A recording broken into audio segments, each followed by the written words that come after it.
about the sleeves, but I think it was more about the reclaims. Like Yep. I keep saying which reclaim is not taken and which reclaim is taken, and I can clearly see now in which direction the market is going. It's Exactly. so Yeah. powerful. Yeah. And compression. Like compression made so much sense to me in the sense that he gave it to me. I was like, oh shit, it really is compressing to the downside, even though it looks like a good long setup, you know?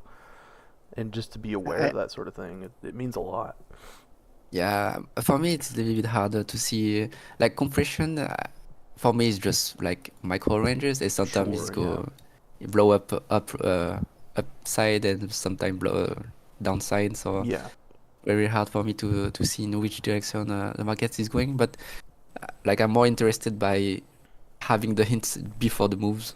exactly. Yeah, yeah, And I have this now with the reclaims, sure. like micro reclaims. Like it's I will try to explain you some of my trades. So Yeah, 3 second chart type of deal. yep, I see what you're yeah, I'm saying. still putting my Bollinger Bands, but I won't look at them much. It's because they still create pretty good area. Yep, yep, I Uh, completely agree. Carry what you and can over from it. But now I will focus less on my areas and more on the current flow on the 3 second chart. Nice, dude. That's exciting. Yeah, I'm very excited too. So, and Fat Cat just fixed my mental game, so it's it's like I'm a human. Nice, So dude. fucking good. That's awesome. Yeah, no, I understand what was wrong with my mentality before that. Yeah, it's crazy that one person in like an hour, we spent an hour with him probably, spent it an hour with one person can just fucking like change you. Yeah. It's insane. And how about you? What your concerns or problem or your success recently? A lot of drills. Like I've just been drilling like fucking crazy lately, and I think it's helping me a lot. Um, Yeah. and performing pretty well on the drills. Um, I traded live on Friday, I think, and I had a pretty good session. I think it was $250. Um, Nice, nice, nice. just using that same mentality, dude. Like slip or nothing, compression, following the trend. Like those are the only three Yeah, things you need to scalp. yeah. You know, And like in the last video, Fat Cats, like it makes so much sense. Like edge is clarity, exactly. and whatever you have it from it, if you have clarity, you have edge, and it's like so fucking powerful.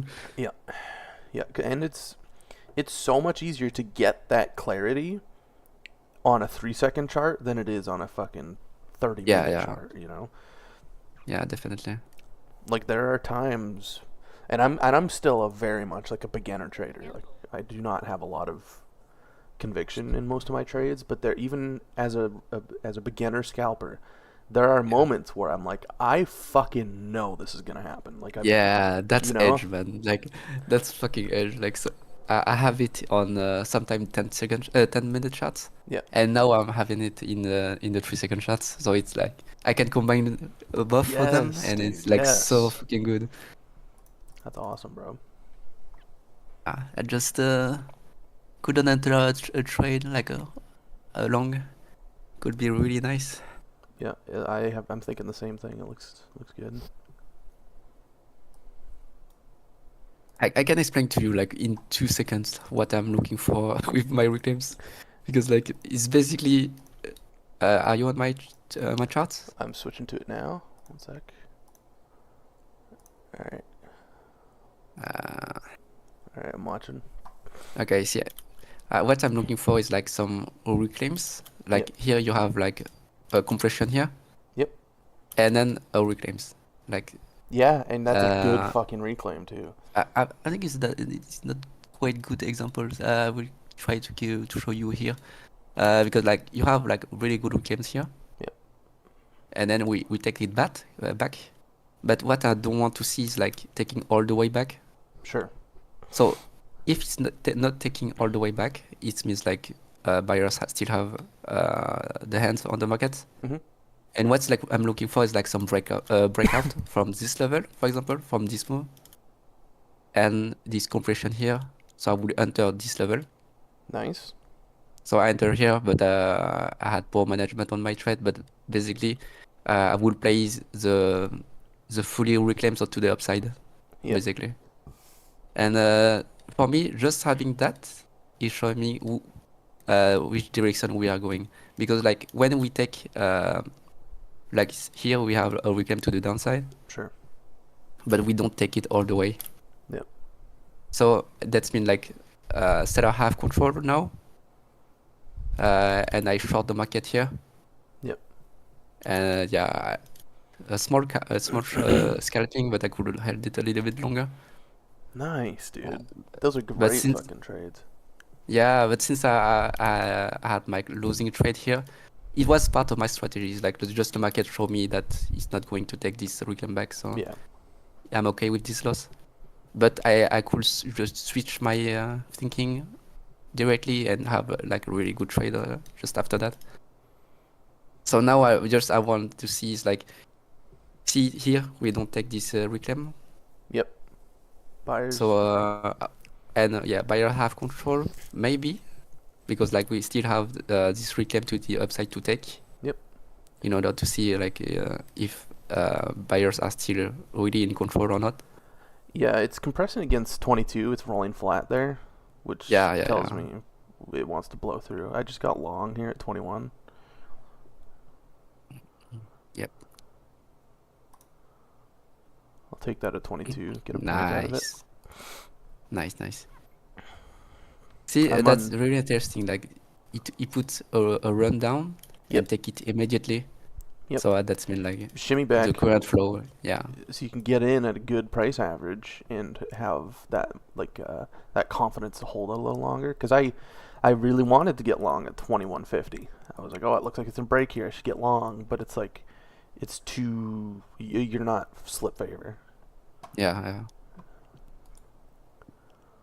So here, like, start to take a little bit of this reclaim back, and now I will watch for a breakout. Now we have the breakout, so the market should be keep trending up. But like, yeah, gotta try to get in. Order submitted. Wouldn't be filled. Order submitted.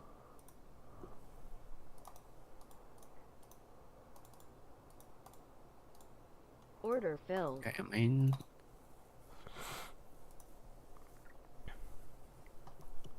And order submitted. Order canceled. Nice, dude. Nice. See, Beautiful like, scalp. Like the market showed me the hint here. Yep. My invalidation here, and yeah, basically really good scalping. And I could hold this position because like now I have to paddle back my PNL a little bit.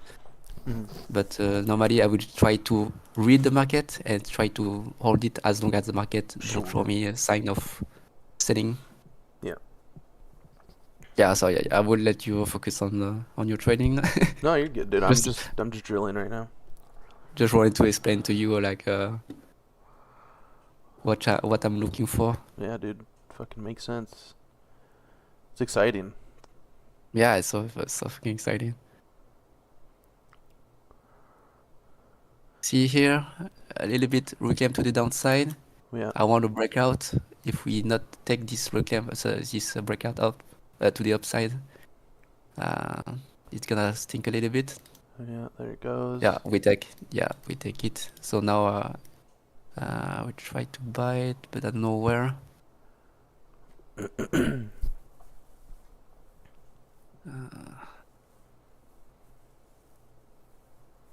Yeah. Order filled.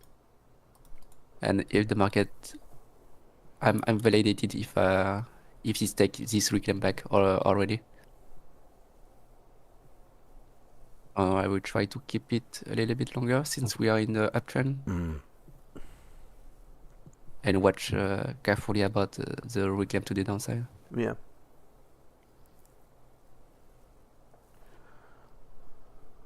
We take this a little bit.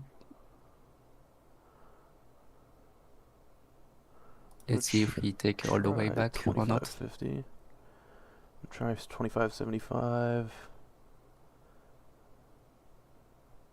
Filled long there. It's kind of getting whippy though. Yeah, I'm gonna cut that for a 3-tick loss. Subfilled. Yeah.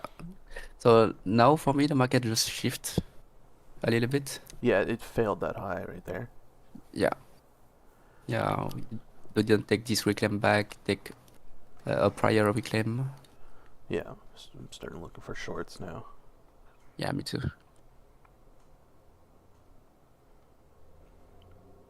And what I want to see in the short side is like basically the same. Yeah. Reclaim to the upside and two.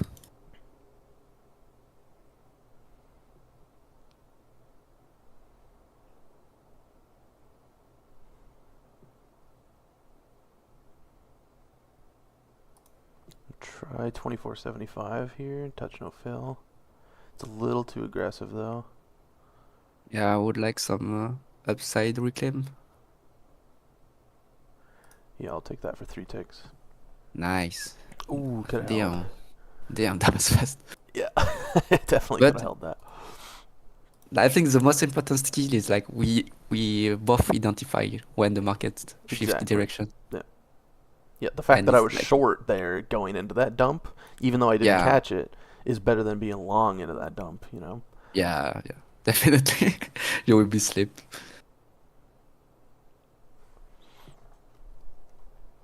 So here maybe you take some of this reclaim back. Yeah, it looks Or like a not. slip range, so maybe No, 22.50, we're but just no, running. Order submitted. we're just dumping at this point.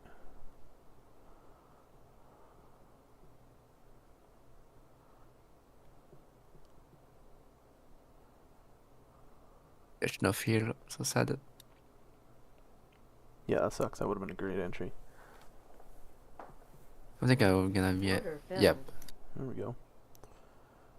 Now let's see if the market keeps running down or not. Yeah.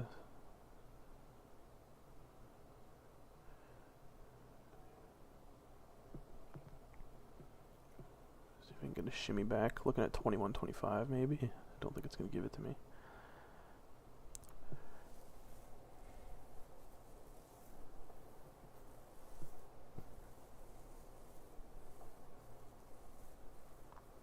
Is that liquidity below us? Try 21.50 here, filled. It's rolling flat above us, though. I really don't want to hold above that. I'm going to set my stop loss there.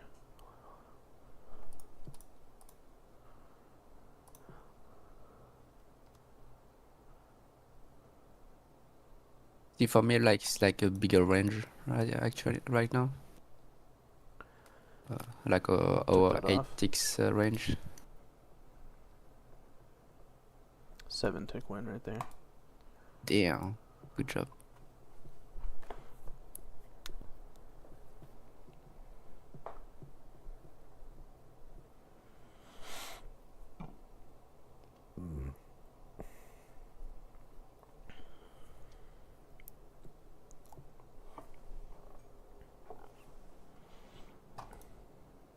Hey, Yeah. what's up? Order filled. Dude? Hey, what's going on, man? Hi, Miller. Yeah, I got out of my position for 1-6 wins because like had Compressing. I'm in a range, so it's not my setup anymore. It's weird like the markets don't take these tails back. Yeah. Maybe later, but right now I'm not willing to hold this trade.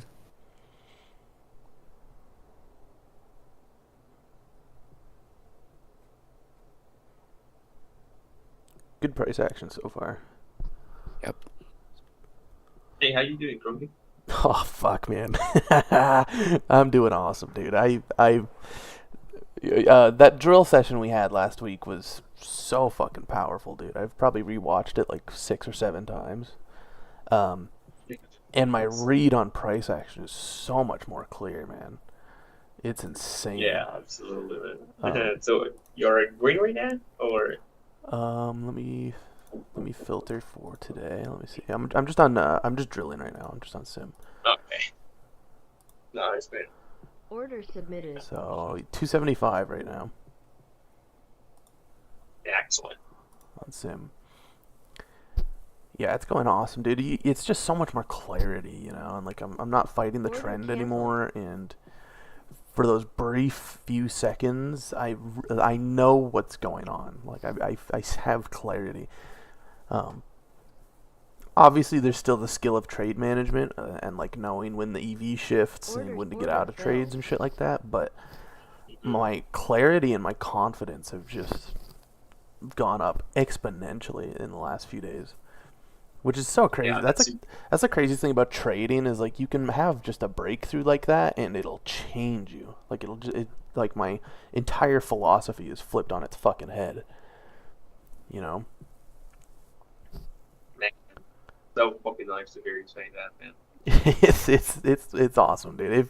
If it makes you feel better, that lesson you gave me definitely fucking stuck. All right. Mhm. Good news, but Yuki over here was Yes. telling me the same thing.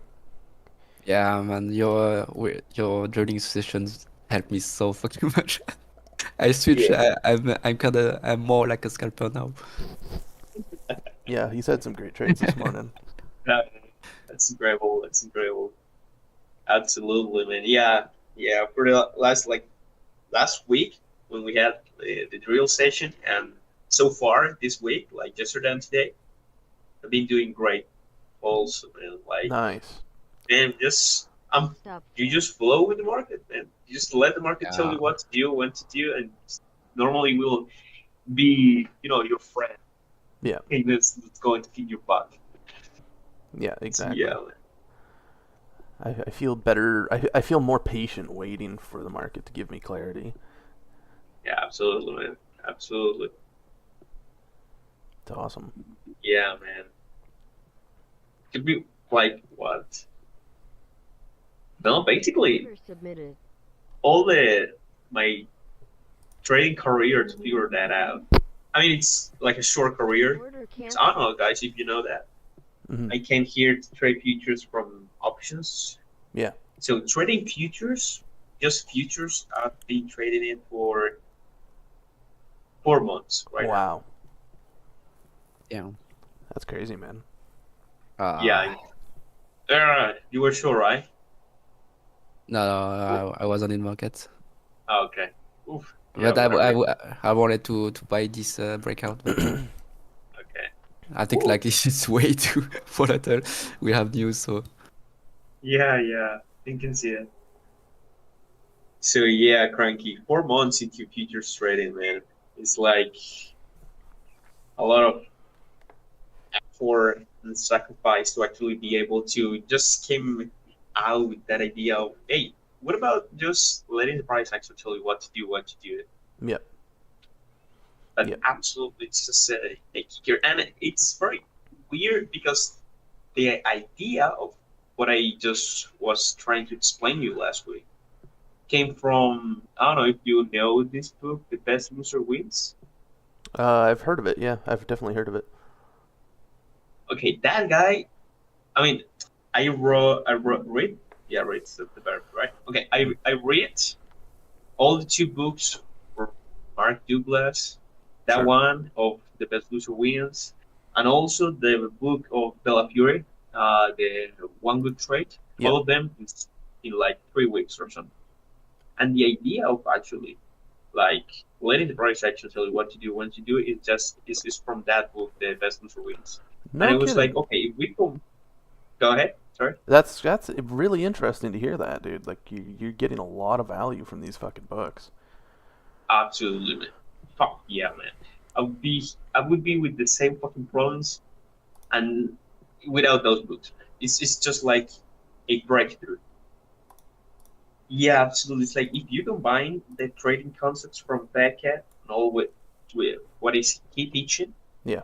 but at the same time you put the effort and the time to read and like teach yourself new things, man, Order submitted. and especially about psychology, not much about the technical aspect of trading, but about psychology Yeah. and the thinking about it. Order filled. Man, it's just like a wow. Absolutely. I wrote the book. I read that book, and I was like, okay, now liquidity pools, price action, Yep. reclaims. Okay, that makes sense. Eureka, Fuck yeah, dude. something like that, man. Yeah, absolutely love it. I mean, I'm really, really like uh, surprised by you telling me that it was like super, super useful for you. I'm so grateful with that. Yeah, dude. Like beyond useful. I can't even put it into words. It's just so much Thank value. you, man. It Thank you a it made lot. a huge difference. Yeah, man, absolutely love that. As you were talking, I took 2 3-tick wins on to the long side. Nice, nice, nice, nice.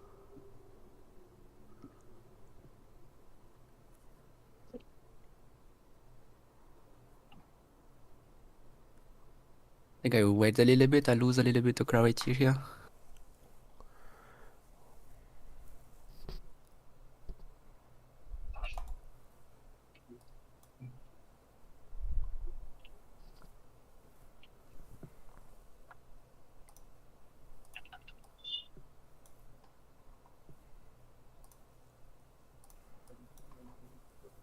Yeah, we take all this run back. Trying 2075 here. Cut it quick there. 4 ticks. I think I was too aggressive there.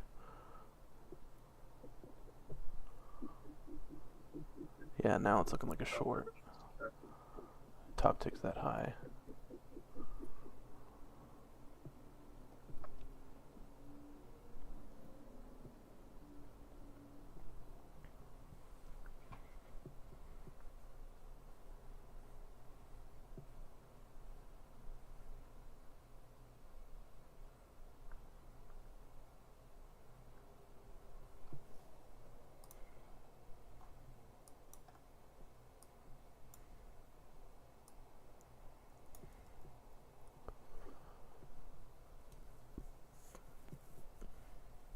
Yeah, I have my clarity back now. Since we didn't take like all this reclaim back. I'm trying 19 short here. No fill. No fill. Oh, never mind. I guess it did fill me. Took it off there. 4 tick win. Was that 2? How did that? Oh, I think I got a partial fill. I think that's what happened there. Order submitted. Order filled. What was that? 175. Trade quantity 2. Oh, I need to change this.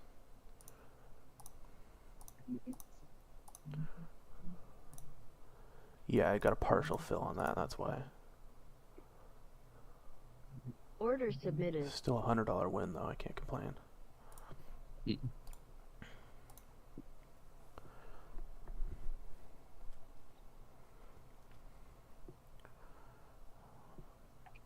Try 1825. I think I was too late there though.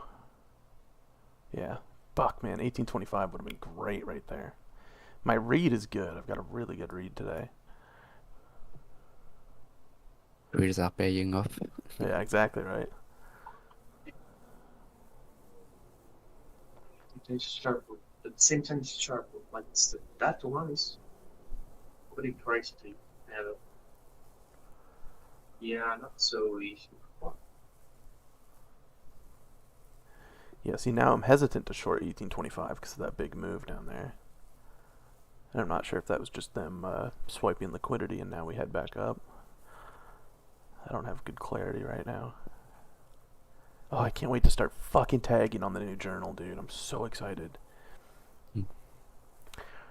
Okay, I really like that we just washed that liquidity to the upside now.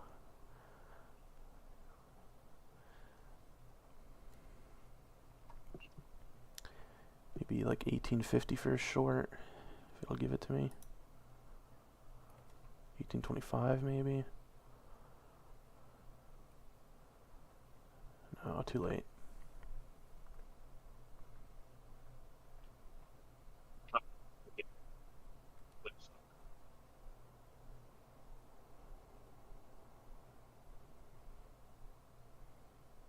that nice reclaim below it.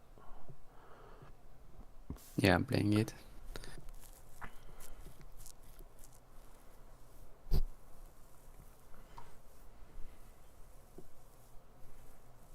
Beautiful price action today.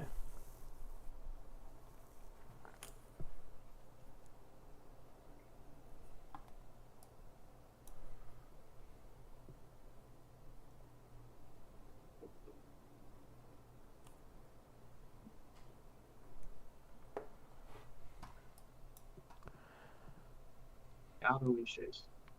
You know? Oh, that would have been a good entry right there, 17.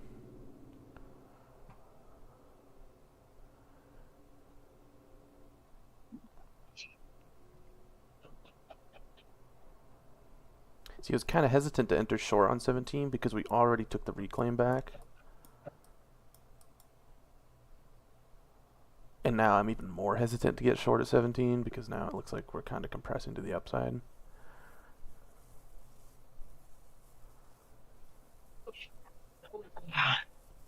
Yeah.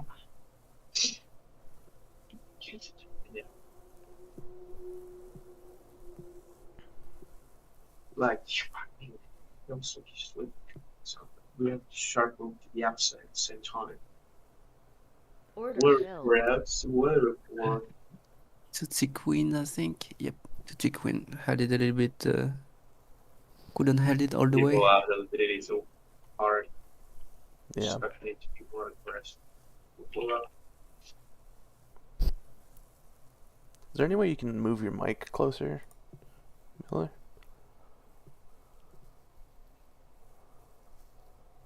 Also, BB Bright actually, but I don't have sleep entry into it. He might be talking in a different microphone. He can't hear us. Yeah, maybe. See, I want to get long here, but I feel like it's FOMO. This could be downside compression here. Yeah, I think I could have my position finally. Yeah, I really need to figure out when where is my invalidation is, Yeah, that's always tricky. because like if we don't take this reclaim back, it was fine.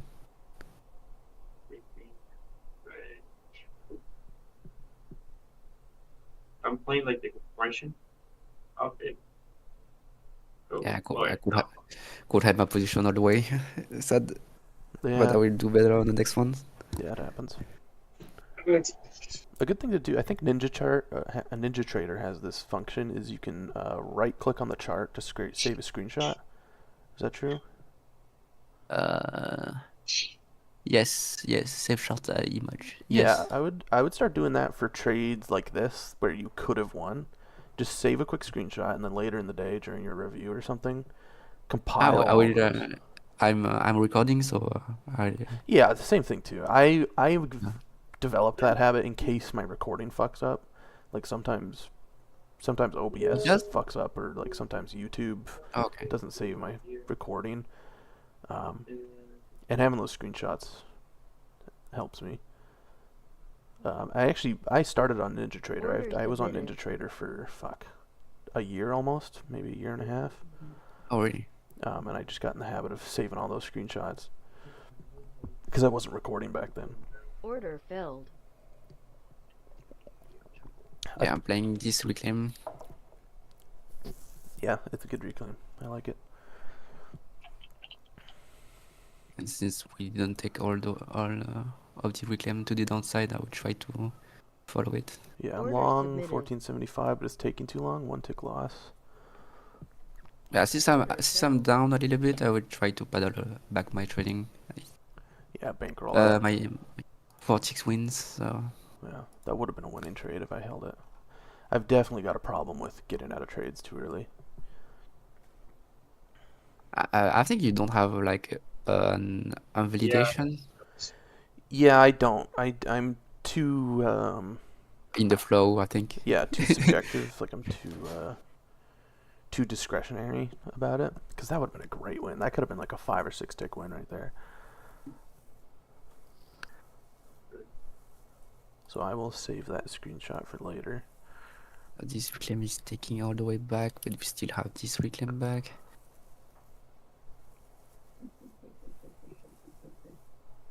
Yeah, for me right now it's like a solid downtrend. Like we walk down. Yeah. Yeah, it was good for a quick long there to retake that reclaim, but we just took it back, so now it's no longer in play. Yep. And thanks God, I I exit my trade like in a perfect place because it could be have a stop loss. Yeah. Like we still have like 13 planning something. Yeah, all these bullshit here. That's stupidity. But sometimes you have to put it here to the outside. You have new favor. I like that we're rolling flat above us. I might try to get long here, maybe 1575 filled. Let's try and catch something. I'm gonna hold this one this time. I want 17. Took it at 17. Nice. 5-tick win. Let's fucking go, dude. Nice trade, man. Thank you. Take all this. Yeah, I wanted to wait for more confirmation about longs since for me, yeah, we was in downtrending. Now the market is shifted. Yeah, if I was tracking trend right now, if I was tagging trend, it would have definitely been against. Yeah. But I really like it when we roll flat like that, like we did at 17. Yeah. That's your edge, man. Yeah. That's your clarity. I'm saying that this is the pieces that was free. There's the target before.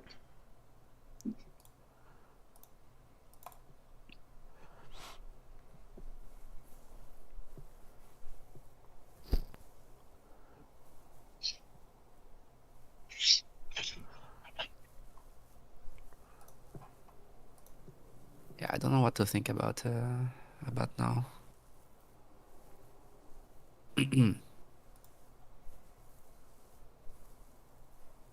Because like for me, in my 10 minutes analysis, we should be short.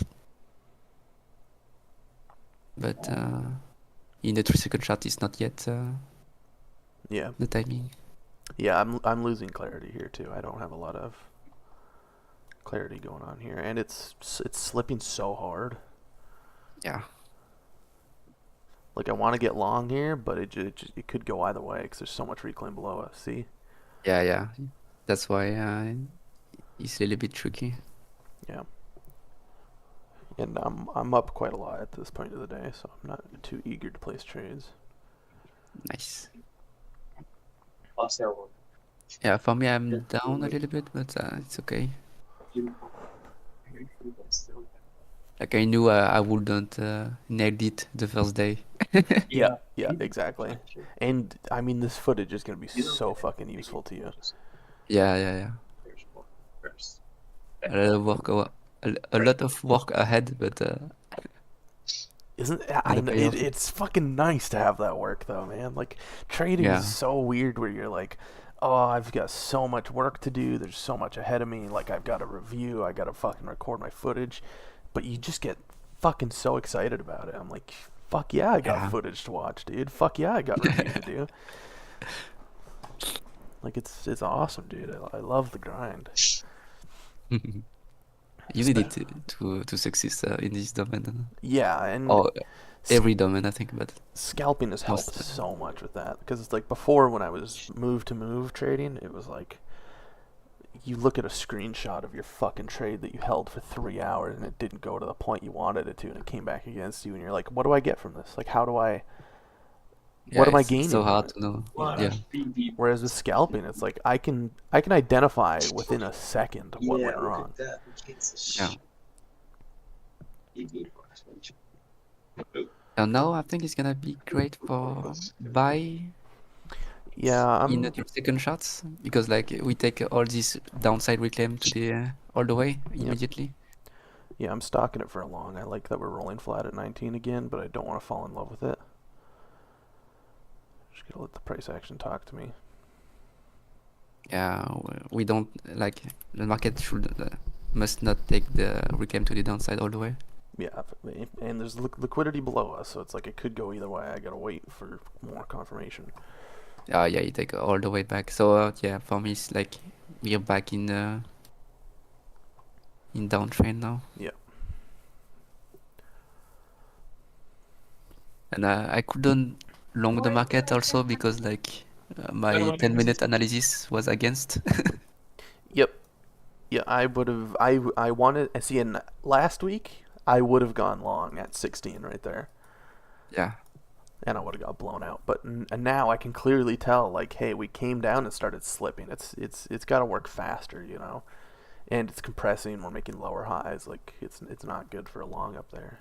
And now it's and bouncing. did you find something for your I don't know, like when you saw sharp moves, you don't get right away in it? I've been fucking struggling with that for years, man. And this is the first time where I've ever felt patience now because I Nice. understand like after doing that coaching session, it's like I understand that's fucking momentum, man. Yeah. Like I shouldn't be trying to get long there. At least wait. Wait for 5 or 6 bars to develop a slip range and then think about getting into it. But like getting long as soon as it dumps down like Order that is submitted. just so toxic. Yeah, it's very complicated. Order canceled. Yeah, I do like longs here because we bottom ticked that liquidity. I would like to see like a up move, then a down move for Yeah. me. Yeah, I'm going to try 1475 here. Got to keep it tight, though. I'm going to get out for 1 tick win if it'll let me. Yeah, 1 tick win. Order submitted. Order filled. I'm filled for short now. We almost faded each other. That was funny. Order submitted. Yeah, almost. I think you have a better read, though. always works against you. The simulation always. I mean, man, it's your clarity, it's my clarity, so Yeah, I'm not we complaining. were both right anyway. I So. got out for a 1 tick win, you know, but I think the momentum's definitely to the downside right now.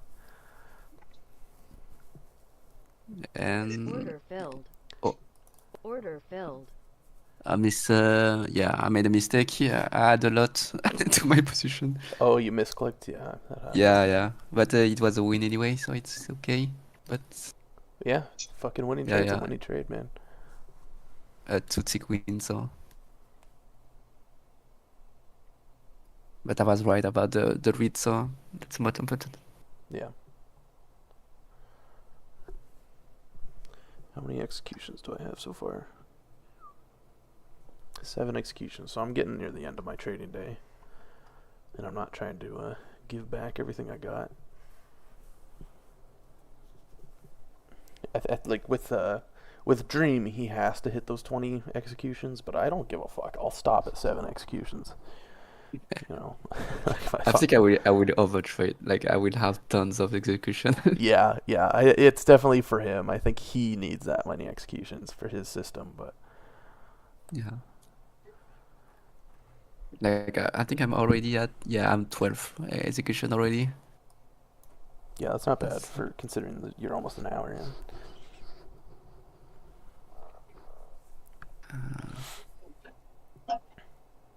Order submitted. So one thing I just Order canceled.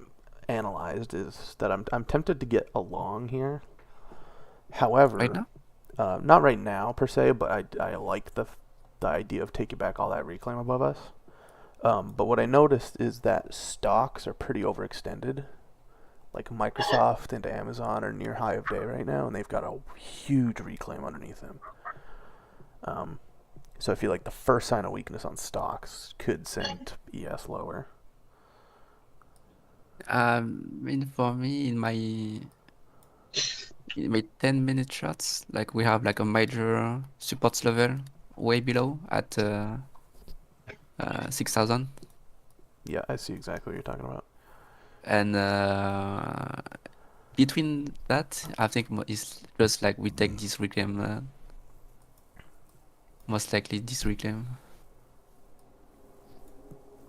But I'm not sure he's gonna do that. But I mean, right now the price action in the 20-second charts going that way. So Yeah. I mean, maybe not right now. I don't know. There's a flat area at 19 even that looks good. I might try to get a shimmy back entry, but it's got to be Basically, it's pretty good. I'm thinking like 1675 maybe. Yeah, it's so hard for me to do this trade. Like, I can't see any entry for me. All right, I'm long here at 17. It's got to be tight though. Yeah, out for 1 tick. 1 tick loss. Yeah, we have like a little bit of reclaim. Yeah,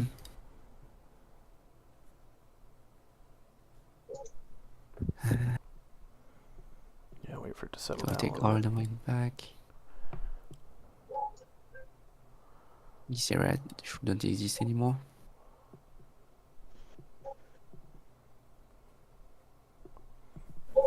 Yeah, we read out of these reclaims. So. Yeah. Yeah, I would want to see us take almost all of this current reclaim back before I want to get long again.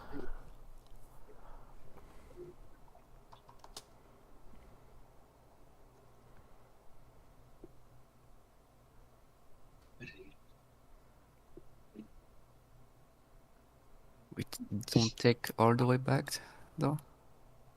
I mean, I still like 19. I want to see 19 break. I think we're gonna go. Yeah, I'm looking for entries. I'm stalking it right now. Perfect V flush right there.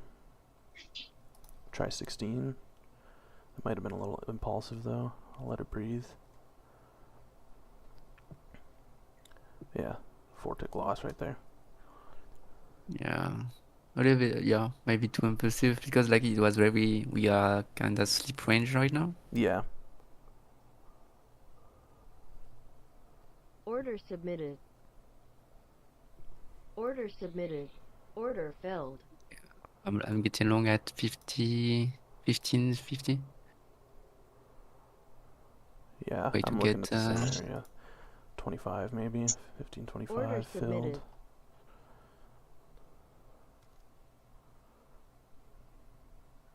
It's compressing to the downside though. I want to see it break a higher high here soon. There we go.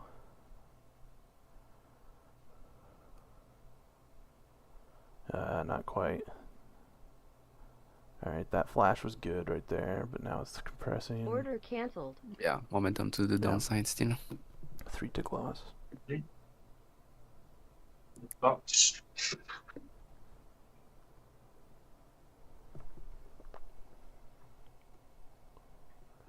to get a read on stocks. We kind of bottom ticked on I don't take Microsoft. this reclaim.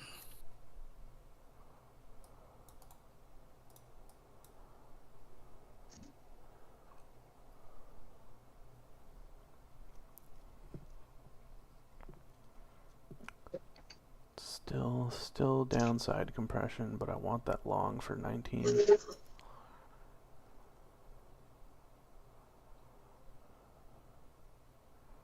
Yeah, I would forget about longs for me right now. Yeah, I need some more Yeah, confirmation. Because we've made 3 lower lows. I just said I lot of won't be lower long, highs. and a minute after I just long the market. So dumb. It wasn't a good idea, but it's not good. It's okay. It's okay. Alright, we're getting some whips down here. It's getting kind of whippy.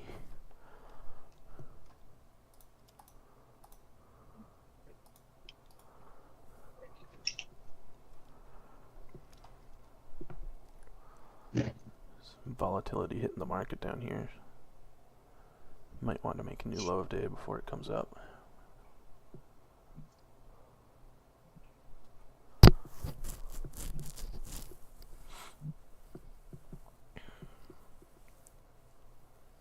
Yeah, would have been a good entry here.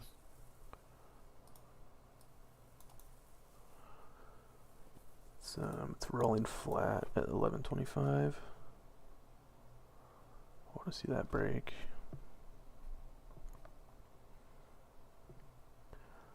Maybe a good liquidity run here.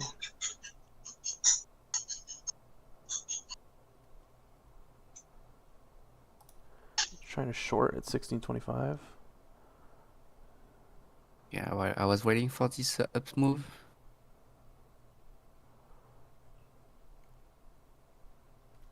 Submitted. Still holding. Yeah, I think it was a little too quick because now it looks like compression. I'm still going to hold it though, just for shits.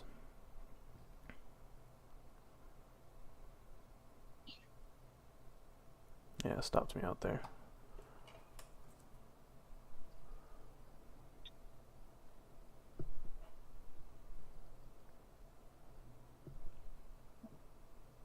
Now we are eating this reclaim.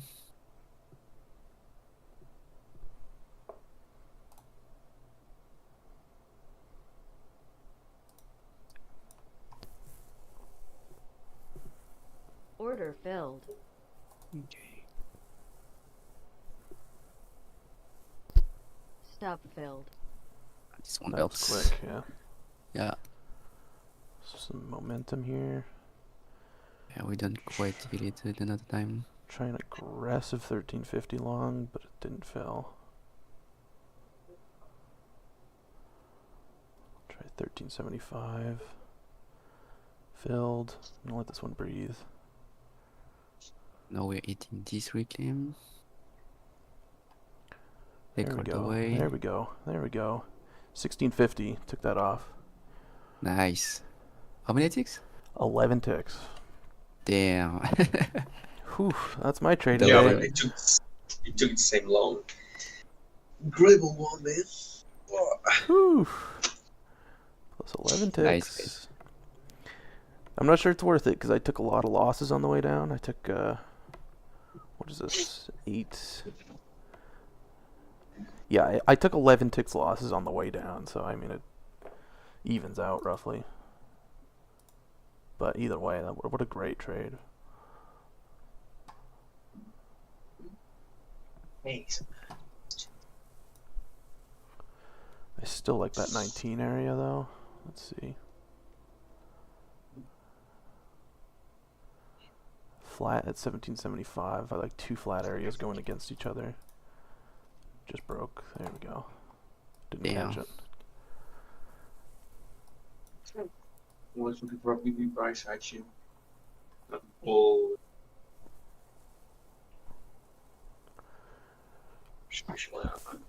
Back under.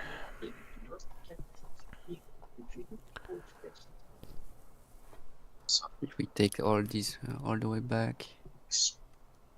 Yeah, I like 1775 maybe, but I think I'm too late.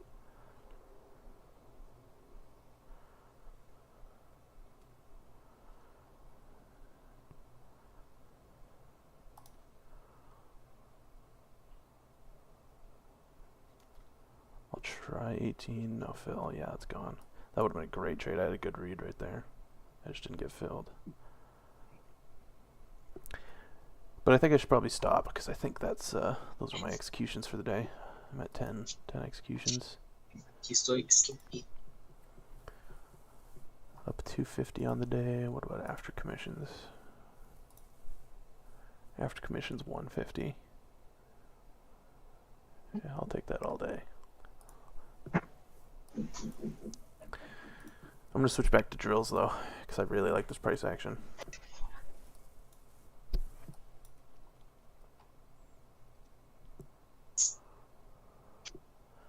So I'm probably gonna get a lot more aggressive in my narration, but I don't want you guys to think I'm risking anything. Long at No, right. 1925. Yeah. That one was a Order big loss. submitted. Good thing I switched to drill. Yeah, good timing. I don't think I would have taken that one live though. That was pretty high risk. Order cancelled. Now it's like Yeah, well, I was waiting for this down move. Now I will try to catch it. yeah, short 1775. Touch no fill. Filled. That got a really nice reclaim above us though. That's gonna be on my backside.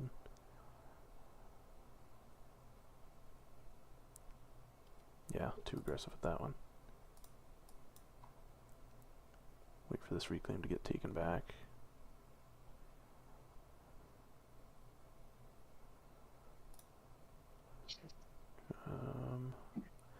It looks like a nice reject here. Try 1925 for a short. Yeah, no. Now it's looking like upward compression. Order submitted. I'm gonna get out of that.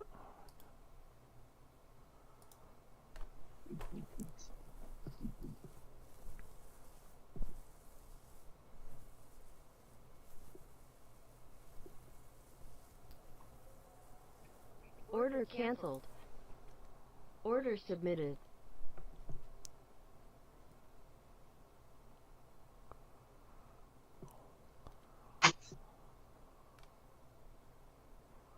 Trying a long 19. Order Cut filled. it. Got filled for my short. I will try to hold it a little bit longer now. Yeah, it looks good, dude. There's a lot of reclaim below us.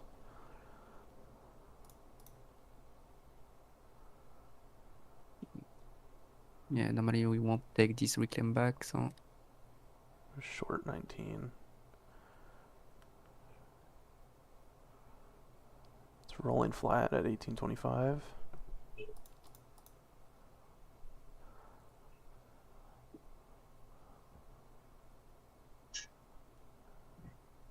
Looks good. I'm gonna let this breathe a little bit.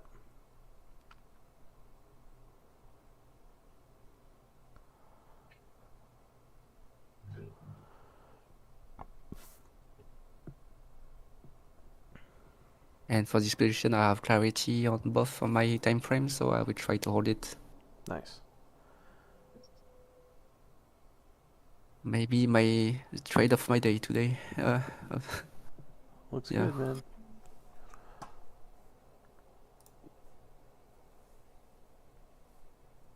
Try to hold it for my to the down area. Order submitted. Still paying attention to the 3-second shots though. Yeah. I have to get rid of my bad habits. No, I hear you. Yeah, it looks like it's failing the reclaim above us. It's rolling flat at 1450. I want to see that break.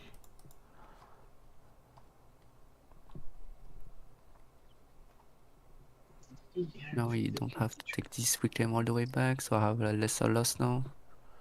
It's compressing now. Look at that compression, dude. That's a beautiful fucking setup. Try 1475 for short, no fill. It's gone. Coming down at that liquidity. There's a flat area at low of day. I think that's 1125. Be my target for short. Try 14. 14 no fill. 14 no fill. There we go.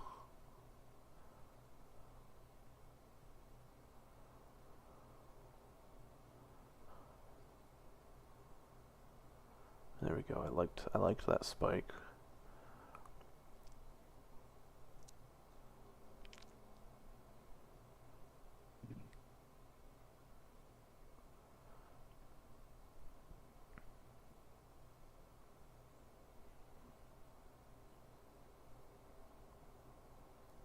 Yeah, entry was definitely too early on this. Order Yeah, filled. I will get out of my position. I don't like this big reclaim to the Fucking upside. beautiful trade, man. That was awesome. Yeah, thank you. How much it was? Yeah, 12 ticks. Like you, man. Nice, dude. Good win. That's awesome. Yeah, it was really nice. Very exciting to take it. So Yeah, those big fucking high conviction trades, man. They're awesome. it's not. No, it was because I have I'm waiting for a short signal because of my idea on the 10-minute shots, and I have it. I execute on it, and it was Yeah. like I want to trade. So, and I have a good read on this up move. So also Yeah, and that was a good glad I exit. can. I'm looking for Yeah. longs here.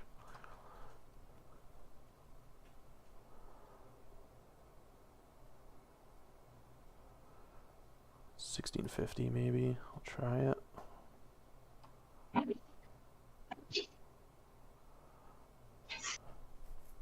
I'm still down, but way lesser.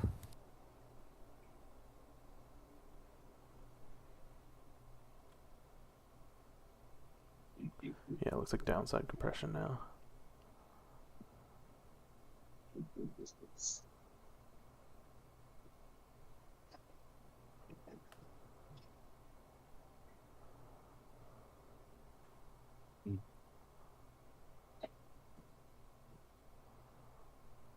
Okay, so now we don't take all this reclaim back. That's good.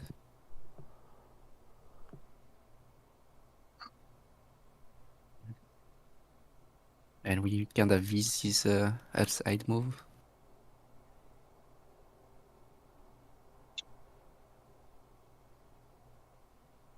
So yeah, I would like to see some up move failing.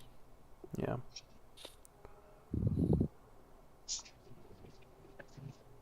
Short here at 1625. I think it's gonna be a great shot. Yeah, I want 1450.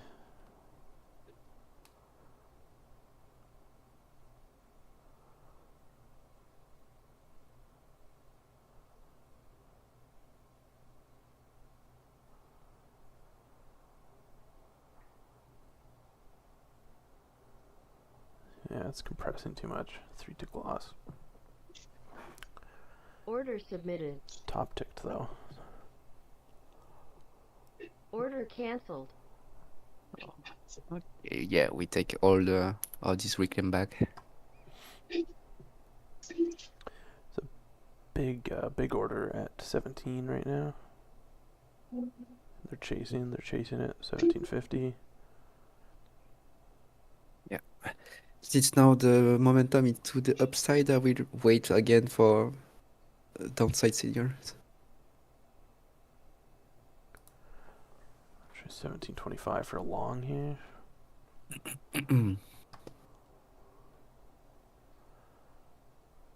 I don't really like leaning on those orders though. There's a big order at 17, and I feel like he's gonna get filled here any second now.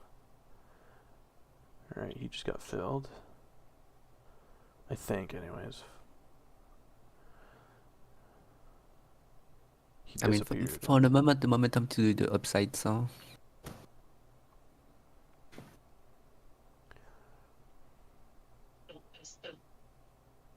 Okay, I have new information on my 10-minute chart now.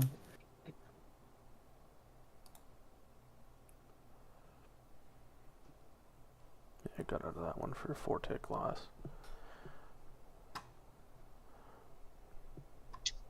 Yeah. Okay, now I have my selling area. I will try to execute on it. It's gonna be the first time I do it, but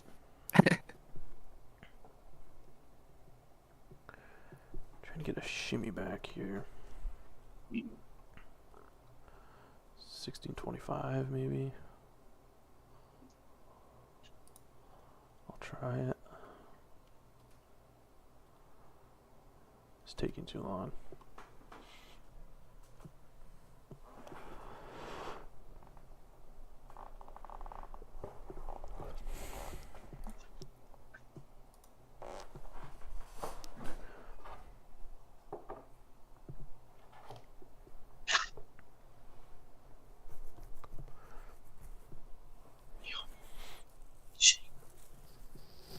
Going out. See the price action. It's probably what we just can't talk. This makes a lot. People are ready to like, yeah, I can talk here, but it's just here and alert.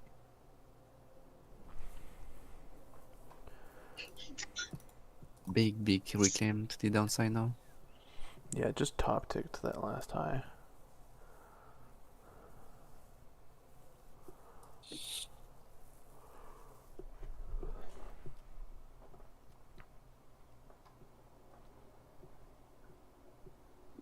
Making new highs.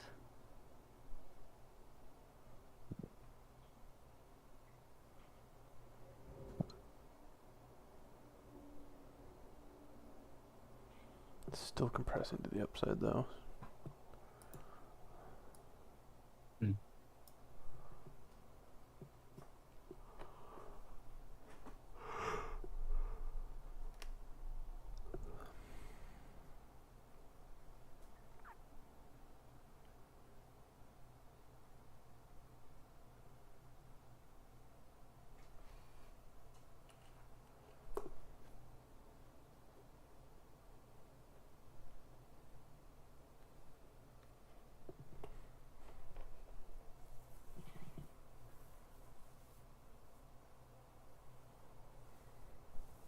Yeah, this up move is weird for me, so I lose my clarity on my 10-minute shots.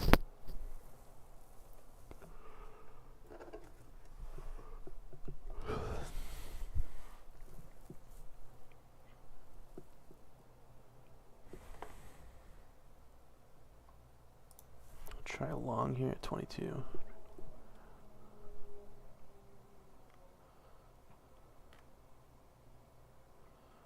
It's kind of compressing to the downside now. Yeah, I'm going to try to get out of it.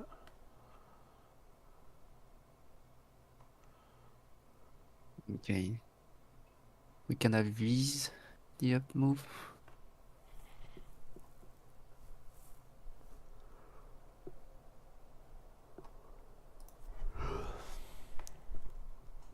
Reinitiate at 21 maybe. Are we willing to take the upside reclaim now?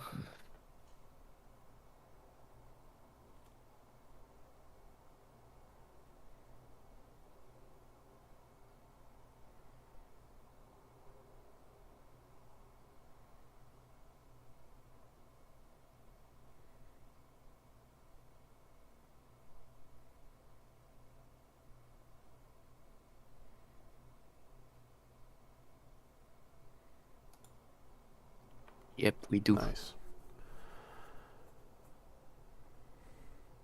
6-tick win right there.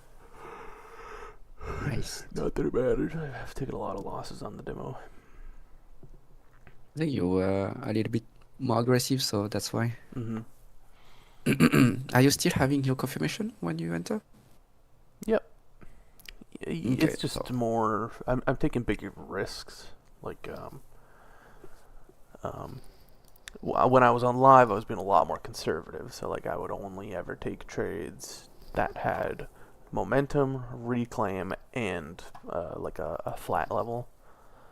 Yeah. Whereas now it's like, oh, there's a big reclaim, I'll enter short. You know. Yeah, We're yeah. like, Just oh, drilling. we're compressing. I'll try to get long here. So just playing around with it. Yeah. Practicing the setup alone.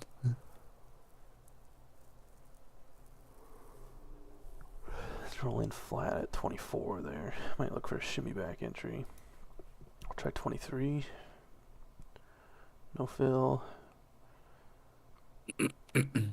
No fill.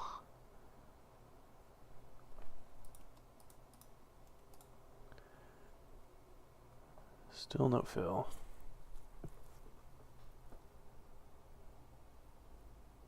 Come on, give me 23. If it breaks Order 24, I'm going to submitted. pull this order. There we go. Filled 23. Really want Order 24s. canceled. 24s look good, although it is flat at 22.50. I'll let this one breathe a little bit. I think it was a little early.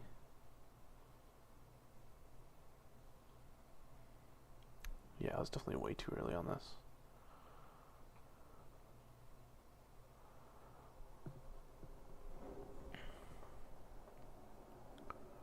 Order submitted.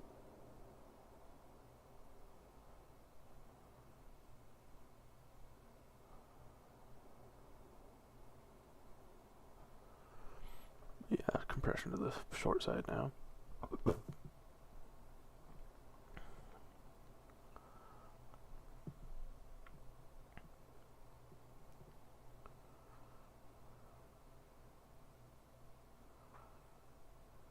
Here we Order go. filled. Get that But reclaim. long at 23. Yeah, I'm gonna take it off as soon as it breaks 24.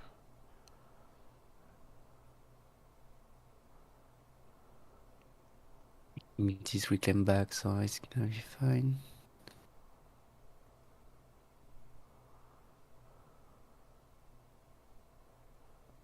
Yeah, I took it off there. There's a big order at 22 here. It looks like they want to fill him. Stop filled. Ah, too bad. I was at the end of the trend, I think. Ticking all the way back, so now most likely we're gonna take this reclaim back and do a down move.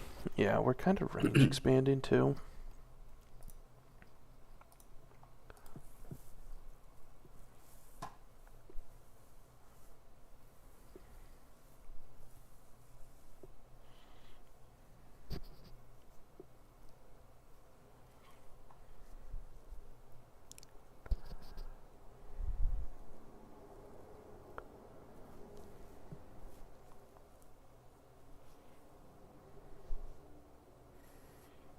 Order submitted. Order filled. I got filled to the downside now. Yeah, it looks like it's a good short. I'm gonna try a shimmy back here, maybe 2150. We have like a big ass reclaim to the upside to take. Nice.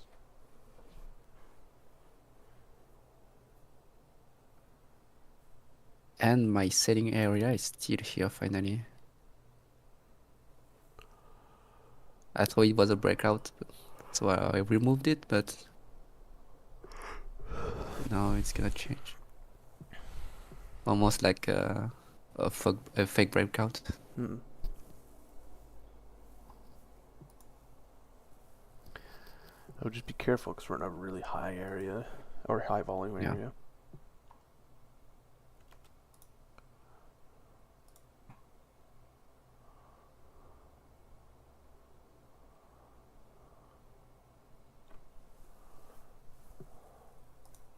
I'm not fan of my entry because I'm in the middle of the reclaim.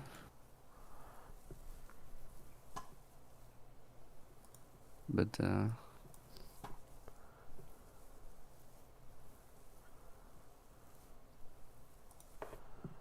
gonna try a short here at 20, 25. Touch no fill. Move it down to 20. It's a little aggressive. Filled.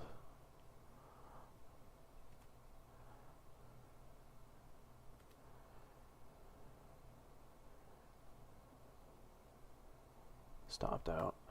Yeah, I was too aggressive on that.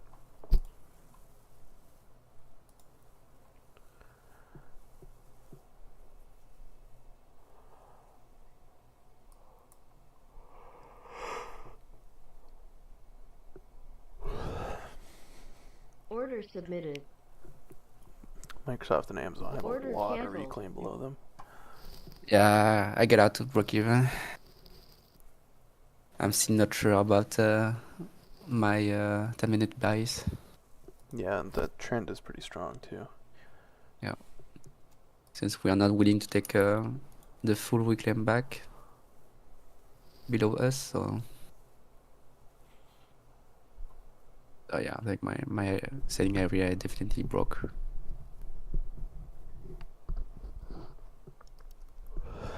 Try a little. Ooh. Or maybe I don't know. Yeah. Oh that's yeah, definitely- offhand. I'm try- confused right now, so Try 2025 for a short. I still put it.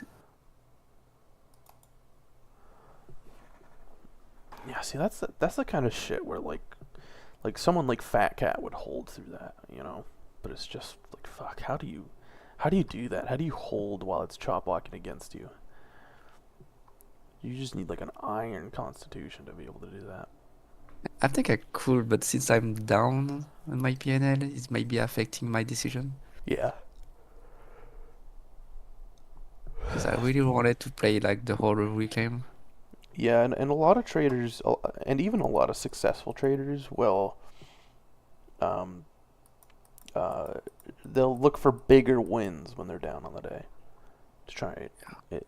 And a lot of traders do it successfully and like with discipline and shit like that. Yeah. But I really like Fat Cat's approach of bankroll management. You know, taking those Yeah, me too. tiny little wins. It's hard, man. When you're down on the day, I really struggle taking small wins. Because I'm like, fuck, I got to do that 10 more times to get back to break even. But it is just, it's what you got to do, you know? Maybe way more consistently. Exactly. Yeah. Consistent.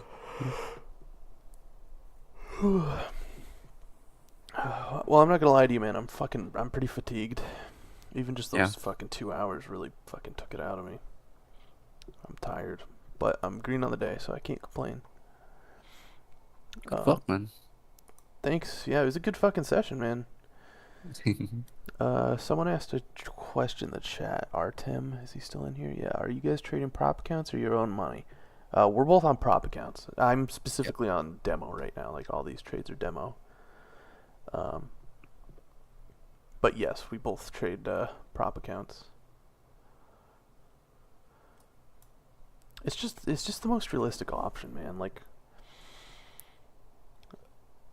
I'm currently on Apex, but they're not my primary. I usually go with Take Profit Trader. But right now I'm kind of in this experimental phase with scalping where I'm still learning, and Take Profit Trader is much more expensive than Apex. Like they're $100 a month and $100 resets for Take Profit Trader, which is fucking pricey. Yeah. So I figured right now, while I'm learning this scalping method, I'll do a couple Apex accounts until I'm a little more consistent. The thing about Apex Order is like submitted. you have to come into it thinking you're not going to get a payout. You have to come into it as a fucking cynic, because the fucking Apex is such a shitty company, bro. Order They change canceled. their rules all the time. And I know a lot of guys who've got denied payout from Apex for a lot of different reasons. Yeah, I'm in the top step for myself. It's like I really like they really do a good job. Yeah, Top Step's good. I don't have anything against Top Step And necessarily. I've got a payout from them, so Yeah, you can vouch for them. If I had to recommend any of them to anybody, I'd probably say Top Step. Or, I mean, Take Profit Trader is really good too. I really like them. Their customer support's awesome. Allegedly, they pay out very consistently. You get what you pay for. Like Apex is the cheapest option, so you get what you pay for. They're gonna have shitty customer service. They're gonna deny you payouts. They're gonna have connection issues. So you just gotta do a lot of research on which company's the best. and the rules are different too. So Yeah, the rules can get in the way. But obviously the end game is always to trade your own money. Like I would like to get enough payouts to open my own account. But it's a long-term goal. You gotta have realistic time frames when it comes to trading. I don't expect to have my own account for like another 4 or 5 years.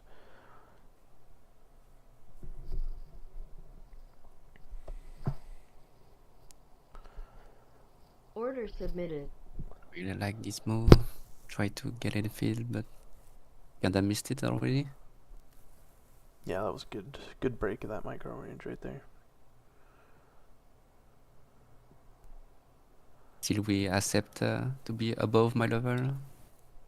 It's definitely a breakout now. How do you guys manage this with jobs if you have them? Yuki is in Europe, so I can't really attest to him. I have a full-time job though, so my schedule changes a lot. I have to go to work in about 3 hours, so I'll trade before I go to work. On days where I do work in the Order morning, I canceled. don't trade at all, because I think trading before or after work can get really dangerous. The reason I'm trading before work is because I don't work until fucking 3 o'clock, which like may as well be market close, so I can get a full session in.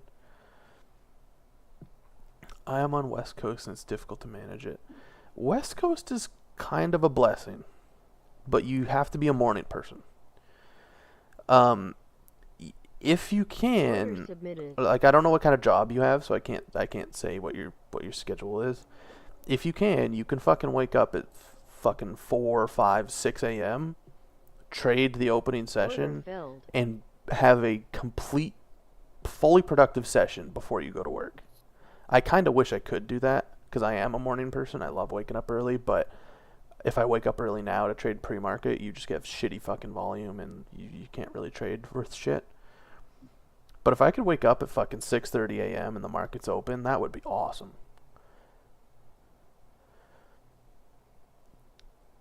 You should, man. I know a guy who's he's a stock trader out of California, and he for the last 4 years has been waking up at 4 a.m. He's not in this Discord. He's in a different Order Discord. submit. Order canceled. But he's a really good. He's a short trader, so he'll take intraday shorts, usually like overnight gaps. So he'll wake up at like straight up fucking like 2, 3 a.m. to catch those overnight gaps, and he loves it because then he finishes his session at like 8 a.m. his time, and then he has the whole fucking day. He can do whatever he wants. He could take a nap, and he's full-time trading too, so he doesn't have to do anything. Yeah, for me, I trade in the afternoon, so most of my day consists of trading. And when I'm finished, it's basically like night, not night, but yeah, the evening. So Yeah. I would love to trade in the morning and do my day and just have my afternoon. Yeah, that's the goal eventually. I traded stocks Like, for 3 years, but futures are new to me. Yeah, me too, man. I started in stocks in 2021, and I started trading futures in 2023, roughly. And I would like to trade stocks again. It's just not financially feasible for me. Like I've got a lot of financial responsibilities that make trading really hard, and that's why I'm trading these future prop accounts, is because I don't look at it as a way to make money necessarily, but as a way to keep trading while I figure my shit out and get enough money to, because I am very lucky. Like I am very financially stable, and I make consistent money at my work and stuff like that. But it's just like I'm saving up for a house. I got fucking car payments. It's just not. I'm not at a point in life where I can open a fucking $10,000 account right now. But one day. yeah, I love that move. Yeah, that's a really good move right there. Yeah, I think I do have maybe some a minute idea. I'm keep putting and removing my area. Not quite sure to do about it with this. Trying to short here at 22, but I think I'm too early. Yeah, it's looking like it. Yeah, I'm gonna cut that. It looks like compression. No, I think I have a bad read on my market right now. Like, Yeah, me too. My demo performance will attest to that. okay, no, okay. Yeah, I wasn't thinking enough. We do have an area, but it's long now. Scanning and finding the right stocks is 80% of the battle. Yeah. So fucking trading stocks is a lot of work, but it's so worth it, dude. Because the edge is there. Like you can extract so much fucking edge from trading stocks. Because you can pretty much get volatility exactly a broken slot machine. You can find volatility pretty much any day of the year in stocks. Order submitted. Yeah, and like Chewy said, broken slot machine. Like it fucking pays to be good at trading stocks, man. Like that guy, the California trader I was just talking about, he's only been doing it for 4 years now, and he's full time. Like he's retired. He's a full time day trader. Because he found edge. He's got a fucking edge in shorting Order these fucking canceled. stocks. Yeah, Lansby shits on futures, and if I had a personal account, like if somebody gave me $100,000 today, I would probably stop trading futures. I'd probably look at them because I think the indexes have a lot of good correlation value. But I would probably transition over to stocks. California guy, you never heard of him? He's a friend I've got. We used to roll in what was it called? Atlas Trading. Does anyone here remember Atlas Trading? That big fucking Discord. They all got arrested by the SEC. Yeah, I was in Atlas Trading with this guy. It was that was the Wild West, dude. That was right after COVID. We had all those stimmy checks pouring in. Everyone and their mother was a fucking day trader. Like everyone was pouring all their fucking stimmy checks into the market. And those guys were a bunch of grifters. Those fucking Atlas guys. They would pump and dump stocks. They would make a call. Everyone would pile in, and they'd sell for like fucking 10 cents profit per share. And that's where I met this guy, because he was in that Discord to fade those calls, and he made a lot of money doing it. Because if you see retail piling into one fucking stock, there's going to be a fucking FOMO candle somewhere. People are going to pile in. There's going to be liquidations, emotions. Like retail traders are so emotional. So this friend that I have, he would stalk that fucking Discord and fade their call outs pretty much. And he made a lot of money doing it. He's a really good trader. He taught me almost everything I know about trading. Like he was my first mentor, pretty much. And he still is in a lot of ways, like psychology and like bankroll management and philosophy, like trading philosophy, journaling. He still helps me with a lot of that shit. He's a good guy.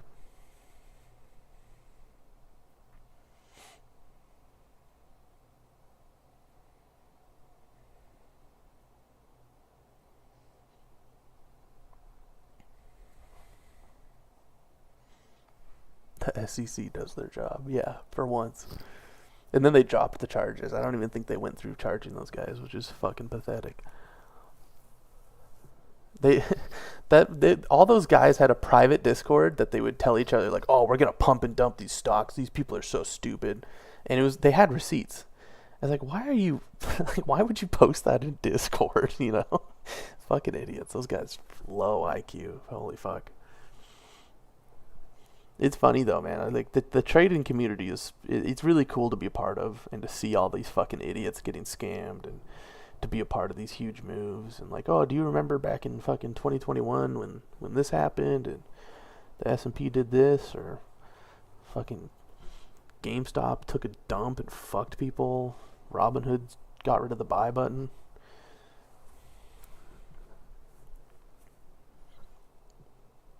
It's funny shit. I enjoy it a lot. I enjoy the trading community a lot. I wish there was another Atlas.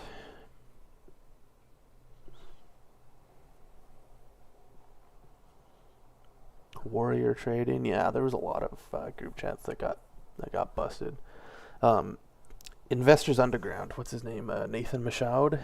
He was one of those guys. He got him and his group chat got busted a while back, but he's a really good trader. I don't know if anyone follows him on Twitter.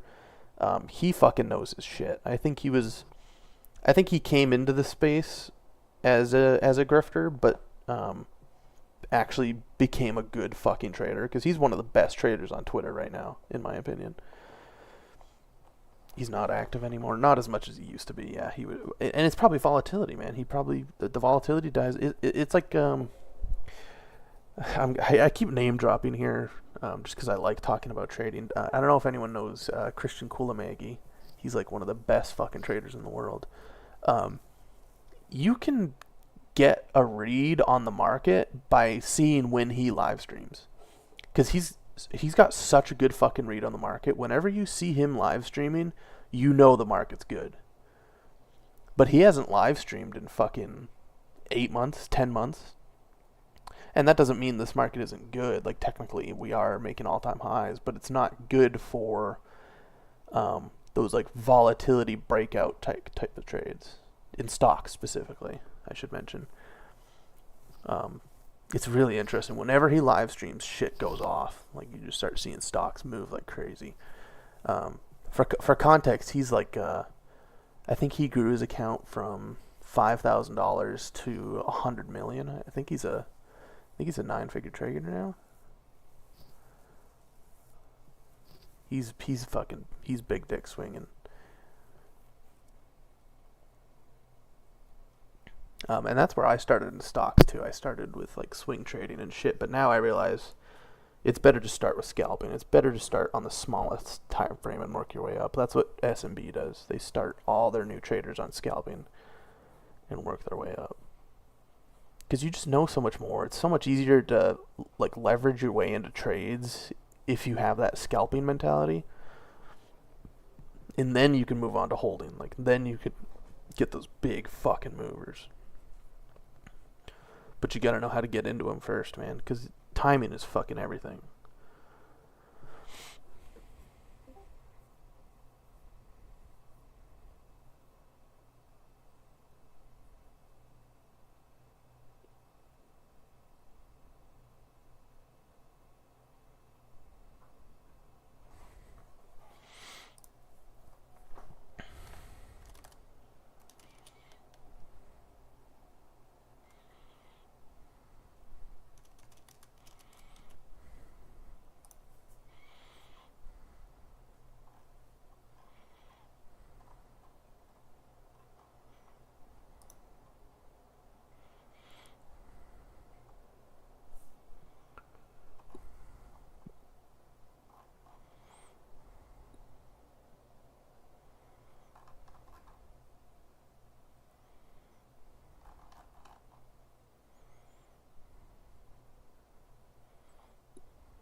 I don't want to distract you guys too much. This is Artem. I didn't even know my mic was active, but thanks, guys. This is it's pretty fun watching you guys execute here. Yeah, no worries, man. Yeah, It's you're welcome. it's a good time. We're usually in here 5 days a week. Usually, I don't know. My schedule gets in the way. Is this new? Is this like a new channel that members get to go live and do whatever they want, or Kinda. have I missed? Are you aware of the Fat Cats prop firm bullshit? Yes. Yeah. Yes. Are you guys all in it? No. I think No. Chewy is. Chewy. Chewy I is, don't think he's yes. talking right now. Yeah, He's yeah. probably grinding, but he's in it. I think the idea behind Wave 2 backup traders was to have like other traders who aren't in the prop firm that are still trying and like reviewing every day and like doing daily report cards and like putting in effort. Mhm. I'm not hopeful. Like I don't plan on Fat Cat ever inviting me to the prop firm, but I do think it's important that if I'm sitting here showing Accountability. effort, these other prop firm guys, like the last week, Miller came in here and he gave us a fucking coaching session for 2 hours, and it was awesome, dude. It fucking taught me so much. So it's like, if you're in Wave 2 and you're grinding and you're posting your DRCs and you're active every day, those other prop firms or prop firm traders are gonna reach out to you and they're gonna be like, hey man, here's what you should be doing, or like, this is what I did this day. And like, it's not really about the prop firm as much as it is the pure learning. I think it's about for the work ethic. Like it's kinda we all kinda work with the SMB Capital mentality, you know? Yeah, dude, Mhm. and that is new. Yeah. That's something that's only happened in the last month or two. Is like, you actually see people in this Discord fucking grinding, and it's awesome, dude. Yeah, so motivating. Yeah, and that's my main motivation for streaming in here every day, is just like, I don't know, if other people see me grinding, maybe it'll help me feel better, or if I see other people like Yuki grinding, it'll make me want to grind more, you know? Absolutely. Uh, 100%. so I have a question. I have a question for you guys, since you guys kind of switched over, well, especially Captain Chronic. Yeah. Nice, cool name, dude. thanks. So, Mr. Captain, so like I said, I've traded for 3 years, being on the West Coast in the mornings and then going to a job. And that was rough, man, because I would be like Yeah. drained. I would be totally brain dead. And I was scalping. Everything you can think of. Mostly Tesla. I love scalping Tesla because it's super volatile. Yep. And then, 2021, 2022, those days were over. And in 23, I just got wrecked, dude. Like, just Sure. so bad. Where I had to just take a break. Picked it back up in 24 again, got wrecked again. And I was scalping on Thinkorswim. And that transition from TD Ameritrade to Charles Schwab really just destroyed Oh, the yeah. your ability to to scalp. Execution was just horrible. Yep. And like I said, part of the battle, like 80% of it, is finding the proper stock, right? You got to have the right scanners, you got to be in the right community, Yep. all these things, right, in order to make money. And so then I discovered futures, and I seen people make money in futures, but it's a completely different style of like reading yeah. price action and trading, and it's volatility is not as high, unless what you guys are doing, like 3-second chart, then you can get away with it. But I used to scalp on a 1-minute chart, so that's like Sure. the difference. So I don't know. I guess the real question is, should I just try to go back to stocks or learn this? And I'm trying to wrap my head around this, and I like it because I don't have to go search for anything. It's like right there in front of you. S&P or Sure. or Nasdaq. Well, It's I'll tell you what, I have an answer for you. Do you still have a brokerage, like a funded account for stocks? I do. Keep it. What I would recommend that you do is start looking at correlations. And I'm sure you have consumed enough of Fat Cat's content. watch specifically large cap stocks. So I think he does like the Big Seven or whatever. And really fucking dedicate yourself to learning Fat Cat style, because I think Fat Cat would be a great Order fucking stock submitted. trader, especially large caps. Like he has a good Order fucking submitted. read on them. Order filled. The reason he doesn't trade them is because he's spent fucking 7-8 years looking at ES. So he's got edge there, and rightfully so. He earned it. But Yeah, I mean, he's trading with size too, like, and based on what I've seen him do, I mean, I don't think he needs to trade stocks. I mean, he's no, and he's good where he is what I'm making saying. money. If he was forced to, like if he had to, he would fucking perform in large cap. So to answer your question, I think what you should do is leverage that experience you have with stocks. Like you have an edge there. You know how they move. Like you have screen time. Like you've sat there and watched these stocks move. Probably small cap, if I'm not mistaken. No, large cap. I only there you traded go, large dude. caps. Beautiful. Pull up Tesla. You're very familiar with Tesla, and don't trade it. Don't scalp Tesla. Just fucking watch it. Pull it up next to ES. Maybe dip your toes into funded prop firms because they're so low risk.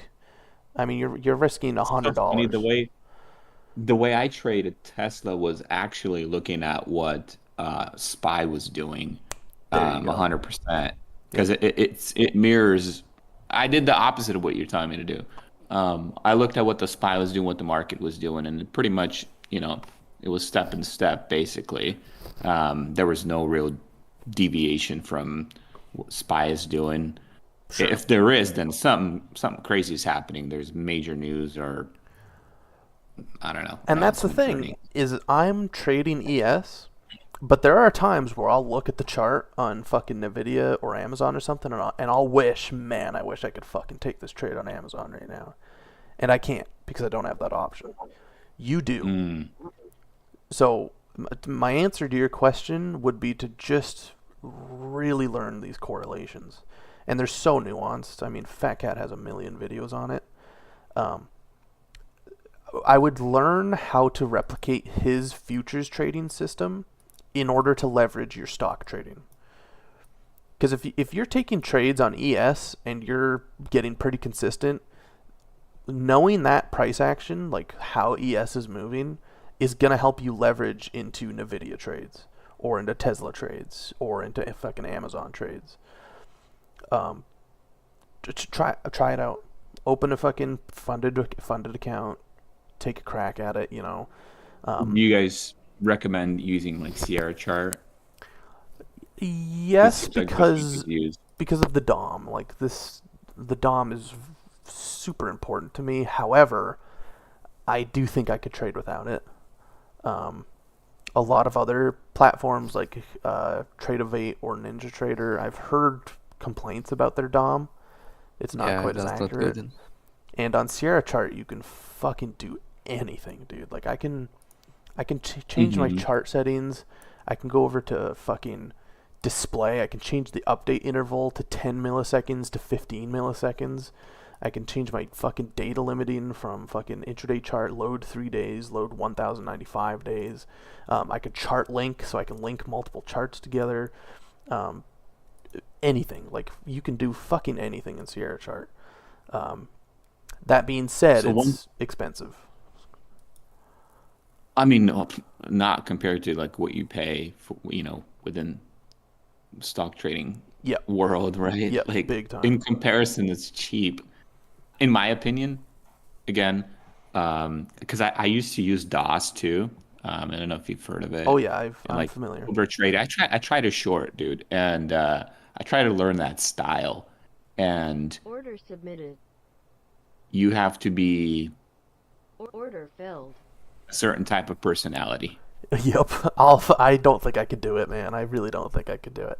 And a lot of people just literally they blow up. It's so easy because the volatility is just like insane. Yep. Fucking insane. Yeah, I know a lot of people have blown up. But I found the most success like really scalping Tesla, scalping Nvidia.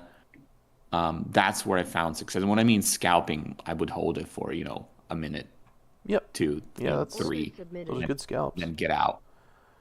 And with the being on a Order platform where filled. there's no commissions, that works. But then if you try to do that on a platform where you pay commissions, it it's not the same. Yeah, you know, just death by The 1,000 commissions paper eat, cuts. eat into it quite heavily. Yeah, and that's fucking fair. And the reason why I tell you to try futures is because you might notice that skill you developed scalping Tesla transfers over to futures. Because futures Oh yeah, I was pretty consistent. I remember one stretch that I had 19 green days. fucking A, dude. There you go. Yeah. That's awesome, dude. And that felt really good, right? Yeah. But again, it's market conditions matter too, right? Like Exactly. it's just so much more than what it seems on the surface. Yep. Yeah, I Stock agree with filled. that 100%. But there's clear advantages to trading stocks. Like you have the freedom to move to a different asset, if you really want to. But I think the best of both worlds. Like my ideal scenario for trading would be to have a futures account and a stock account. And that way, if there was a substantial opportunity in stocks, I could throw on fucking heavy risk. Meanwhile, when we go through these huge fucking droughts, I could scalp ES and just make money. Like it doesn't have to be a lot of money. Well, that's what I like about scalping is that, you can just stack your wins, right? You Yep. take a loss, it's not really big. I mean, if you're following proper risk management rules, of course. But yeah, it becomes kind of like a job, right? Like versus, Yes. you're not hoping for that big break, right? You're not hoping for that big breakout or breakdown in order to, make your day, and then you fuck up one time and then you're upside down all of a sudden. Exactly. And then you spent the next 2-3 days trying to climb out of that hole. Yep. Yeah, dude, exactly. They both have their advantages, and I think like one day when I do become a full-time trader, that's gonna be my strategy. Is like during those huge drought periods, I can scalp ES and make decent money, humble decent money, and then when those fucking hot periods come in stocks, just swing the bat, dude. Because the best traders in the world, that's what they've done. They find those very niche, small periods of volatility in stocks, and you can just the potential's unlimited, pretty much. But it's rare, and you have to be fucking patient, dude. Being a stock trader requires way more patience than what we do, because you have to sit on your hands for months, sometimes years. I know a trader who's been trying to swing trade for the last 3 years, and he's still down on his account. Because that period hasn't come back. That 2021 market, it hasn't come back. I agree. My buddy's still holding a crazy position. I think he's down just astronomical amounts of money. We're talking about like 30,000-40,000. Been there. And he's not letting go. He's like, I'm gonna hold this until I die. I know guys like that, dude. It's almost a mental illness. It's like, what are you doing? Every what's funny is every swing trader eventually becomes an investor because they're like, they make one mistake and they're like, fuck, now I'm in this for like 10 years. Yeah. Yeah, and I think that's why firms like SMB start people as scalpers. It's because like you have to work your way up to that. If you start trading as a scalper, I think you're Order fucked. filled. Or sorry, if you start trading as a swing trader, I think you're fucked. 'Cause Yeah, well, I mean, the most volatility, right? Well, at least in stocks, is like the overnight kind of gaps, right? That's where the most money is made, honestly. So but to capture that move, Order submitted. it's Order canceled. nearly Order impossible, in submitted. my opinion.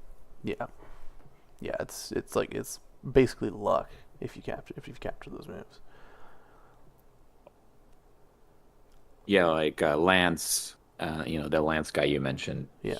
He he just has so much capital, he doesn't care. He can just like sit on a position forever. Yep.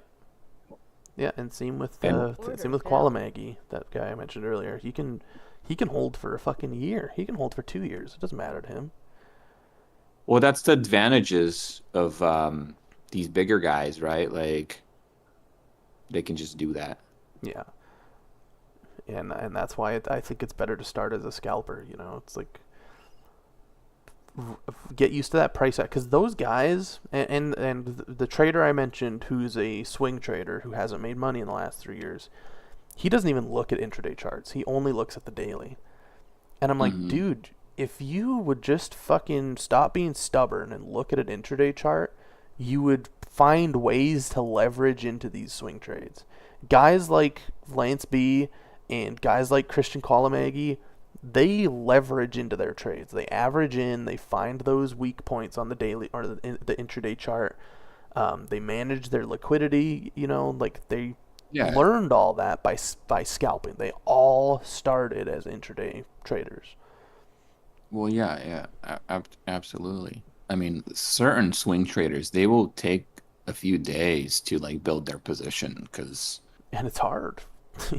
Yeah, it's not easy. You don't just wake up and click a button. You know, it fucking takes time and it takes discipline. Yeah, it's totally different ball game. You gotta look at all the all the filings of the companies, the earning calls. You gotta do your research. Like it's just there's just so much more to it.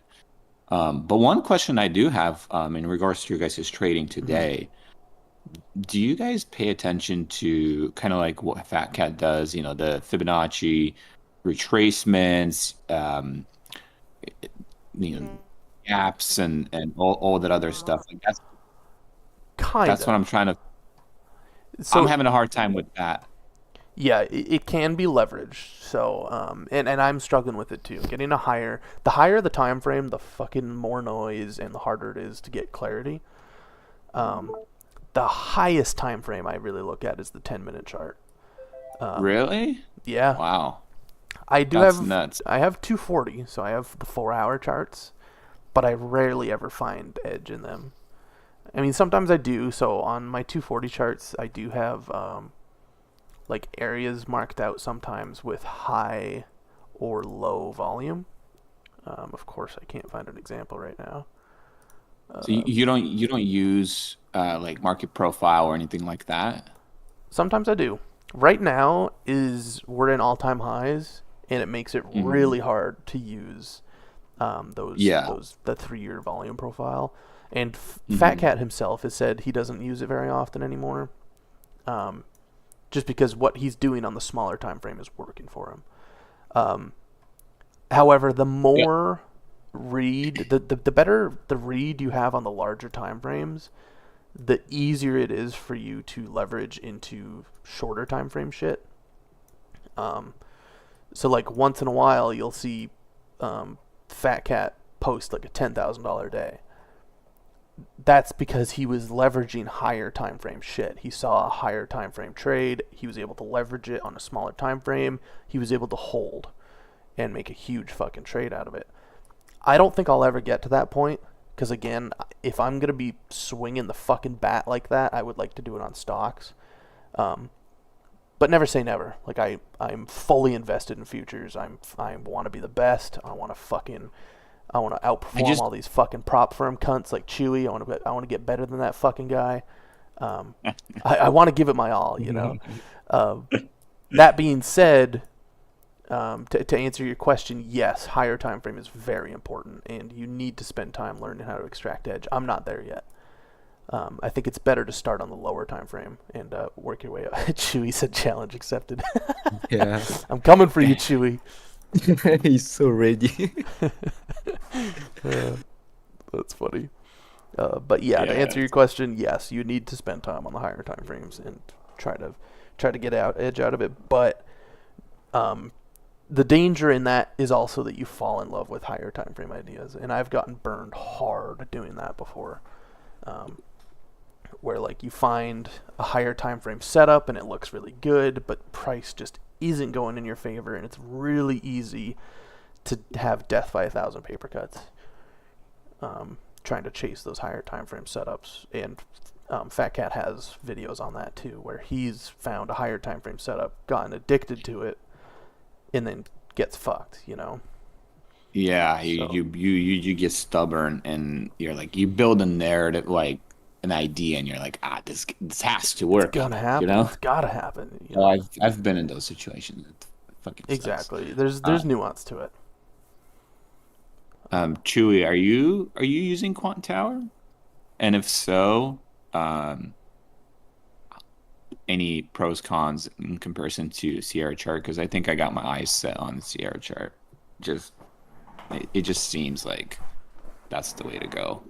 It depends on what you're looking for. If you're looking for a user interface that isn't cancerous, I think that Quant Tower is a really good Yeah. way to go. But it He's just got a point. depends on what type of trading that you're doing. Like maybe I could answer your question if you give me an Yeah, idea of so- what you're trying to look at. The type of trading, I mean, exactly what you guys are doing here, shorter time frames, looking for reclaims, all this is, Data.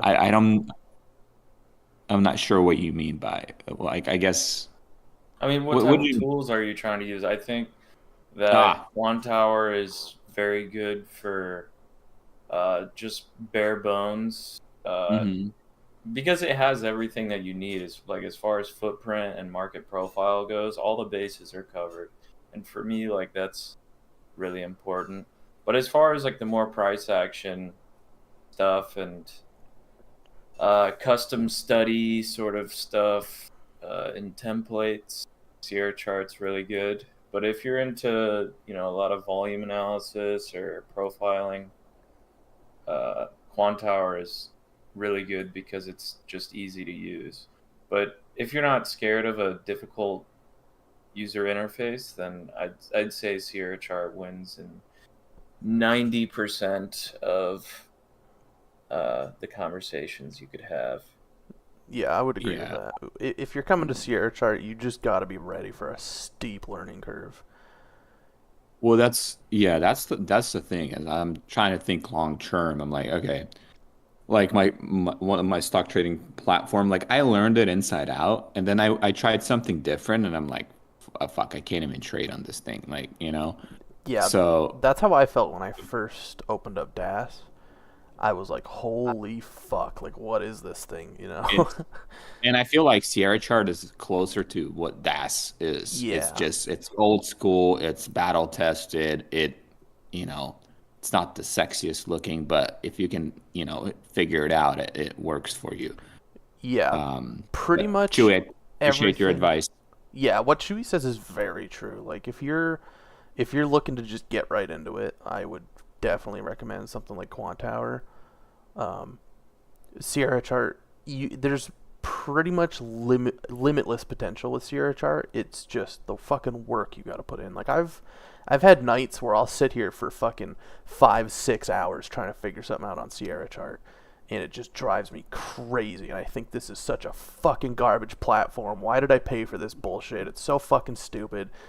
And then I figure it out, and I'm like, oh shit, this is awesome. So it's frustrating at times, but it is a fucking nice. It's a nice platform. Well, based on my research and what I've seen, most people who scalp use it use Sierra Chart because of the data feeds and like how quick you can post your orders, right? Yeah. I think there's Teton. I think, and then there's what is that other one? Fuck, I forgot the name of it. Some other data source. And I don't know how that. I haven't researched Quant Tower yet, so I don't know if what you guys do here is, possible Yeah, to do there. That's fair. It also depends on your hardware. Contextually, it sounds like you've got enough hardware, but when I first started, I had the worst fucking computer in the world, and it would not. I struggled. It throttles at some point. Hmm. But I just got a PC a couple months ago, and it's running a lot better on it. Gotcha. And then if you go with like Top Step, for example, and you go with, say, you set up Quant Tower and you commit to that platform, could you like swap them out later? Yes and no. A lot of I prop said, firms, a lot of prop firms have different packages. Mhm. So you could buy a package that includes data for NinjaTrader and Tradeovate. You can buy a package that has it for TradingView. You can buy, usually for Sierra Chart, it's Rhythmic. You could buy the Rhythmic for Sierra Chart and Jigsaw and shit like that. It depends. Sometimes you might have to switch packages, which means you have to reset your account, unfortunately. Hmm. So yes, there is a little bit of a no turning back. Okay.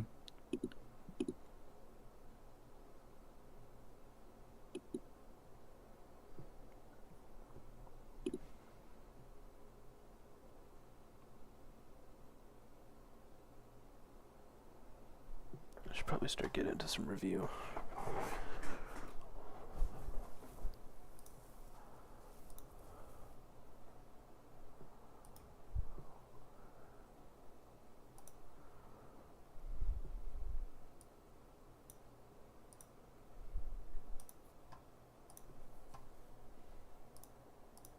Do you go trade by trade with the review? Yeah, for the most part. Right now I'm just doing like pretty bare bones, like Google You're just Sheets. collecting your statistics, right? You're trying to figure out what's your. Exactly. Yeah, I'm just tagging. But Fat Cat's trading journal is like right around the corner, and he's agreed to let me beta test it. I think starting next week, me and a couple other guys from Wave 2. And that has integrated live tagging. So you can sit there and tag your trades as you're tagging them, and then at the end of the session they load in. I'm pretty sure. Chewy, you can correct me if you're wrong. I think you've been using it longer than most people. Which I'm really looking forward to. Because right now I just do it at the end of my session, but it would be nice to do Order it submitted. during the session, if you know what I'm saying.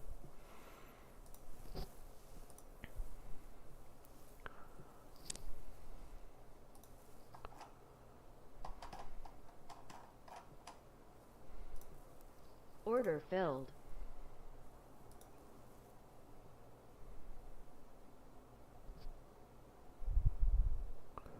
Oh, I gotta change this mental tag. Stop filled. Yeah, unlucky.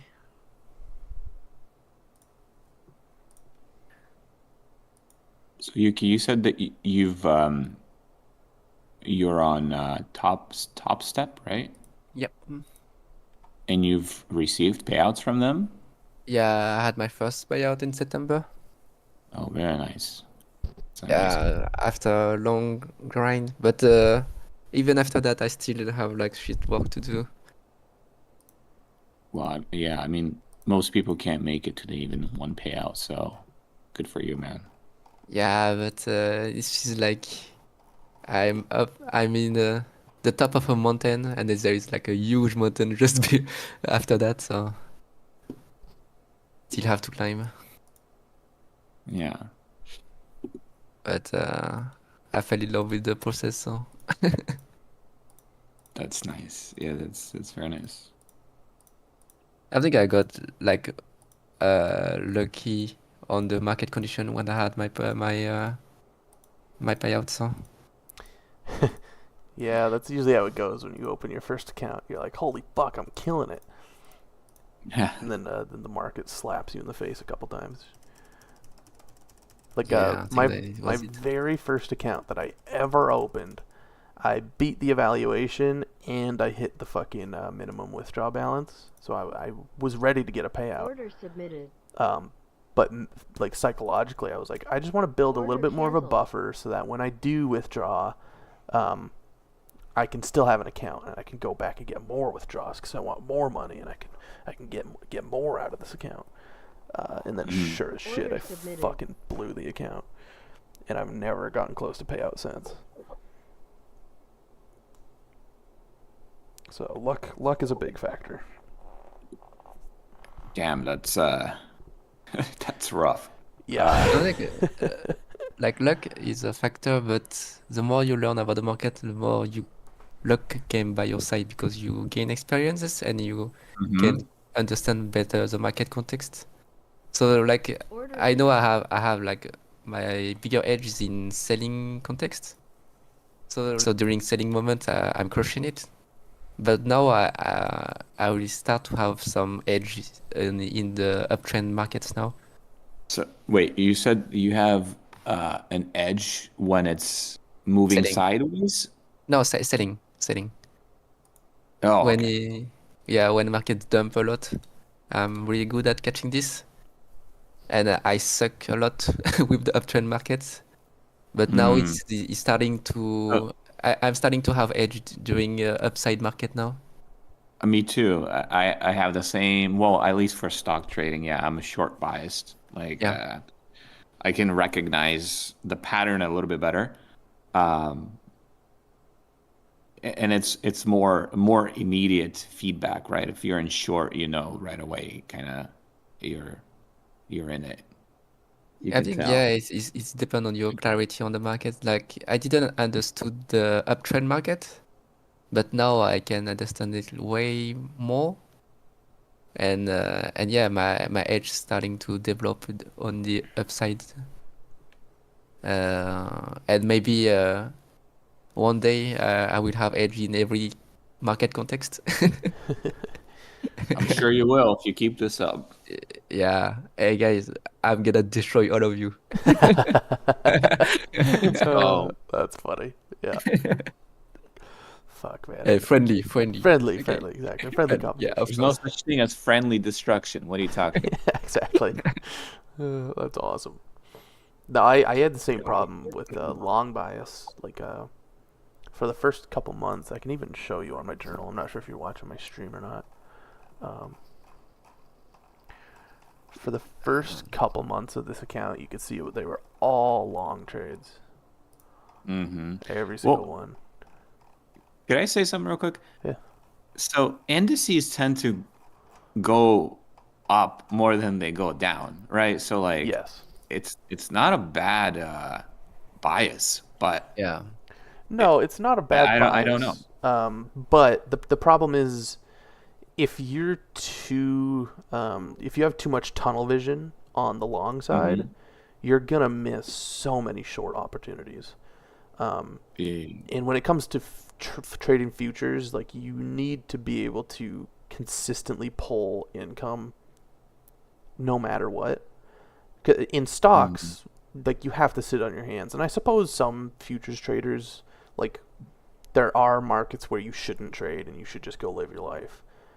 However, on this time frame, like scalping like this, you're expected to be able to pull money every day.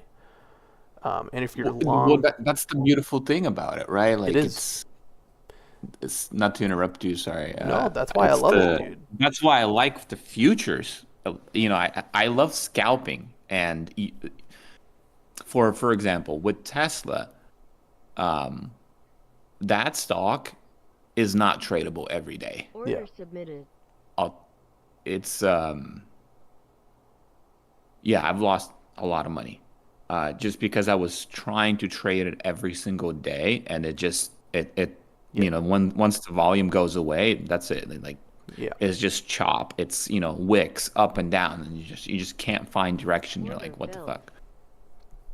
Yeah, exactly. But with futures, it seems like there's just enough volatility where you can keep scalping every single day.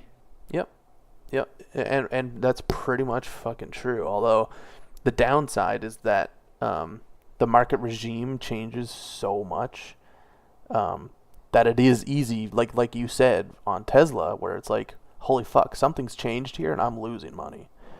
And that happens a lot in futures. Like the last week or two, we've kind of had a regime shift. And just having to constantly adapt is really hard. And that's why traders like Lance Brightstein, he'll say, futures fucking suck. Like, why are you trading futures? There's no edge there. And he's right. The edge is so small. But the upside is, like you said, you can come and fucking take money from the market every day. You got to work for it. You gotta, at least for me, the way I interpret what he's saying is he's saying about himself more or less, professional kind of folks, right? Like, yeah, he's moving hundreds of thousands of dollars in one single position. Yeah, obviously there's no edge for him, doing what you probably wouldn't even be able to do that with that kind of size. Yeah. But most people, they don't have they don't have that kind of bankroll. And yeah, if there's this one guy on I think he calls himself Short Bear. Yeah, I follow him. Yeah, that guy's just ridiculous. He's able to just, I don't know, print money somehow. Yeah, and he moves fucking size too. Yeah, he's I think he's like $5-10 million guy. But he started out with like nothing. Yep. As well. So it's possible, but if you want to, at least, again, I'm just kind of spitballing here and what I'm thinking, right? Mm-hmm. I think futures is, if you like to trade, if you like to scalp, this is the market, because you can quickly scale this up to, instead of trading one contract, 5, right? Like, yeah, and not much would change other than now you have a lot more risk. Yeah, but at the same time, I do think once you get to a certain point, it kind of caps. Like I know Fat Cat's talked about it before, where he's like, I'm struggling to advance where I'm at currently, even though he is like, his P&L curve, I haven't seen it, but I have heard that his P&L curve is fucking upward to the right. Like, Fat Cat's fucking killing it. I'm not arguing that. But it is, at a certain point, you run into a scalability issue, whereas in stocks, it's like, you can get someone like the Short Bear who can grow their account fucking fast. COVID market had a lot to do with that. That was an outlier market. And, I mean, the fucking market was just handing $1,000 bills out to people. Yeah, I can tell you from my own personal experience trading Tesla during the COVID times, like, there would be like one candle where it would make like a $5 move. Yeah. Sometimes, more. Yeah. You don't need a lot of money to make a lot of money. Yeah, exactly. So, but nowadays, or not right now, but earlier in the year, it went down from like making a $5 move to like 50 cents, Exactly. $1. Yeah. And it's because there's no volume. Yeah. And it's harder to capture that volume in stocks. Well, on the platform that I was trading on, which is Thinkorswim, I think pretty much everyone has that, or started out with that when they started trading 90% stocks. of people started on Thinkorswim, yeah. Yeah. And when you're trading on Thinkorswim, I think you're just buying and selling, and you're trading within that pool of people. And Thinkorswim, they know, I guess now, Charles Schwab, they basically, you never actually trade with the real market. Yeah. They just, there's just so much people that use it. You never even, your order never hits the actual real market. It gets absorbed by some other Thinkorswim freaking trader. Yeah. Yeah, and that makes it extremely hard. Whereas ES and other futures markets are a little bit more diversified, if that's the correct word. I'm not really sure it is the right word. What's the word I'm looking for? They're a little bit more interconnected. which is why I really like futures, is because I actually feel like because there's so many market participants in futures that it's more fair. Like I have a better chance, even though it's like the market makers and the fucking pulling and fucking spoofing and shit like that is so illegal, and you see it all the time. But it's a level playing ground, I feel like, for futures. Whereas stocks, it's like you have your broker who's probably selling your fucking data. You have the large institutions who are probably buying that data and fading you. And Well, your broker could be trading against you too. Like, yeah, they giving you they shitty can. fills and shit like that. Yeah, absolutely. Because there's no, I think in futures, I think there's your broker can't trade against you. I don't know if you guys heard of like Clear Edge, Yeah, or wait, no, Edge I clear. think it's called Clear Edge or Edge Clear. Sorry, Edge Clear. Maybe it's Edge Clear. They're a broker, right? Yep. Yeah. So I hear a lot of good things about them. Just based on my research, I actually talked to them too. I think I have an account Um, with them. I can't remember. It's either Edge Clear or Stage 5. I'm gonna hide my email because that's obviously personal. Let's see. I think it is Edge Clear. Yeah, I've got an account with Edge Clear because Order submitted. for Sierra Chart to run Rhythmic data, there's a workaround you have to do where you need to have a personal account with at least $100 in Order it. filled. For certain kinds of data. I don't remember specifically. It's been so long since I've had to do it. And that was the workaround, is opening an account with Edge Clear, putting $100 in it, and then you can get the non-professional data. That's because that's with Apex, right? That's through Apex. I think it's through anything with Rhythmic. Anything with Rhythmic, you're going to need that, Mm. which is a little unfortunate. But, I mean, I did it once a year ago, and I haven't had to do it again. Order submitted. Although that $100 is just Mm. sitting in an account that I can't touch, but who cares? Order canceled. But if I ever did go live, I probably would go with Edge Clear because I've heard good things about them.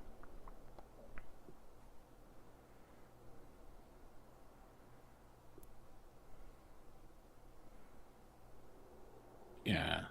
So they told me that I can line up with Sierra Chart. Could get a demo, and then you can get a demo account, and then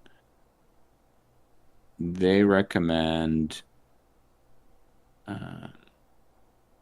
They recommend.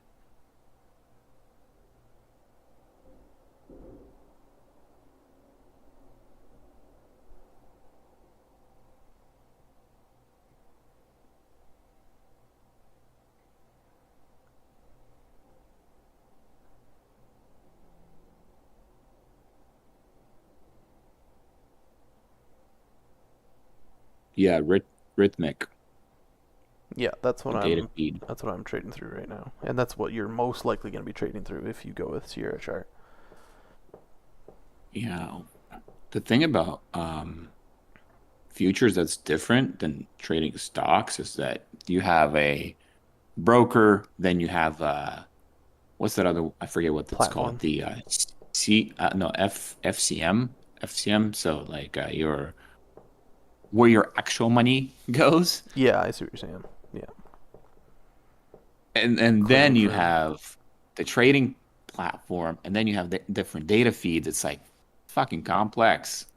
yeah. At first, it's a bit of a fucking learning curve at first, but once you have it figured out, it doesn't get much more complicated.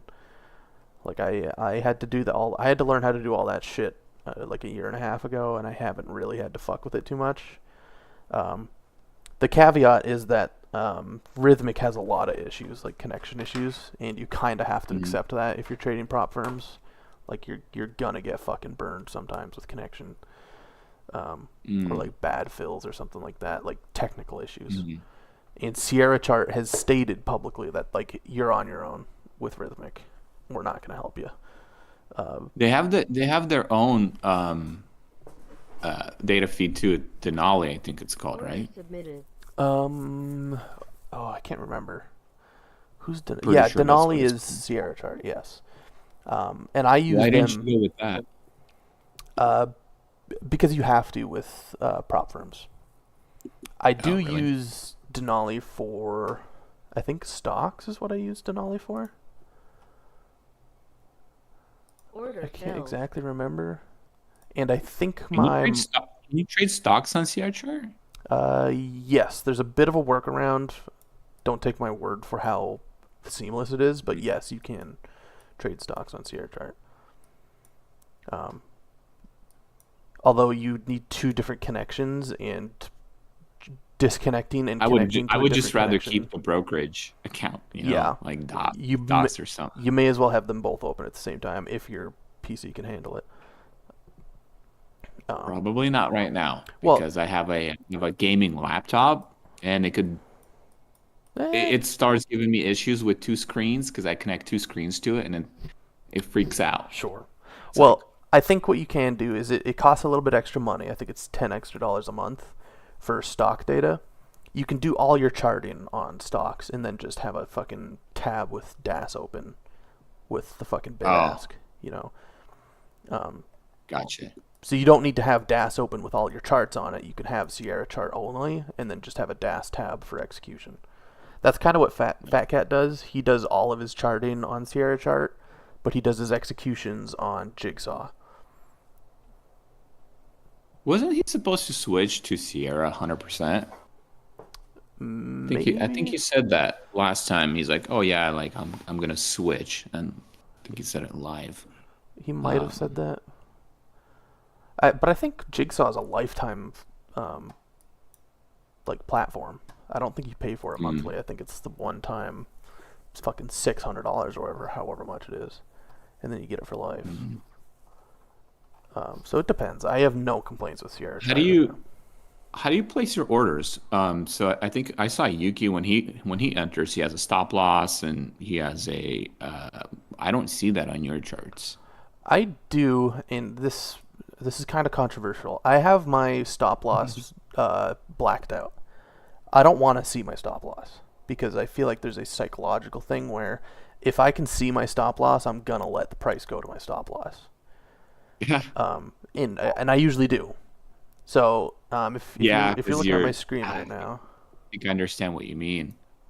you can see that 25.50 is blacked out. That's my stop loss. So right now it's set to 10 ticks. Oh, I see. It's down there. Way down there. And if I move it, you can see it move with my order.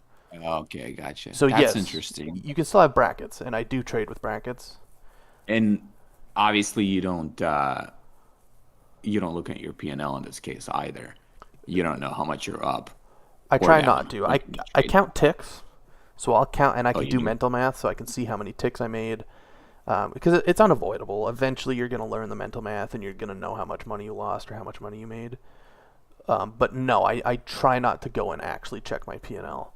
But I have a notepad next to me, and I'll write down with pen and paper what time I took the trade, how many ticks roughly I made, what my conviction was. So I'll do EV, EV1, EV2, EV3, and then my my mental, like how I'm feeling. 1, 2, 3.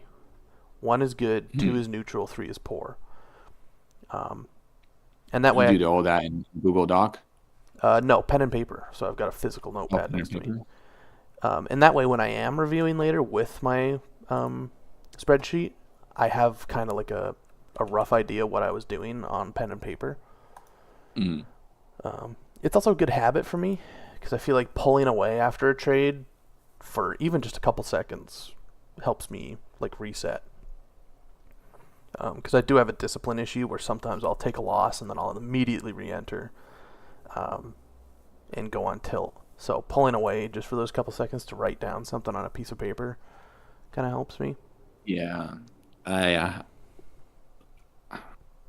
need to work on one of the issues that I had, when I was scalping stocks was I didn't use a stop loss at all. Sure. And that that kind of ended up in I ended up in a couple situations where you freeze, you can't fucking exit the trade. Yep. But I have been using stop losses after that. Sure. And it sucks when it gets hit and you feel that emotion. You're like, fuck. And then you see it go exactly where you wanted it to go. But in the long run, it's so much better. It is. Yeah, it's huge. And I would say of all of my losing trades, I would say probably like 60 to 70% are manual. So I'll manually exit a trade. The thinking behind that is that I will get out for a better average, because there's slippage when you get stopped out, obviously. So instead of taking like a 4-tick stop loss and getting filled for 5 ticks, I'll try to take it off for like -3 ticks with a limit. I'm not great at it. That's a skill that takes a long time to develop. But the other reason for doing that, besides just getting a better average, is that the EV, the expected value of the trade, will change with each tick. So I might be long. Let's say, for example, let's say I'm long at 27.75, right? Price comes down 6 ticks against me to 26.75, but then it immediately reclaims back up. That just added conviction. Like, I'm in a better trade now. But I just fucking ate 5, 6 ticks of drawdown. You know, if I had a stop loss at 4 ticks, I would have got bottom ticked. The risk in doing that is sometimes it's just going to fucking come all the way against you, and I'm going to take a 10-tick loss. And that's a skill. Wait, so why not wait? If you know you want to enter there, why not wait to enter there? Because I don't always know I want to enter there. I see. So I might be early to a trade, which is a problem. It's a skill. Like, you have to know when you're early and when you're late. And it actually almost kind of played out here. It's just too slow. But like, let's say this micro range right here.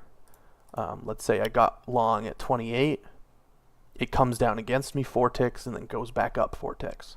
That added confirmation onto my trade because we just swiped liquidity and now we could be heading back up. But there are nuances where it's like it comes down, and right now I would probably exit. Like, I would probably limit order 27.50, 27.75, get out for a 2-tick loss because it's compressing, it's downtrending, and it's not going fast. It needs to go fast in order for it to add confirmation. Right now it's not.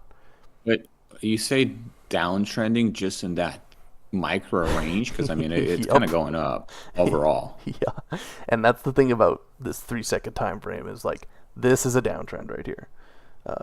No, fuck. Okay, yeah. So that's like It's a nuance. So it's not Is- a significant downtrend. I don't think it's going to go down. I do think it's still going to go up. But for my entry, I don't want to go long right here right. because it's downtrending. It's compressing to the downside. And that's something that's recent, dude. Like, like, this is information that I learned literally on fucking Thursday. Is that Which like, part? the compression and the downtrending? Like, right now on the 3-second chart, it looks like it's going to keep going down, even though there's a much larger uptrend. Oops, I accidentally just got Well, lost. yeah, it probably is gonna Yeah. So you can see what I'm saying. eventually. Yeah. But I don't want to get long right here because I don't have advantage, and chances are it's going to keep bleeding down. Hmm. You know, and it actually kind of looks good for a short here. Like, if it shoots up to 27 real fast, I might want to get short on it. But it's about context. You know, I don't have that much going on to the short side. Yeah. So, at least from what I'm used to, is trading on a 1-minute chart. You know, if you see some rejection, huge wicks, right at the very top, right, like it's like losing momentum, and Yeah. it tries to break down, and then the huge wicks come in, and it gets rejected. Yeah. And then it tests again, then obviously, boom, enter short. But on your chart, fuck, I can't tell the difference between wicks and not wicks. It's right now it might be a bad idea because the volatility has died down. Let me find. Yeah, it's a little bit more volatile back here. So let me see if I can give you an example here. When it's super thin, like down here, Mm-hmm. that's a wick. Because its Mm. price isn't spending a lot of time down here. When it's thick, like you can see these thick green and red right here, that means price is spending a long time here. There's more orders going on here. There's more volume. Like if I drew a volume profile, there'd probably be a pretty nice profile right here. I think it's easier to read these volume bars, these thin little bars, because it's easier to identify compression and like those little tiny downtrends, those little tiny uptrends. Yeah, it's probably just the resolution on my side. Yeah, the resolution is probably pretty shitty, I'm not gonna lie. I'm streaming to Discord and YouTube at the same time. Oh, really? Yeah, I stream to YouTube so I get the recording. But then I just stream in here for shits and giggles. Let me see if I can give you a good example of what I mean. I took some pretty bad trades down here, so don't take everything I'm saying with a grain of salt. Why don't I... Here, I'll just give you fucking examples from earlier today, because I had a really good read on the market. This is going to be even shittier resolution, because it's streaming through YouTube back into my Discord stream. So you can see, you can see what's happening here. This was 10 o'clock news. So we had this huge fucking wick up. We had a huge wick down, and now we're kind of ranging in the middle. We're slipping, right? Consolidation. Yeah. But there's an uptrend. You can see we're making higher lows, right? Yeah. You can trade this channel, right? Exactly. But we're also flat right here. See how it's rolling flat right here at 1975? Yeah, exactly at that point. It's weird. Yeah, I want a breakout of that area. But I'm not going to hold for a breakout of that area. Because I don't want to... If it's rejecting off that area so many times, chances are next time it touches it, it's going to reject. But there's a magnet. It's acting as a magnet. Price wants to go keep testing there. So you can see here, and I get long again. And I wait for that little pullback. Now I have the advantage. When it pulls back like that, it means chances are we're going to go back up and revisit that, and I'm getting in at a better average. Which is it seems like a simple concept, but it took me a long time to understand, to really understand it, you know. 3 ticks. Humble. Like a very, very humble 3 ticks right there. Even though I do want to break out and I want to go higher, I have to take it for 3 ticks. I guess my thought process is, if you know that it's kind of like there's some resistance there at, what is that, 20? 1975. I can't fucking read that, but whatever 20 number, and it keeps shooting down, why not take the top of that, set a limit order there, and then go down? Because there's liquidity. Because there's stops here. So people are entering short and long right here. Chances are their stop loss is at 1975 or 20. I don't want to take the risk of getting short there in the event that it blows through and goes 10, 15 ticks in the opposite direction. Because that's what happens on a liquidity run. Liquidity gets ran, those shorts are forced to buy, and they add to that huge wick up. I mean, couldn't you say the same thing about the exact opposite of that, like 1750 or whatever over here? People are setting their stops here to go long. Yes, but it's trend. So I have a trend. There is, you're right, there is a thesis that we could come down and stop out all that liquidity, but it's not in one area. It's 1725, 1750, 1825, and when I took this, we kind of ran that 1825 liquidity, and that's why I got in. I guess in this case, looking at a 3-second chart, what you're saying is it's a lot easier to see that liquidity because of like how flat top it is. Is that what you mean then? Yeah, and that's just my personal source of edge, and I learned it from Fat Cat. Fat Cat also trades this way. But when it's rolling flat like that at 1975, I know there's a lot of stops right there. In this stock trading world, that means that there is a seller there who's preventing the price from going up higher. They're just holding the price. And at that's that exact level. and that's also true here, with the caveat of we're on a 3-second chart. Chances are that guy, he's not going to be in profit very long, because futures are a range bound market most of the time. Yeah. Obviously, we're fucking uptrending this year, so take that with a grain of salt. But chances are this seller who's protecting this area, he's not going to be in profit for very long. Chances are he's going to get ran at some point. Futures markets are very predatory, and this is more speculation than anything. So again, don't take what I'm saying as fact. There's a seller defending this area, he's gonna get fucked. Someone else is taking the opposite side of his trade and wants to fuck him for liquidity. And I'm trying to be the middleman there. I'm not trying to hold all the way through and fuck him and catch that 10-15 tick move up. I'm just kind of using it as leverage. I'm like, hey, there's a buyer below me who wants to fuck this seller. I'm going to catch that little tiny 3-tick move. And I did it twice. Have you heard of cumulative delta? Yes, but I haven't messed around with it too much. Mm.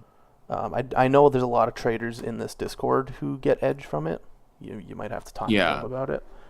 I mean, from what I can tell, just obviously I haven't traded using it, but just observing how it works, pretty fucking fascinating. It helps you spot the imbalance. Yeah, and there is merit to that. However, and I might be wrong here. Anyone in here can feel free to interrupt me. I feel like with things like cumulative delta, they are those kinds of indicators. It's more of data than it is an indicator, but those indicators, quote unquote, have a tendency to be easily manipulated, if that makes sense. I might not be phrasing that right, but they change a lot. So if you look at the market from last year and you're using cumulative data, let's say you're back testing, you're using cumulative data to back test a year ago. Cumulative delta. So sorry. the difference between the buyers and the sellers. Yes. If you're using cumulative data a year ago, you're going to get different results than you are right now, because that sort of data isn't concrete. It can change a lot. It's supposed to be just the ratio. It's supposed to be just the ratio of buyers to sellers. It is, but in the context of futures markets like this, it doesn't really do much to dictate where price is going to go next. If you get what I'm saying. It's a useful tool, and it can add what's the word I'm looking for? Confirmation onto your already existing thesis, but it's not reliable enough, in my opinion. That being said, I haven't used it. Like I think I've fucked around with like standard delta for a couple months. So I just looked at what I think you guys all probably know who Merritt Black is at this point. Yep. Yeah, so he uses that a lot, and how he uses it makes sense to me. Like if at this at this 20 mark right there, right? Yeah. If and I cannot really explain it at exactly how he does it, but from what I understand is that if the cumulative delta there is like large, right? Mm-hmm. And then it shrinks to the other side, basically when it starts falling down like this, that means that the buyers are trapped and sellers are in control, and so then they have to cover their positions, and it just becomes and that's ways down. That's almost exactly what my thinking is. I'm just using different tools. Oh, okay. So Gotcha. it's the same thing. We're coming to the same conclusion. It's just different tools used to get there. I think Chewy and some of the other guys are a little more technical when it comes to their trading. Like they analyze a lot more of that sort of data. Yeah. I'm just not quite there I think yet. Chewy uses. I think he uses cumulative delta, or not cumulative. I think he uses delta.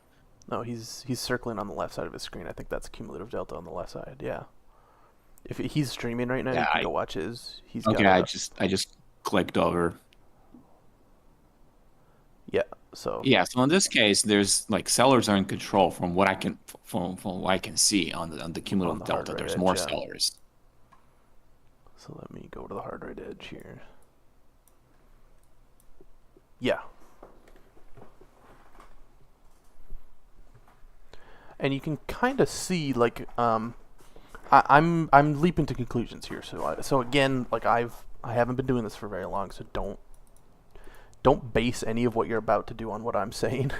I like talking about this shit, and we're kind of riffing right now. Yep.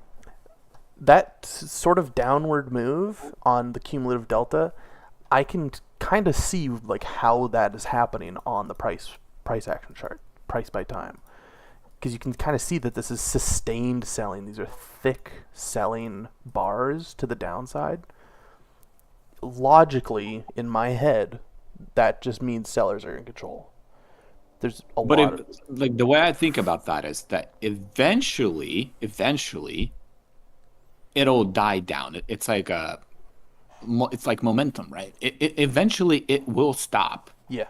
and that's what you're trying to look for, right? It's like, okay, where the fuck is it gonna stop? Is it gonna go down to, I don't know, some average down below? Is that where it's gonna fizzle out? And then that's where you try to look for like a reversal trend of that. Yes. That move.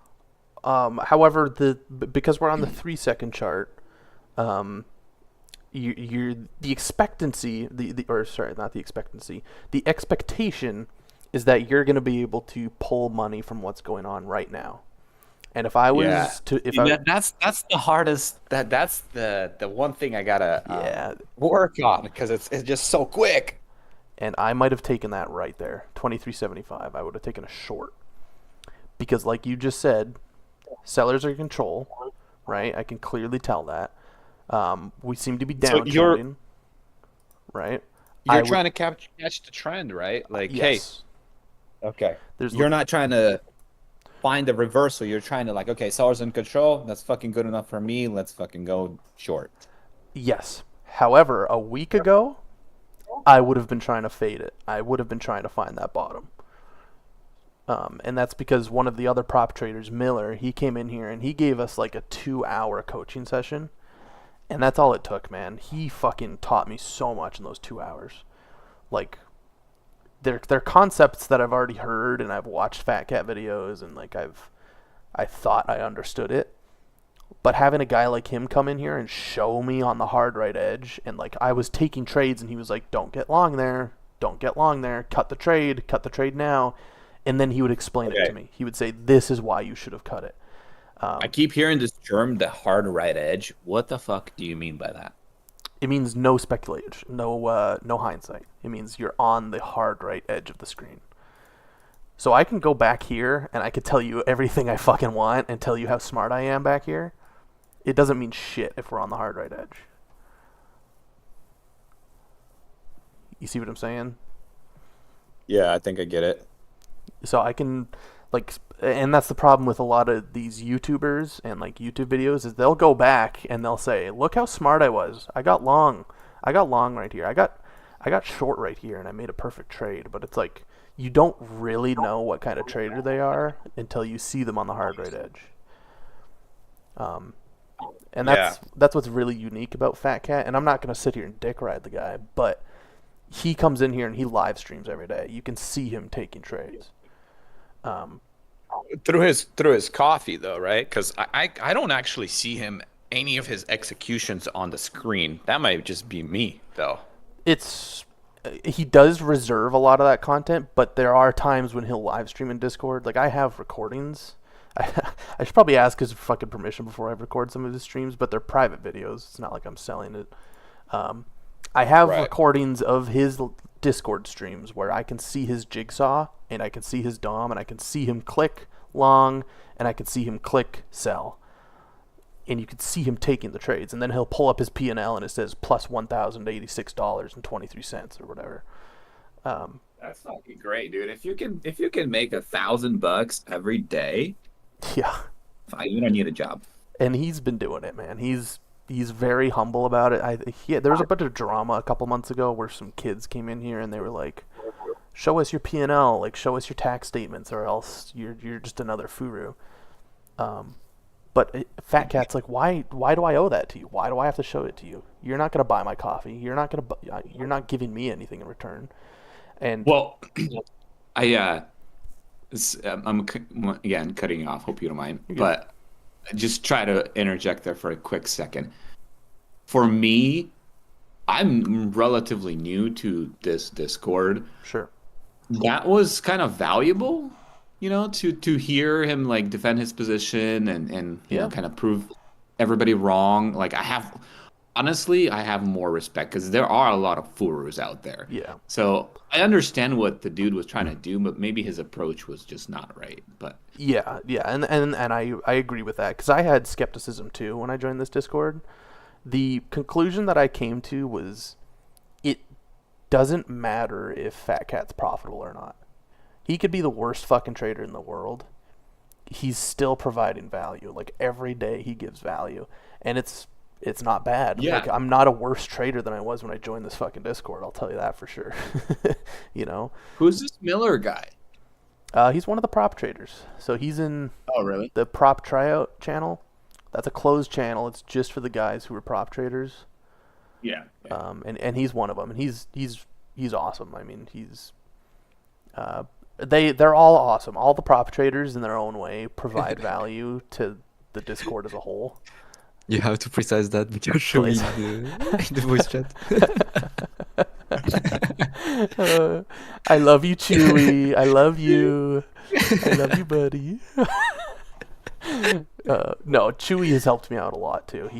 I've been doing this for like 2 months, I think, and Chewy, he'll respond to some of my messages. He'll jump in the Wave 2 voice, and he'll give me guidance and shit like that.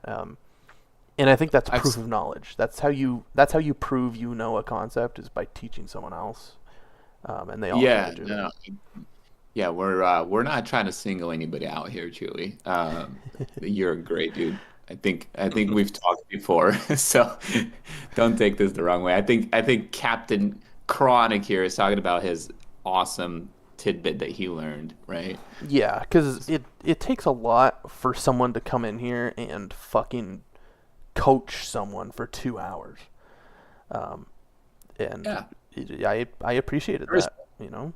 And it helped me so much. I'm such a better trader this week than I was last week. It's insane. It's like I'm a different person. And that's all it really takes. So in that sense, I think you've really struck gold by joining this Discord so early in your futures trading. I've been in so many. I'm in another like futures kind of Discord as well, and this one dude, he streams and stuff like that. But man, I don't know. He uses market profile. He's trying to capture like bigger moves, and like what I see him do is sit there for 2 hours, not really taking a whole lot of trades, and I'm like, what the fuck? I can't sit there that long. Yeah. And not take a trade. It's just not my style. But some people, they have different styles. Yeah, absolutely, dude. And I think if your style is fucking coming here and executing and fucking performing, then I think this is the Discord for you, because, I mean, that's what. Well, first of all, Just go ahead. not to sound too excited, but like people here actually talk to each other, which is Yeah. crazy. That's pretty rare, honestly. It's super rare. So good on you guys. Thank you for being great people. Yeah, dude. No, it's something you don't find everywhere, and it is. I think it's new. I haven't been in this Discord for very long. I've only been in it for 3 or 4 months, maybe. From what I'm hearing, it sounds like this is the first time it's ever been this active, where like people are actually contributing and journaling and tagging their trades and peer review and bouncing ideas off each other and shit like that. I think that's a pretty new thing for this Discord, if I'm not mistaken. I guess since I saw Wave 2 and Profium created, Yeah, yeah, at this moment of time, I think like most of people start to show up and yeah, start streaming in live. yeah. That checks out. It's about the same time. Yeah, I mean, from my personal experience, like when I started stock trading, like I, I watched so many videos, but then until I like actually sat there in front of the screen and watched some people trade live, like it just didn't fucking click for me. Yeah, me too. So I should stop swearing as much No, you're too. good. I Okay, what fine. happens when you get excited? But yeah, it's like screen time is so important. It like and then just watching someone do it live is extremely important. Yeah. As we're talking, I'm going through my old videos, and I definitely have some recordings of Fat Cat streams. I watch literally every single YouTube video that he has, pretty much at this point, Yeah, me because too. I'm like, There's value, man. There's fucking value there. he's raw, he's authentic, and I like that. Yeah, and it's entertaining. Like I always get a kick out of watching his videos. Yeah, and he like answers DMs too, which is fucking crazy, you know? Like it's like, oh, Yeah, cool, that dude. was my first real indication that this was a special Discord. Is like I joined, and maybe 2 days after I joined, I asked Fat Cat a question, and he answered me. And I'm like, he did not have to do that. Like there was no reason for him to take time out of his day to, and it was a long answer too. It was like 5 or 6 paragraphs. And I'm Yeah. like, holy Yeah. shit, dude. And I'm like, this guy actually gives a shit, and he doesn't get anything in reward. I'm not paying him. I'm not giving Fat Cat any fucking money, and he's still offering a service. You know, it's impressive. It's just a dude that loves fucking trading, man, and teaching people. Yeah, that's what it comes down to. You can't help it. Exactly.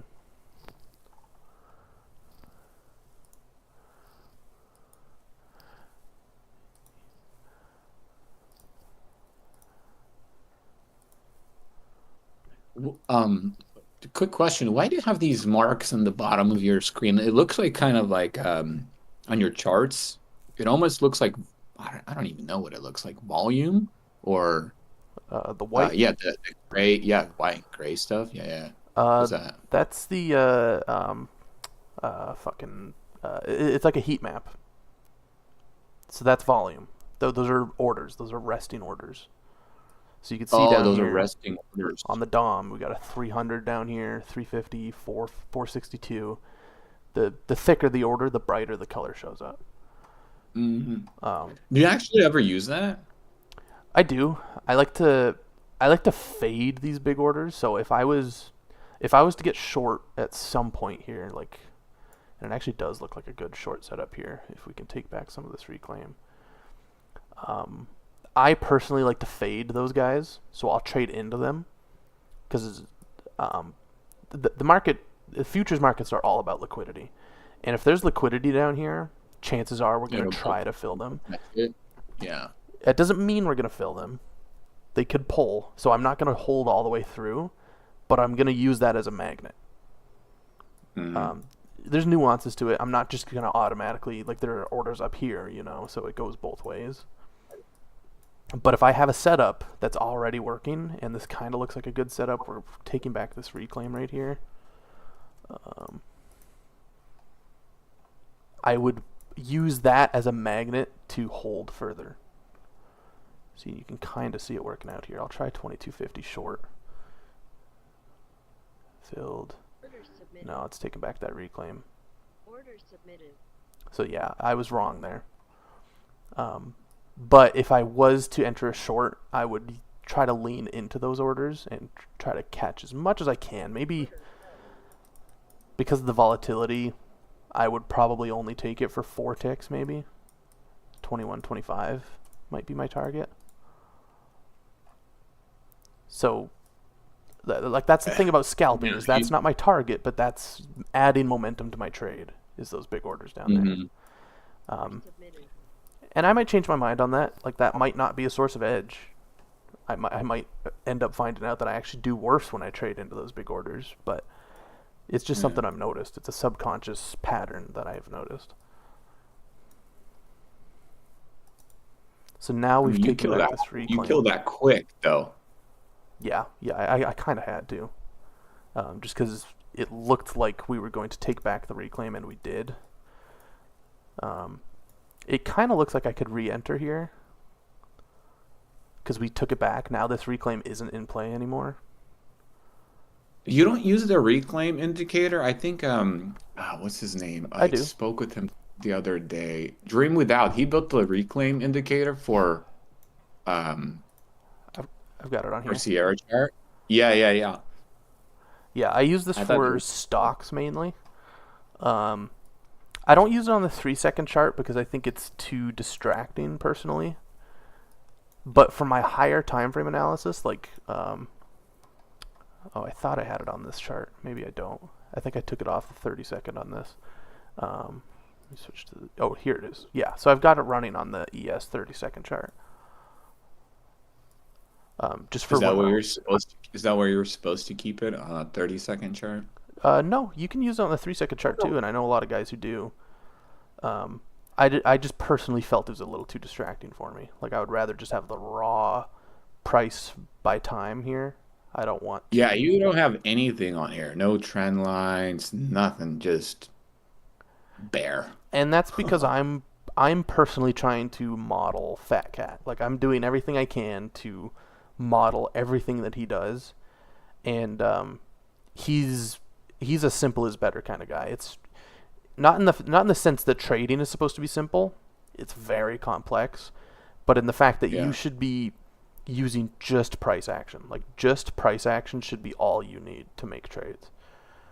Like, to answer your question more specifically, no, I don't really use the fucking orders. Like, I don't really use this shit. It doesn't affect my trading that much. Maybe like a couple times a week I'll have a trade that's influenced by the DOM. And Fat Cat Well, has, yeah, the reason I asked is like because I've watched you trade for like the last, I don't know, however long you guys have been streaming, and I haven't seen you use any of those things. So that's why I asked. I was like, do you actually use that? yeah, no, not very much. Fat Cat has in the last couple weeks stumbled upon something that's pretty interesting on the DOM, and it involves these market orders. They're the numbers in the middle. Oh yeah, I watched those video. I watched the video Right? where it's like, like I forget how he explained it, but I think it's they I'm not gonna do it justice, but I know what you're talking about. They like to reclaim it, I think is what the Chewy might be able to explain it better because he's actually sat in on those sessions. But I think it's the bigger the number is in the recent orders, the more likely it is to reclaim. So there's an 85 up here. I think Fat Cat would say there's a pretty good chance they'll reclaim that 85 because there's an 85 up here, but there's nothing below us really. Like, these are pretty light numbers all the way down. Yuki, I have a weird question for you. Since you're on the other side of the world, Sorry, um, what? I didn't hear what you say. no, I said I have a question for you. So, since you're on the European side of the world, right, and we're out here, do you find lag to be an issue for you at all? Not much. Sometimes I like some platform issue, but not lag. Hmm. So Interesting. no, it's good. Wow.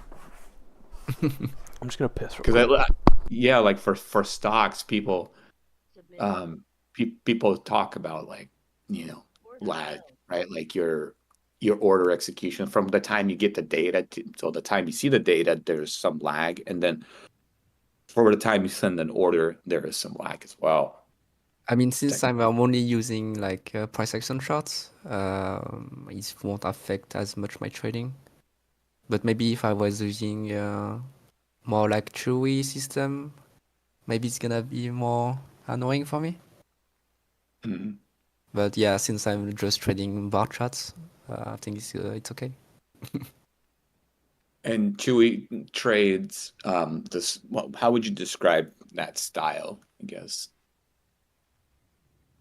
For Chewy, is there a name for it? it's Chewy style. Chewy style. I mean, I don't know if he's gonna talk better about it than me. It looks much more complicated than what you guys are doing. I think it's like where you find clarity. Yeah. Should we find clarity in this system? Me and Chronix only find clarity on just the charts as it is. So yeah, it depends on you, man. Man, yeah, I'm new to all this shit. To me, it all looked like hieroglyphics 2 months ago. Because I was just trying to look at the price action, just like in stocks, and I'm like, fuck, it's different. It's different. It's not working. It's like it's totally different. And since you seems very excited, maybe like you said before, like you can't stay hours watching someone trade. But you need that skill set in order to scalps. Really. Like there are periods like I have to wait like 2 hours without any trade before I found my opportunities, and that shit's happen on a regular basis. So Really? yeah, you have to wait like for the where you find clarity. If it's a day where you don't have any clarity, guess you will have to wait all the day for nothing, and that's part of the game. So just wanted to let you know. No. I see what you're saying. I think what you're trying to do is tell me like, hey, don't get too excited because there might be times where you are not going to take a trade or you have to wait for a proper setup. I understand that. I was just telling you that developing your patient skill set is gonna be really a good edge for you. So if you can start it early, it's gonna be better. Thanks. I mean, maybe you have it already. So I mean, No, patience is not my strong suit for sure. That's why I like scalping because I don't have to wait an hour to take a trade. I mean, like I can wait for hours just to take. I mean, like I think Fakat does this. He wait for the best clarity and only for 3 or 4 ticks win. So Yeah. yeah, but you have a lot of lots, so Well, then it's payoff. you must have a defined criteria for your like, okay, it met my parameters. I could take a trade now. That's what it sounds like. But I mean, if we're looking at a 3-second chart here, right? Yeah. I mean, a new opportunity should come about, fairly quickly, I think it's 1, 2 minutes, 3 minutes, maybe 5 minutes, like it I don't know. I think it really depends. Like on my chart, I took a trade. For me, it's like in the afternoon, so it's 5:50, and I waited until 6:30 almost. So 40 minutes to wait that's nothing. in between two trades. So Yeah, that's not a lot. yeah, but it's still scalping. So Yeah. No, I get it. I think I understand what you mean.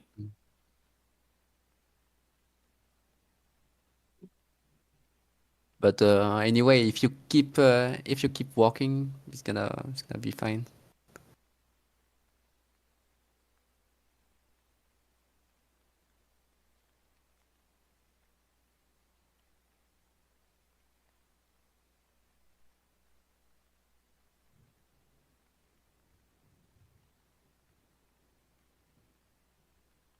So Yuki, you said you had your first payout in September. Yep. How did October go for you? Pretty bad because like I lost my live account, my funded account. After the payout, like I had my payout, so it's fine. But I market conditions shift and I lost my clarity, and I was stubborn, so I lost my account on that. And since then, like I think I had mental issue. And yeah, October wasn't good, but I found like I refined my strategy more and more. So yeah, still struggling after the payout. So I'm not consistent yet. All right, I'm back. So that's okay. And how long have you been trading? 4 years now, I think. 4 years? Yep. Wow, that's quite a commitment. Yeah, but I like this. So I mean, trading is a commitment. I think.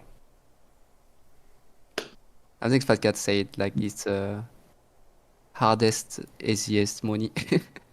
Yeah, that definitely checks out. I agree with that. It's some days it's just like, wow, this is just free money. Some days you're just gotta just fight for it. Yeah, basically. All right, I'm gonna jump into some review here. Kind of been procrastinating it.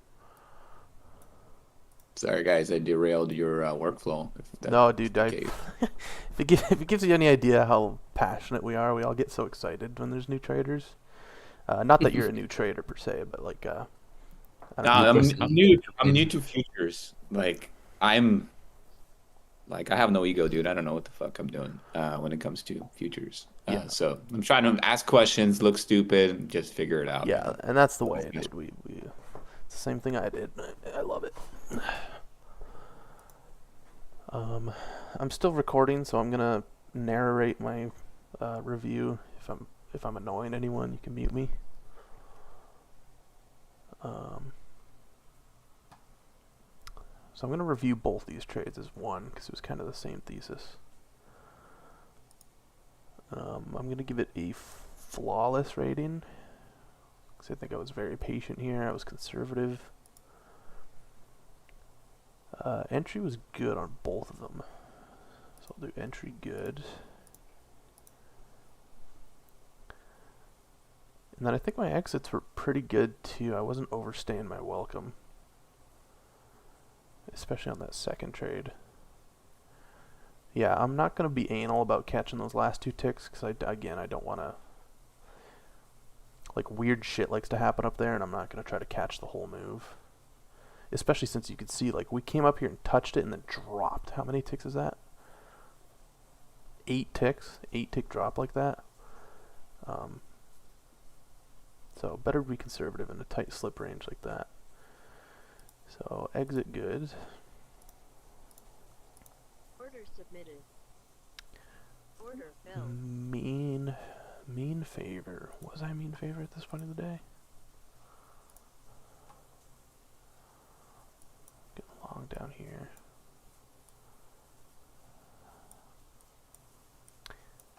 I mean, yeah, I think that is mean favor because we're underneath the midpoint. So I'll give that mean favor for both of those. And then slip favor. Yes. And those are both conservative trades. Man, good trades. Those first 2 trades of the day were fucking awesome. And then I'm pretty sure I took a fucking $100 loss immediately after, but that's okay. It's part of learning.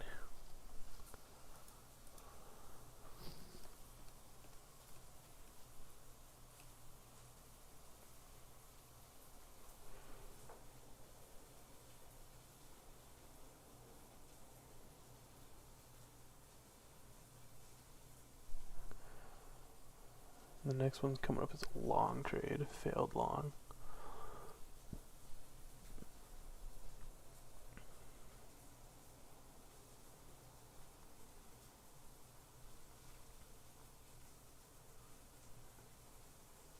Stop filled. Early.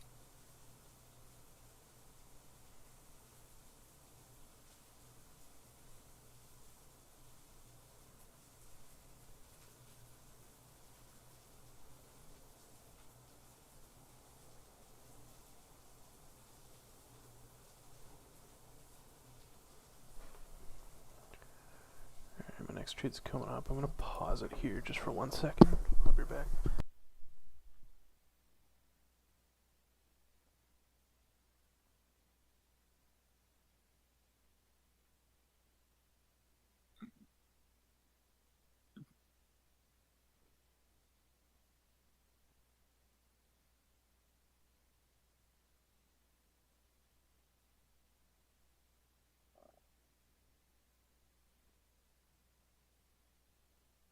Be right back.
Alright, sorry about that. I keep walking away unexpectedly. So I'm coming up on this trade here. I think this one was a little too impulsive. I think I had a good read because this goes on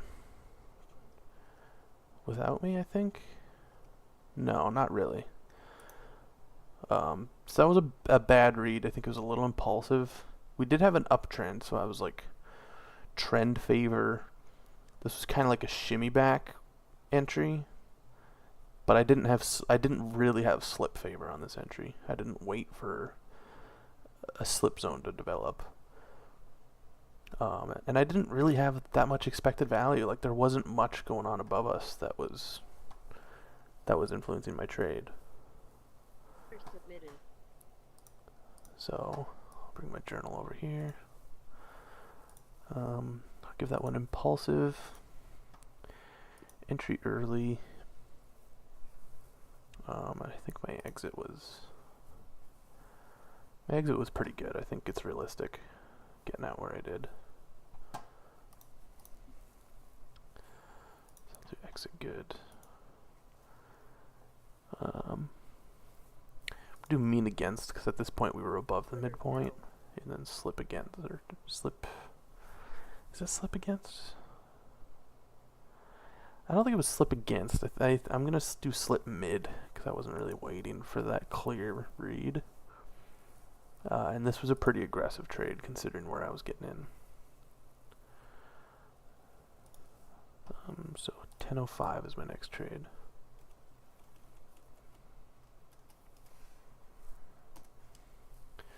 So now I'm looking for shorts. Sellers are in control here because we've lost this trend and now we're failing the reclaim above. I think my risk on this trade was if we came up to continue this reclaim, I would have gotten out of it. But I had pretty good momentum. Like sellers are in control here. We failed this high. We have two lower highs. We have liquidity below us, like pretty good liquidity and reclaim below us. I think this was a pretty good trade here.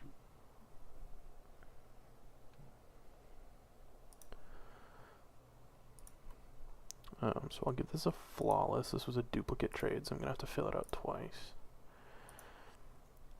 My entry was good. I think my exit was good too. I think I nailed that exit. Yeah. Yeah, I nailed that fucking exit.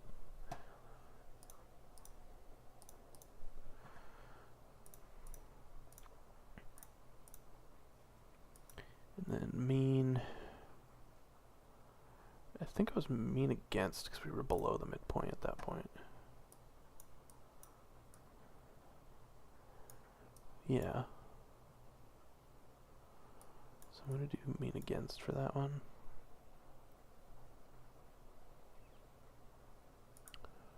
Very slow action now. Yeah, it's heading into Thanksgiving. We're probably going to get pretty fucking slow here.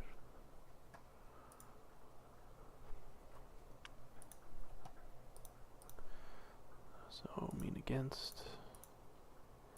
Slip favor.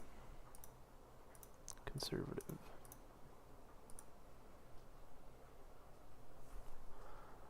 Right.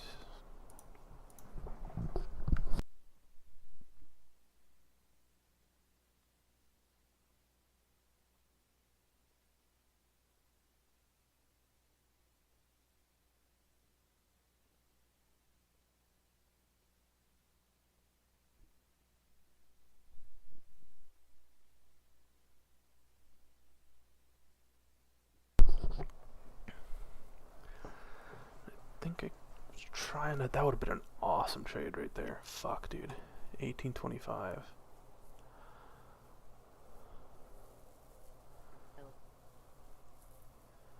Yeah, I want to. Yeah, it's gonna be enough for me today. Is that your day? Yeah, pretty bad, I think. Red day. Like I yeah. have a couple of really good trades, but I have to dig out where and why they work out. Yeah. Yeah. Breaking down those trades in the review is going to be important, but also just like it sounded like you had a paper cut situation going on, if I'm not mistaken. Like lots of small losses. Yeah, it's basically sort of small losses, but overall it was bad reading on the momentum, current momentum. Yeah. So I have to find my way to understand in which way we can change momentum. Yeah. Yeah. Understanding that read. That makes Yeah, sense. yeah. I think I'm up to something, but we have to structurize it a little bit more. Do you think you should have stopped trading sooner? Not quite, because I wanted to try to really experiment today. Okay, so you're kind of pushing yourself today. Yeah, definitely. That makes sense.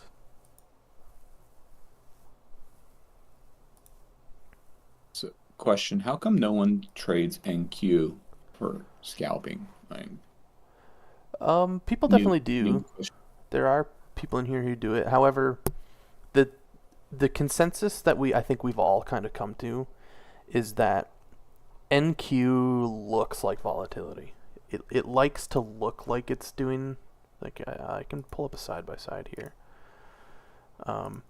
At the end of the day, ES and NQ are doing the exact same thing. It's just because NQ is priced at 20,000, it has a wider spread and it flaps around, it wicks around a lot. It looks like it's more volatile. And granted, like the price per contract and the fact that it's moving 4 or 5 ticks means that technically it is more volatile. Like you are, like there is more P&L there, but it's doing the exact same thing as ES. It just looks more volatile. It's still choppy. It's still whippy. It's It still looks slipping. faster. It looks faster to me. Like, I mean, that right there. Look at how many ticks each 3 seconds is just good. And it is technically, but again, that's because it's valued at 20,000, whereas ES is only 5,000. So it's roughly 1 to 4. So for every 1 tick that ES moves, NQ will move 4 ticks. But that doesn't Plus- mean that you're going to make more money on NQ, because it's doing the exact same thing. If anything, it means it's going to stop you out easier. You know? Mm. Whereas ES is a little slower and a little more easier to manage. It's like the difference between a small cap and a large cap. NQ is trading like a small cap. It whips up and it whips down, and it looks like volatility, whereas ES is a little slower and more manageable. I can give you an example here, actually. If I go to... Have you tried trading it? Oh, yeah, I traded it for a long time. Where is it? Tick size. If I change the tick size on NQ to 1, to 1 point, and it looks really fucky right now, but just bear with me. Oh, I need to unlink them. Linking. Link none. It kind of looks fucky right now, but just bear with me.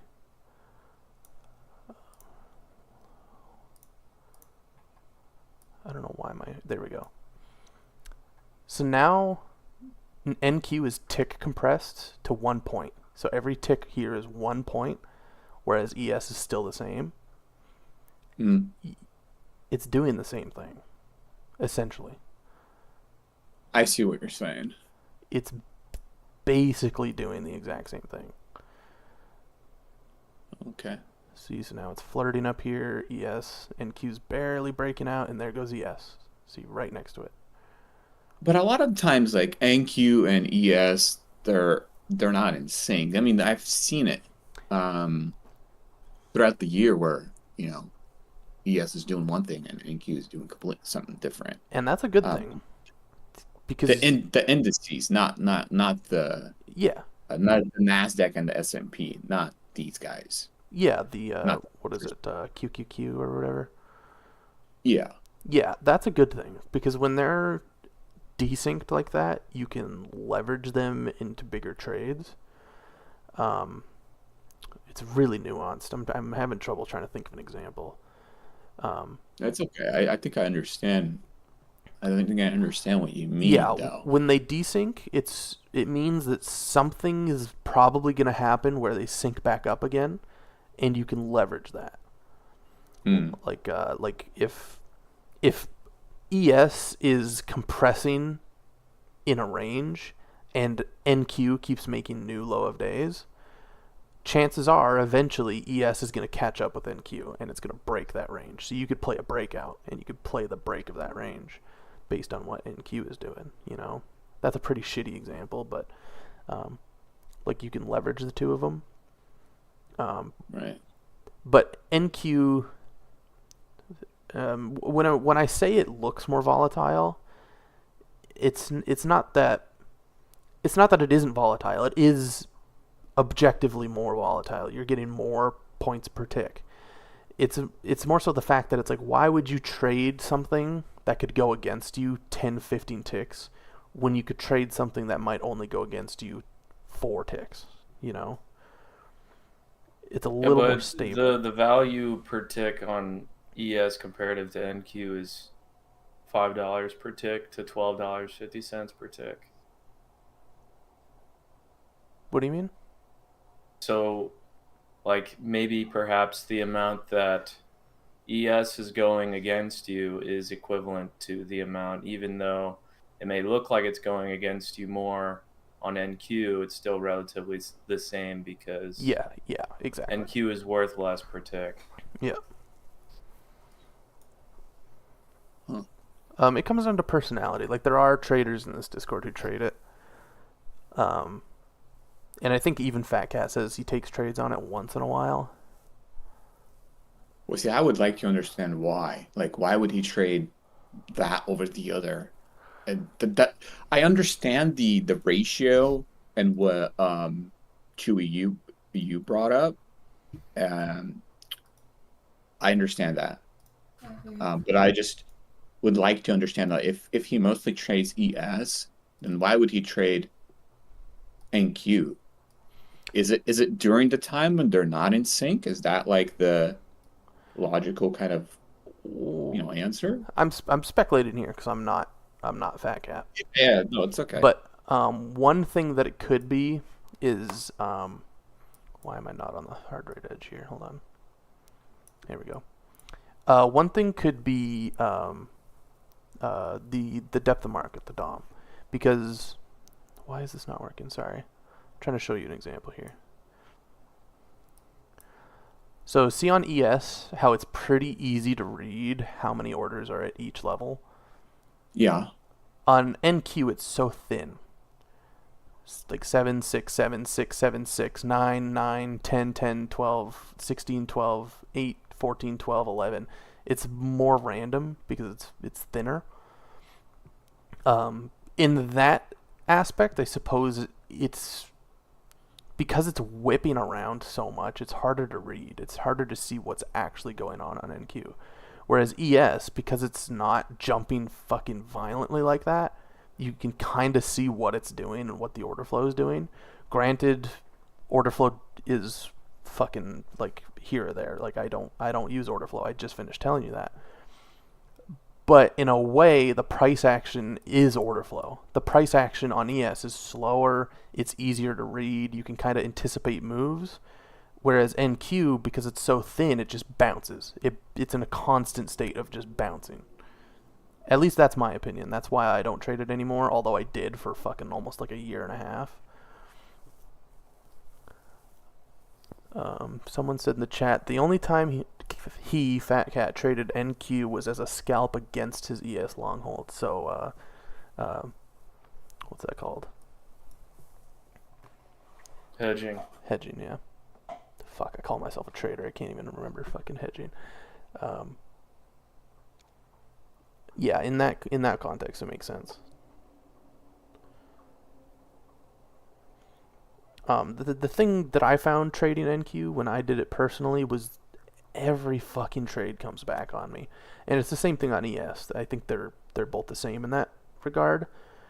But NQ, I think if you scalped NQ, you would find that fucking trades come back on you way faster, and you kind of have to be like when I told you that I'm trading on a 3-second time frame and I rarely go above 10. You kind of sounded surprised by that, because to a stock trader, that's fucking insane. NQ traders are like the next level. They're hyper fucking scalpers. Like they have to be fast when you're trading NQ, because it can go against you in 1/100th of a second. You know, it's just so whippy. And I think that's something like you'll pick up on as you watch the two. That's why I still have the NQ DOM, is because I still want to develop that screen time. I still want to see how NQ trades. Like, yeah. I mean, most of the recommendations and what I've seen, based on my reading and research and, following a bunch of other, like, YouTube kind of places, you should start with ES for sure. That's what they say. They say start with ES. It's slower. It's like basically everything you said confirms my bias, I guess you could say, or analysis. Yeah, it's kind of like it's like a joke at this point, where fucking NQ scalpers are like crackheads. You gotta be on a different wavelength to be able to trade that shit. But people do it successfully. There are people in this Discord who do it. I just personally can't. It's too fast. I wouldn't be able to keep up with it. Have you thought about when ES, for example, is really slow, and it's just like really slow, and try to go to NQ and see, since it is moving a little faster, see if there's anything there. Yes, and I have thought about doing that before, and at a certain point I was trading both. The problem with that is if an ES trade isn't going anywhere, I want to get out of it. If I'm in NQ and it looks like it's going somewhere and then it comes back, and then it looks like it's going somewhere and it comes back, and then it looks like it's going somewhere and it comes back, it's fucking with my psychology. I'm like, oh, it's doing stuff. It's doing stuff, but it's not doing anything. It's just chopping. like I'll be up $75 and then it'll come back on me to zero. I'll be up $100 and it'll come back to me on zero. It tricks my mind into thinking it's doing something. Whereas if I'm in ES and my position's just sitting at 0, 0, 0 for fucking 10 seconds, I'm going to get out of it. Because I know it's not doing anything. Whereas NQ likes to trick you into thinking it's doing something. I will let you guys here get some rest. Have a good one, guys. Yeah, no worries, man. See you tomorrow. Thanks for trading with me. Yeah, always, buddy. Yeah. Later, dude. Have a good one. Later. See you guys.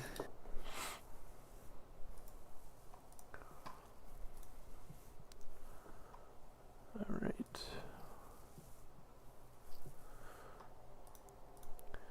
So where am I here?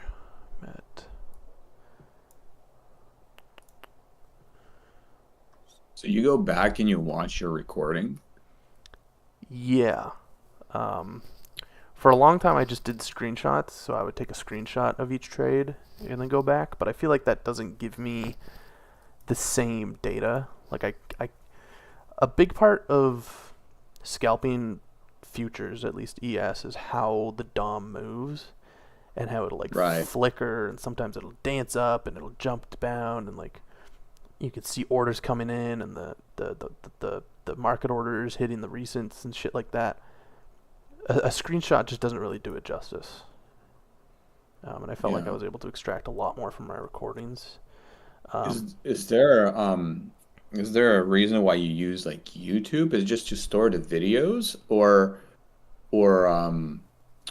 because there's screen capture software out there, right? Like it'll record your screen instead of you needing to stream it. So I'm just curious, like, Long answer short, I don't have a lot of memory.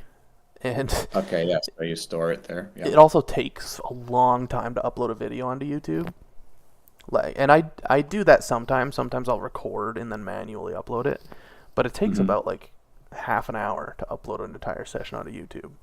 Whereas if I'm Wow. live streaming, I'm still live streaming, by the way. I'm rewatching this current live stream in Yeah. the past. When I end this stream, when I go to work, it'll automatically upload as a VOD. I don't even have to think about it. And it'll be there forever. I don't know how YouTube does it. I don't know how they manage to store that many videos, but it's there forever. Yeah. You know? So it's Crazy. just easier. Yeah. Yeah. But the second part of my answer is narration. And that's something that was recent for me too. I've traded for 4 years as well, and I've never narrated until like the last couple weeks. The benefit of Yeah. narrating is I can hear. First of all, the first benefit is that I'm taking my thoughts and putting them into words, which is like bringing thoughts from my subconscious mind to my conscious mind. So now I'm actually thinking about it. I'm not just clicking buttons. And then the second benefit is when I rewatch the video later, I can hear what was going through my mind when I placed the trade. So there's less hindsight. Because I can go back and look at a screenshot of a winning trade and thought, oh, I'm fucking awesome. I killed that trade. But if I listen to my narration, I might say, oh, fuck, I don't like this trade. It's coming against me. I shouldn't be in this trade. Oh, I'm down on the day. You know, I need to get back to break even. Like, there might be other shit going on that influenced Yeah. how I took that trade. Right. Which is really useful. Yeah, I mean, almost everyone preaches the fact that you need to record yourself trade and then go back and watch what the fuck you did. Because, you get into that flow state or that zone, right? Where you act without thinking. Yeah, exactly. Then you watch it back, you're like, what the hell was I thinking there? Pretty cool. Yeah, the narration part is like a personal thing for me. Like I feel like I need to do it, but recording is so fucking universally useful. You can get so much out of it. Do you feel like because you're live streaming and well, you're still on a demo account, but like, do you think that knowing the fact that you're streaming on here and there's people watching you, does that bother you at some point or at all? Does that influence your decision making in the process? You're like, oh, I don't want to, draw down too much because Yeah, people are it fucking me. the benefits for me are almost all positive. And that too was a conclusion I came to a couple weeks ago. Was I have really bad accountability problems. I always have my whole life. It's just hard for me to be self-disciplined and to be self-accountable. And live streaming just happened to be a very good way of doing that. Even when I get in here at 8:30 in the morning and nobody's watching, I still talk. And I still feel like there's people watching me because I'm going to watch the recording later, so technically there is someone watching. I don't want to look like a fucking idiot. And there have been times before where I do take shitty trades and I look like a fucking idiot and I say, guys, I'm done for the day, and then I'll place a trade. And I'm like, why would I do that? Whereas if I'm trading by myself, like, who's going to stop me from doing that? Who's going to stop me from saying, oh, I'm done for the day, and then I place another trade? Nobody, And I hope one day I don't need to do that. I hope one day I can train myself to just be a little bit more self-disciplined. But I'm not there yet. So it's a layer of accountability for me.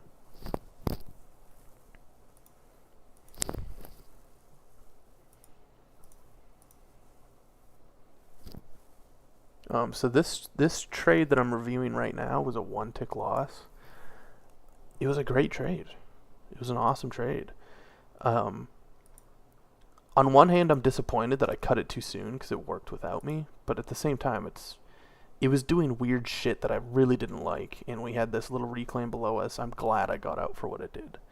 And that's something where if I just took a screenshot of this, I would look back at it and be pissed off. I'd be like, why did I get out? I could have held. Like, oh, this was a great trade. Why did I sell? Which I probably should have. I probably could have held a little longer. That's another issue I'm working on. But the nice thing about this recording is I can see a little nuance, like right here, where it looks like it's going to compress and blow out, and I get out of it. It doesn't. I was wrong, but that's okay. It's fine to be wrong. Still a good trade. And that's just one of the benefits of recording that you don't really get with screenshots.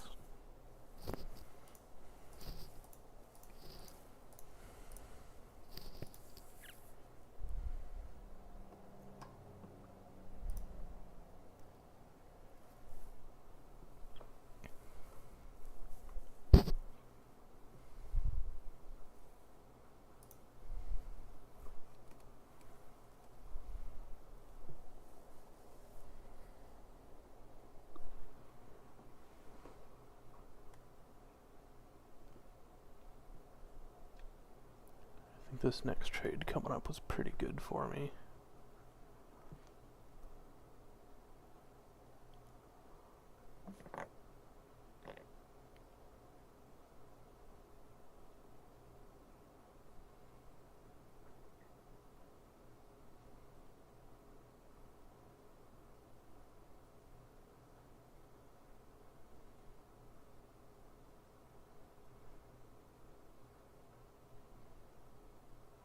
Take it off 17. I think I could have held that one a little longer.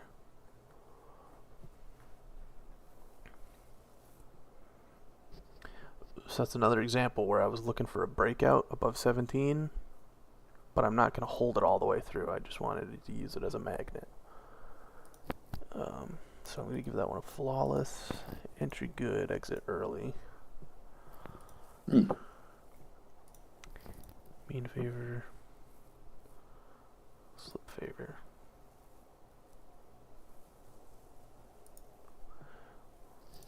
Would you, hey Miller, are you in here? I'm not sure he is. He might be trading his session first. I don't blame him. Miller Jr. Yeah. Miller Jr. He's in here, but he's busy doing work. I want clarity on what constitutes slip favor. That's something I haven't really nailed down. Chewy, you might know if you're still in here, because there's quite clearly a slip range here, but I'm getting long at the top of the slip range on like a retest of it. Technically, that's slip favor because I feel like I'm still waiting for the slip to come back before I get in. But I guess that's a multiple time frame thing. Like there could be multiple time frames of slip that I'm not taking into consideration. For the time being, I'm going to keep that slip favor because I was patient. I waited for it to come back. That was a pretty conservative trade too. What the hell is slip favor, bro? Slip favor? Yeah. Oh, that's a loaded question. Slip is so you know the concept of reclaims, right? It's like Yeah. Yep. we come down, we reclaim up. Slip Mhm. is when it's doing that over and over again. So like this area right here is a slip zone where it's reclaiming. Even like up here, it comes up, it reclaims down, it comes up, it reclaims down, it comes up. We don't reclaim, but then we get a little slip zone right here. I'm still struggling. It's a concept that takes a lot of time to understand, and I'm still struggling on understanding it. Obviously, that's why I just asked that question. But the theory behind it is that you always want to be entering long on the bottom of a slip range and short on the top of a slip range. So here I technically entered long at the top of a slip range. But I guess if I'm going to be super anal, like this is a tiny slip range right here that I technically entered on the bottom of. And I want to see how the prop guys tag that because I think they all record that tag, slip favor versus slip against. And for a long time I thought I was trading slip favor, but Miller came in and showed me. He's like, dude, you're fading a fucking slip range, and I'm getting fucked by doing it. I think Fat Cat has a video, Slips and Reclaims. You've probably already watched it. Actually, I don't think I watched that one. That's why I haven't heard the term slip favor. It's a tough video. 'Cause it's so nuanced. I had to watch it a couple times, and even then I didn't really understand it clearly because I'm still struggling with it. But it makes a huge difference in your executions. Once you actually understand it, and I think my understanding's getting a little better.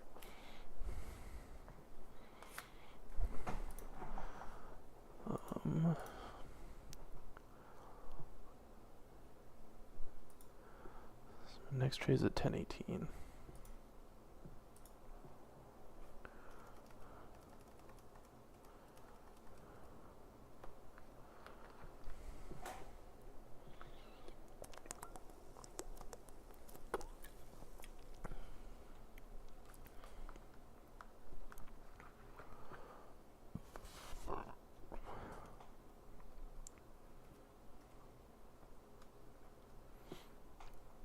So you see here, I'm not sure if you're still watching my screen.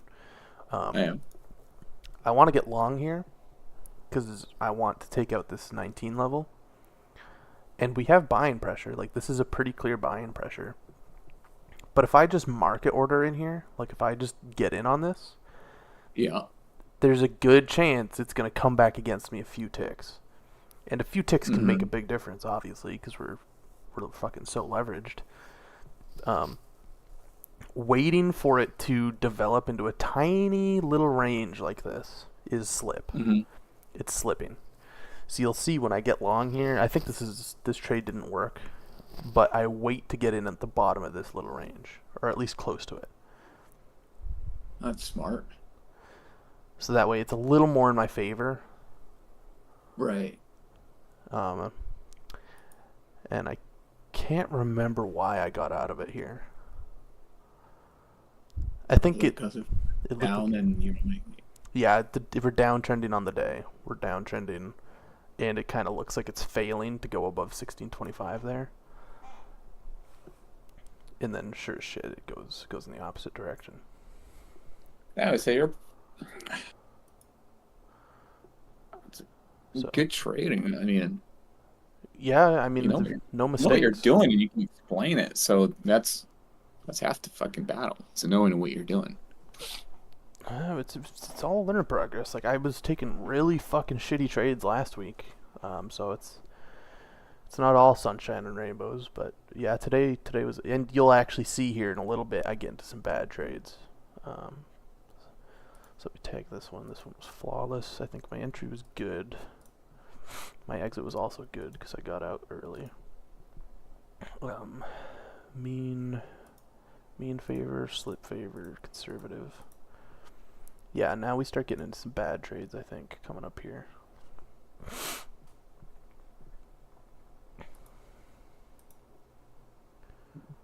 Yeah, so we're still coming up, and I'm patient, I'm waiting, but I still want to catch this move up here. And I think this might be chasing. I might give this a chasing tag, because I really shouldn't be. There.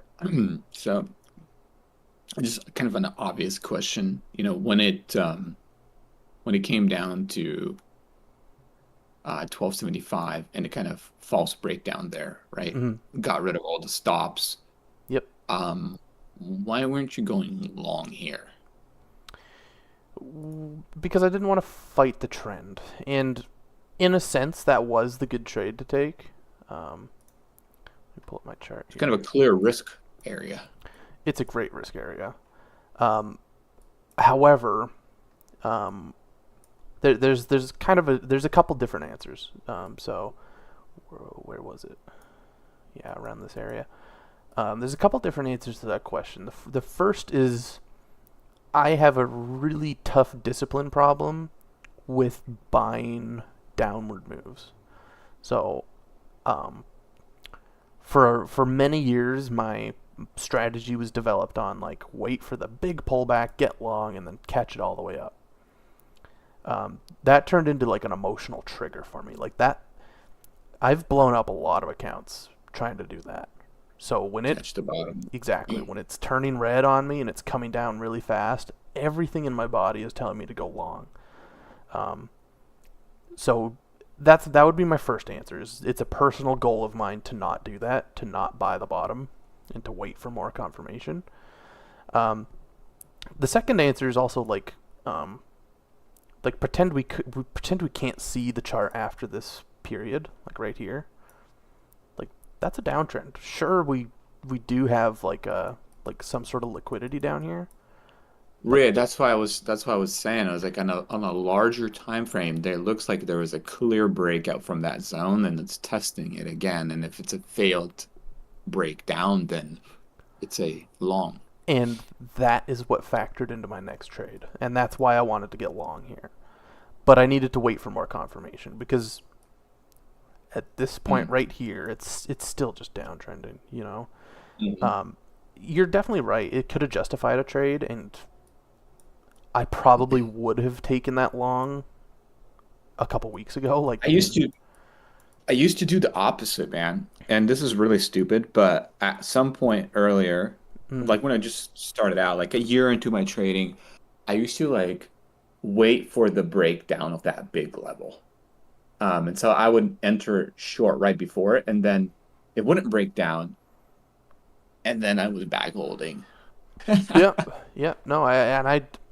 But It then I depends. learned the opposite. I'm like, hey, there's a clear risk level here, at least on the chart that you're looking at right now. Yeah. Like, there is a clear risk level right there. 12, what is it? Sorry, I'm 12. I can't fucking tell, but Yeah, I see what you're saying. 12s roughly. yeah, roughly like 1275, 12's like right there, right? And Yep. then it kind of tried to chop down, try to push down, but clearly it didn't.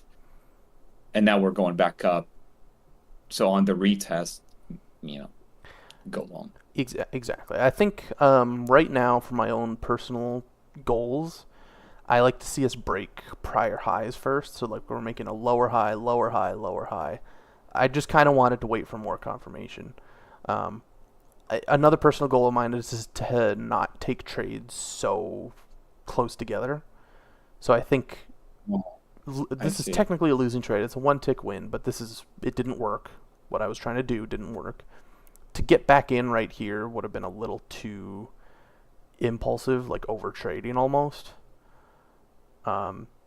So I kind of just want to wait, like sit on my hands, and I'm glad I did because I think I ended up getting a good trade, but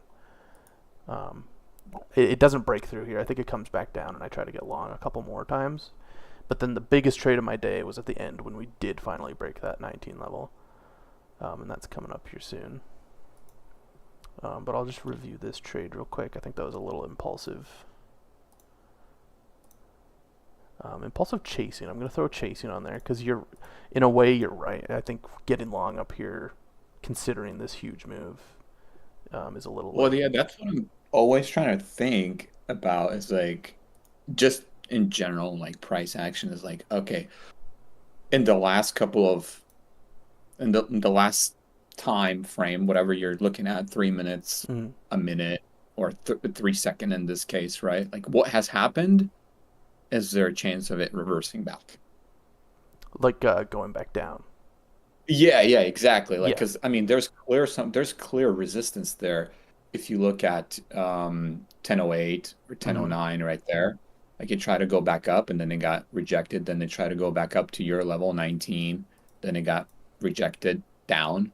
Tried to go back up again and got rejected down. So now when we're coming from the bottom and going back up to the 19, Yeah. there's a high chance that it might try to push down again. Yeah, exactly. And that's exactly what it does. You're right. And I think that's why I cut this for a 1-tick loss. Usually I let them breathe. Like on a winning trade, I'll let it breathe. Maybe even like 4 or 5, like 6 or 7 ticks sometimes. I'll let it really breathe. But that's not what's going on here. I can't justify that. Because, like you said, we just came all the way up. There's resistance here. We failed. Like we're not. If we're compressing like really tight up here, that looks good. We're not doing that. We've clearly failed, and we're coming back down. And that's why I cut it for a 1-tick loss. It's because like it's not working. Get out. It's not working. Get out. Because there is downside risk here. You're right. And that's kind of the nuance of trading on this 3-second time frame. It's like you got to make that decision fast. And I did. I made. How long was that trade duration? I mean, good on you. Dude. Like that's what I struggle with is just I let my trades breed too much, and then I'm like, fuck. Like I know I'm wrong, but I'm like, let's just see what happens. Yeah. Yep. Been there. Just I always regret doing that shit. Always. Yeah, me too. And now the pendulum has kind of swung the opposite direction to where I'm cutting trades too quick, and it's turning into a really big problem. But I didn't. Not as big of a problem as the other one. Yeah, that's true. That's true. It's a good problem to have, cutting trades too quick. But regardless, it is something I got to work on. When's my next trade here? I think it's coming up soon. Yeah. So we get a perfect V flush here. We came down and swiped all this liquidity. And this is kind of FOMO for me. It's going straight up back to 19. And I'm like, oh, I want to get in.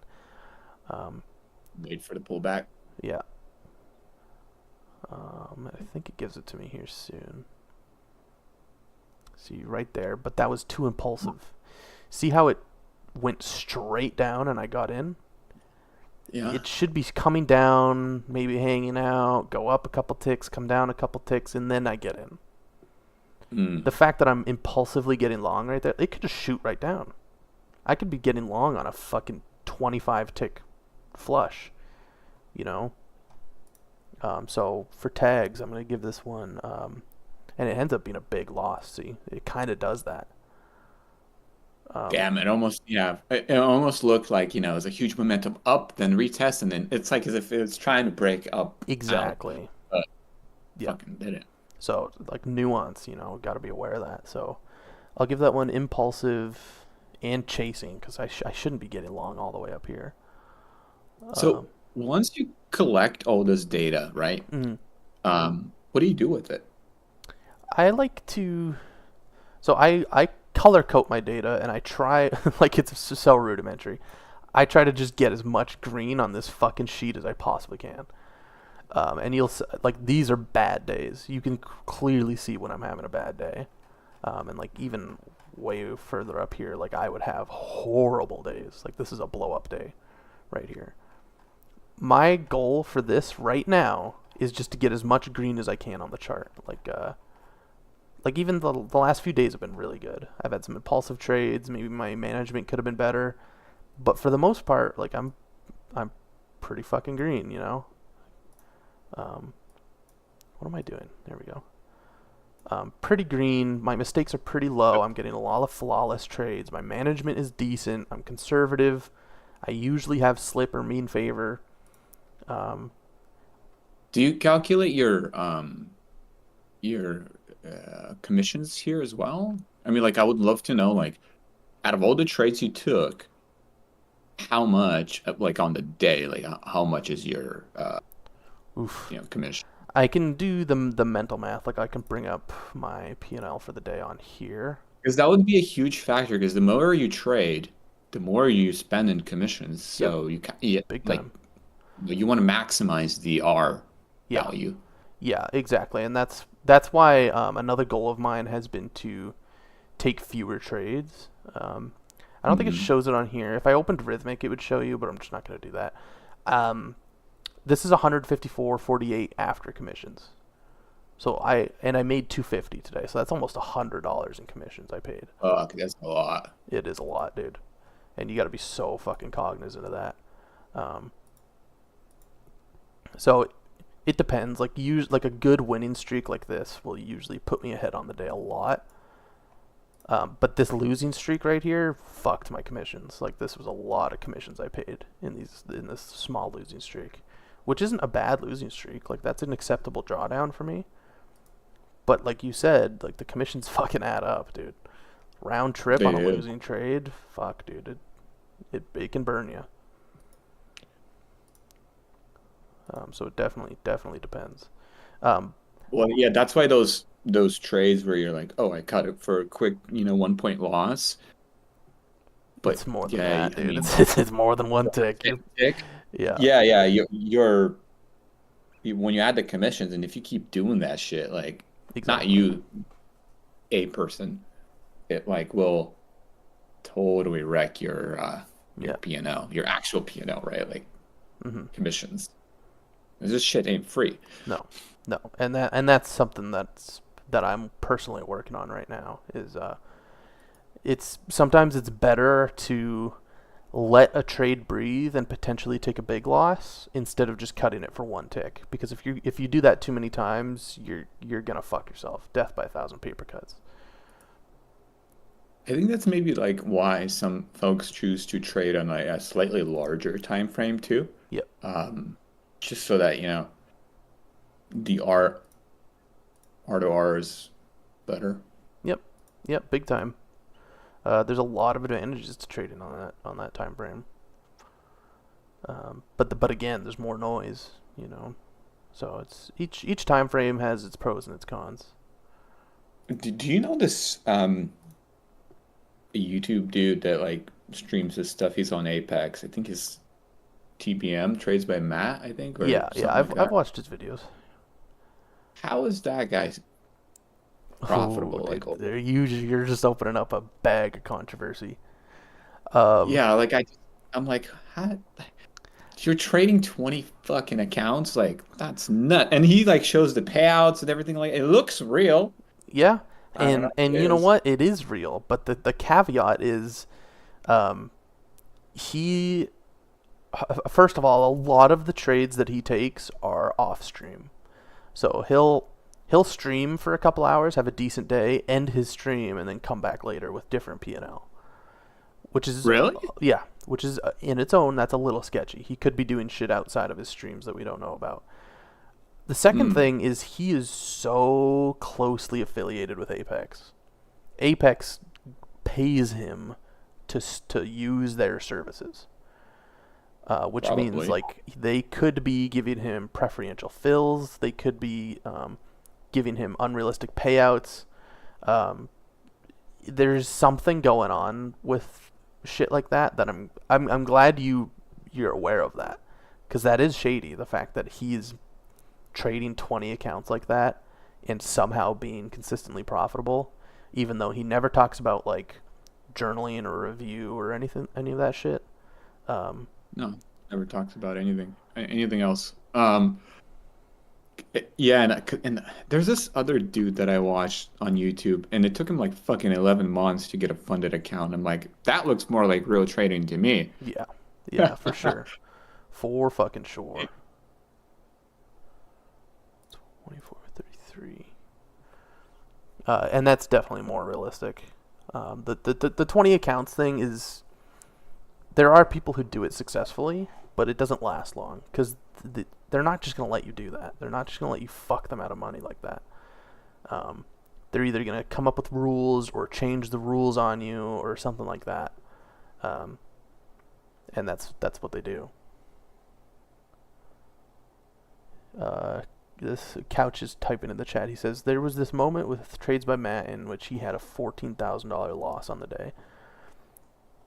Yeah, with 20 accounts, that's really easy to do. Like, really fucking easy to do. Yeah. He says, we thought... Oh, so he says this was before Apex. We thought, oh, it's just Top Step, but it turns out it was his personal account. Oof, dude. A $14,000 loss on a personal account? Fuck, man. I think that says it all. I think that says what kind of trader he is. Because you can kind of read through it. You can kind of see that he's having psychology problems. Like, when I was following him, and by following him, I wasn't like looking for value out of his content. It was just kind of like, it was interesting to me because I had just started trading prop. I've been having psychology problems for like ever since I started trading, so I don't know. Everyone does, man. Everyone does. And traders like him, those like influencer traders, because I consider him like an influencer trader. They pretend that they don't have psychology issues. I'm not sure how he is nowadays, but before Apex, his trading was basically summarized as risking huge drawdowns to make at most 1K or so. Yeah. When he was having those psychology issues, it was because he was risking like, what's the risk reward on his trades was like 1 reward to every 4 risk or something ridiculous like that.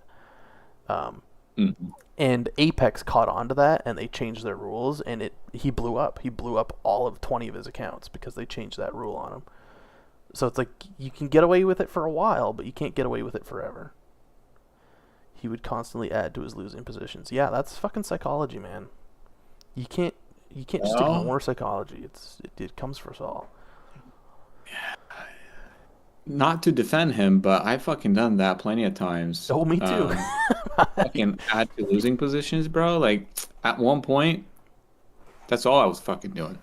Yeah. Been there. And it hurts. It hurts. But in the moment, you're like, you feel hope. Well, so the psychology of trading is like the opposite, right? Like, we are hopeful when we should be fearful, and we are fearful when we should be hopeful. And that shit is so hard to get right. It's just, when you're down on a position, dude, your hope goes up. Mm-hmm. You're like, there's these memes, right? I'm sure you guys all seen it with this, I think, like, cartoon character, and like the chart goes down, and he's like, it's all out there like praying, for it to go back up. Yeah. That was me, bro.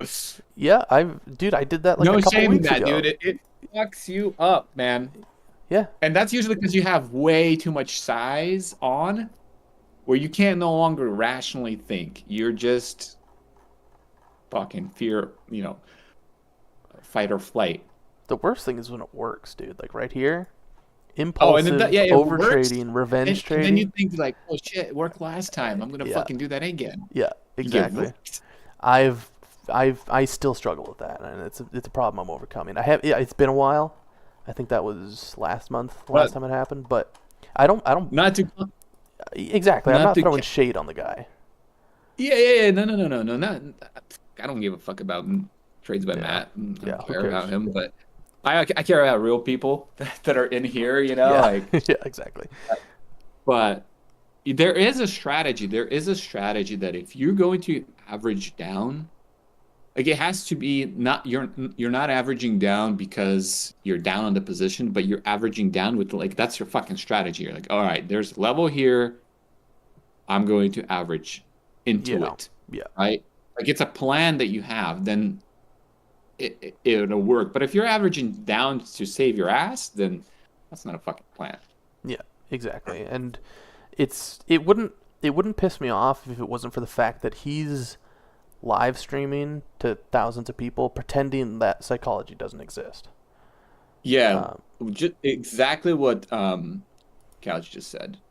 It's a winning Yeah. start for people that have a shit ton of capital. They can keep averaging down, averaging down, averaging have down. to, That is yeah. their strategy because they can withstand those pullbacks. Yep. But for most people, it's a terrible fucking strategy. Yep, exactly. Yeah, exactly, 100%. So, I mean, everyone has problems in trading, and I just wish he would address it more and be like, because he Well, why makes it would look he? too easy. And exactly, why would he when Apex is fucking paying him? You know? Okay, first he's making money from YouTube, dude. Like, YouTube's paying him.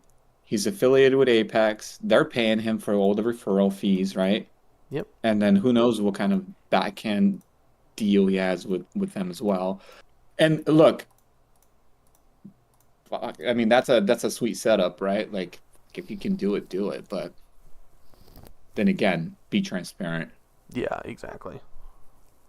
There's this other dude as well he was like his buddy is also like high octane, kind of like fuck it kind of guy, and he's more of like a entertainment value. I think he's from California, has a slick haircut.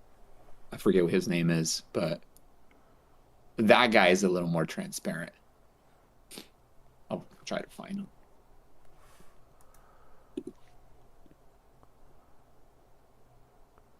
Where am I at here? 3:30, cool. Yeah, just some fucking transparency, some honesty.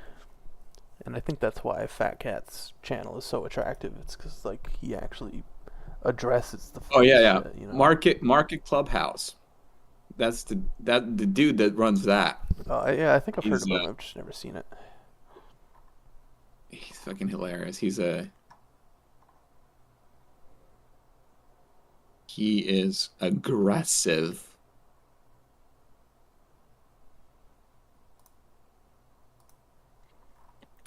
I think same with what's his name?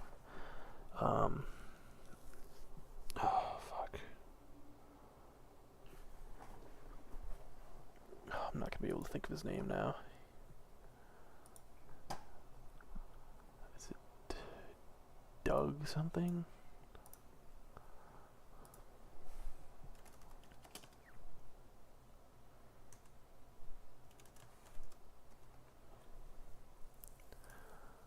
No.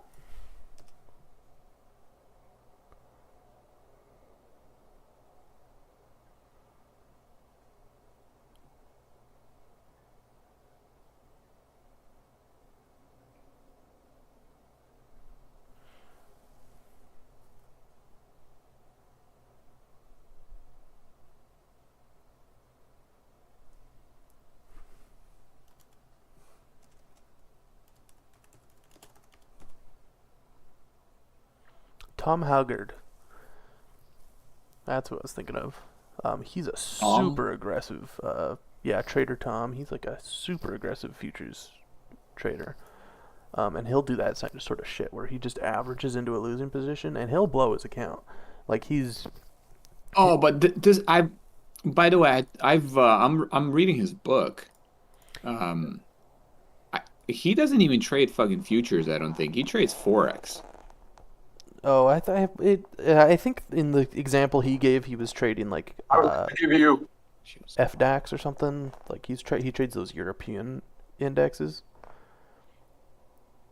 This guy has a lot of good psychology stuff in his book. Yeah, big time. I'm literally reading his book now. Yeah. For the psychology portion of it. Yeah, and he has to have good psychology because that's his style of trading, is averaging into losers. He's a multimillionaire. He can do that shit. So and that's what it comes down to is his style of trading is he'll deposit $250,000 into his brokerage, and he'll either trade it to zero or he'll trade it to $1 million. best loser wins. Yeah. Tom Haggard. Yep, that's the one. Yeah, and you learn that you get insight from everyone. Like even the shittiest traders. Not that he's a shitty trader; he's a millionaire, obviously.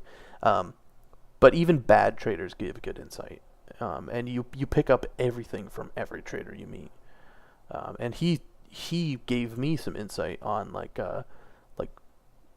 discipline and not being like the hope and the fear that you talked about. That's from him. Yeah. You know. I think it's from a different dude, but I think he has a similar concept. Yeah. Hope versus greed or whatever the fuck. I don't remember. But I just know I've watched a lot of his content, like his lectures and shit. Yeah.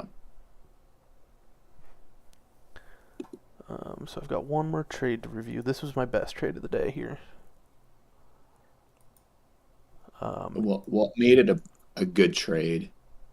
And can you 10x this? Can you repeat the process? Yeah, pretty much. And that's kind of what I'm thinking here is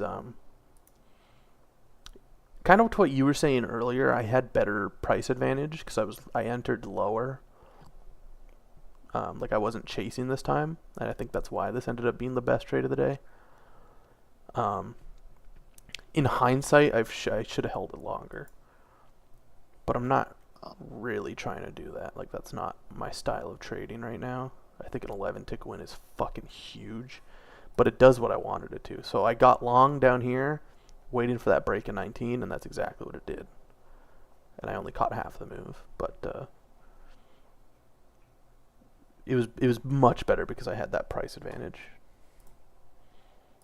So I'll give that flawless. This concept right here is something what that Tom guy talks about, which is, you know what your downside should be, but you don't know what your upside could be. So like, Yeah. in this case, it's a perfect example where you should have kind of let it touch the at least where you thought it would go. Yeah, exactly. Up there, yeah. And I think that's. Have you- Sorry, go ahead. Have you thought about and I don't know, just an idea, right? Moving your stop loss, like, so since you're way into the fucking money here, A trailing. why not stop. move it? Yeah, why not? Yeah, why not put a trailing stop or just move it up where this is still a good trade, and then the rest of it is kind of just a freebie. I think Your new stop at like 15 there. Yeah, and that is perfect world. Like in a perfect world, I am going to maybe like scale out one here because I'm trading 2 lots. So I suppose. Oh, are you? Okay. Yeah, I could have traded took 1 lot off here, held the other lot for 19. The problem with that in the moment is that because I am trading 2 lots and because of the R dynamic of my account, this is a huge trade. And I can't afford to let it come back on me because I'm already down on the day at this point. Like before getting into this trade, I was down on the day, or at least like close to break even. If I took this trade and then moved my stop up to like break even or something, or like maybe even like the top of this last range, there's nothing really stopping it from coming back and then going. Because that's my thesis. My thesis is 19 is going to break, and that was my thesis back here. Guess what? It didn't happen. It came up, pulled back, and then it went. Yeah. Because we're in a range market, a ranging market. Do you follow Futures Trader 71, like Convergent Trading? He has a lot of good like trade videos online as well, where he talks about, if you're going to trade, the best is to trade with like three lots, right? Yeah. So that way, and he talks about the power of scaling out and how it affects your R percentage overall. Yeah. So if you entered right there where you entered with 3, and then you took one off, right there where you had it off, you basically paid for your commissions and you paid for a lot of stuff, right? And then now this is a free kind of like free trade on the house, basically. Yes. There's no risk, and you scale it out. What you're saying right now is essentially the way I've traded over like the last 3 years. And I'll try to find you old screenshots to try and give you an example. That's how I traded in stocks. You know, I would enter with a larger size, and then as soon as it went in my favor, I would start scaling out. And that's And then totally fucking valid. And that is something I plan on doing in the future when I can size up. I just sized up from 1 to 2 like a couple days ago. My objective is to become consistent at 1 entry, 1 exit. okay, yeah. Because we're scalping, right? If I was trading Yeah. on a bigger time frame, I think that's what I would do. I would be trading like scale in, scale out. Here's a pretty good example. I think Fat Cat at some point talked about mean advantage, where like you want to, or you want to be kind of at the bottom of value area low, right? And then you want to find trades that are to the upside, Yeah. so that you have mean advantage, right? And so then Yeah. if you're using the scaling method and you're at value area low in a bigger time frame, and you entered long and your shit's working, then you can scale out 1 or 2 contracts and then leave the other one, just see what fucking happens, right? Yeah. The problem with that on its face, and you can see here, this is an example. This is how I used to trade. I would scale out as we went up. I would buy into weakness, sell into strength, scale out. Great. The problem with it is because we're trading futures, Yeah. the chances that today is going to be a trend day are so low. I think in futures, trend days happen only like 15% of the time or something low like that. I don't remember the exact stat. Futures by nature are range bound. We bounce a Right. lot. Chances are, if I'm holding a position like that, it's going to come back against me. Now, granted, from what you're saying, I've already taken a little bit of profit. If it comes back on me, it's not a big deal. It's more so the mental capital of having to hold that long. Because Yeah. it might take I hear you. 3 or 4 hours for it to go that much in my favor. Like, let's take today for an example. First of all, if I got mean favor right here, it would have came back and stopped me out.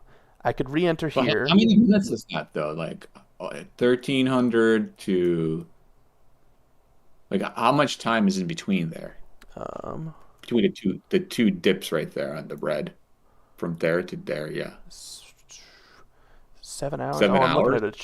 looking at a 10-minute chart. Maybe I'll dumb this down a little bit. Go to the 30-second. Yeah, that's too aggressive of what I'm trying to say. So let's say this is our opening range, right? So I've got a little bit of a range to work with here. If I got in here, it would come back against me, and that would mess with my emotions a little bit. I don't think I would be stopped out because, like, ideally my risk might be down here or something like that. And if I'm targeting the other end of this range, I'm still holding for an hour. 1 hour. Which doesn't sound like a lot for someone coming from stocks, and it's not a lot of time, honestly. Like, Fat Cat has had trades where he holds for that long. But for where I'm at in my trading right now, this would ruin me. This would Yeah, be the first up to down, you'd freak the fuck out right there, it's probably. so much work. Like, holding trades with this much leverage, Yeah. it fucking just exhausts you.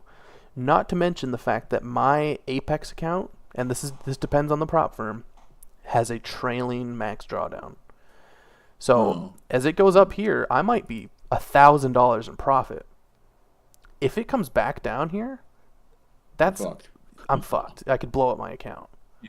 And that's the conclusion I came to trading this style was you can't do it with a trailing stop. Now, there are prop firms where it does it at the end of the day, so you could hold, sell here, and then at the end of the day it'll move your trailing stop, which is fine. And you, as a large cap stock trader, you might actually find success doing that. I'm not telling you not to. Well, yeah, I haven't really seen. Well, so stocks tend to trend more individual stocks than future markets. Yeah. I agree with you on that 100%.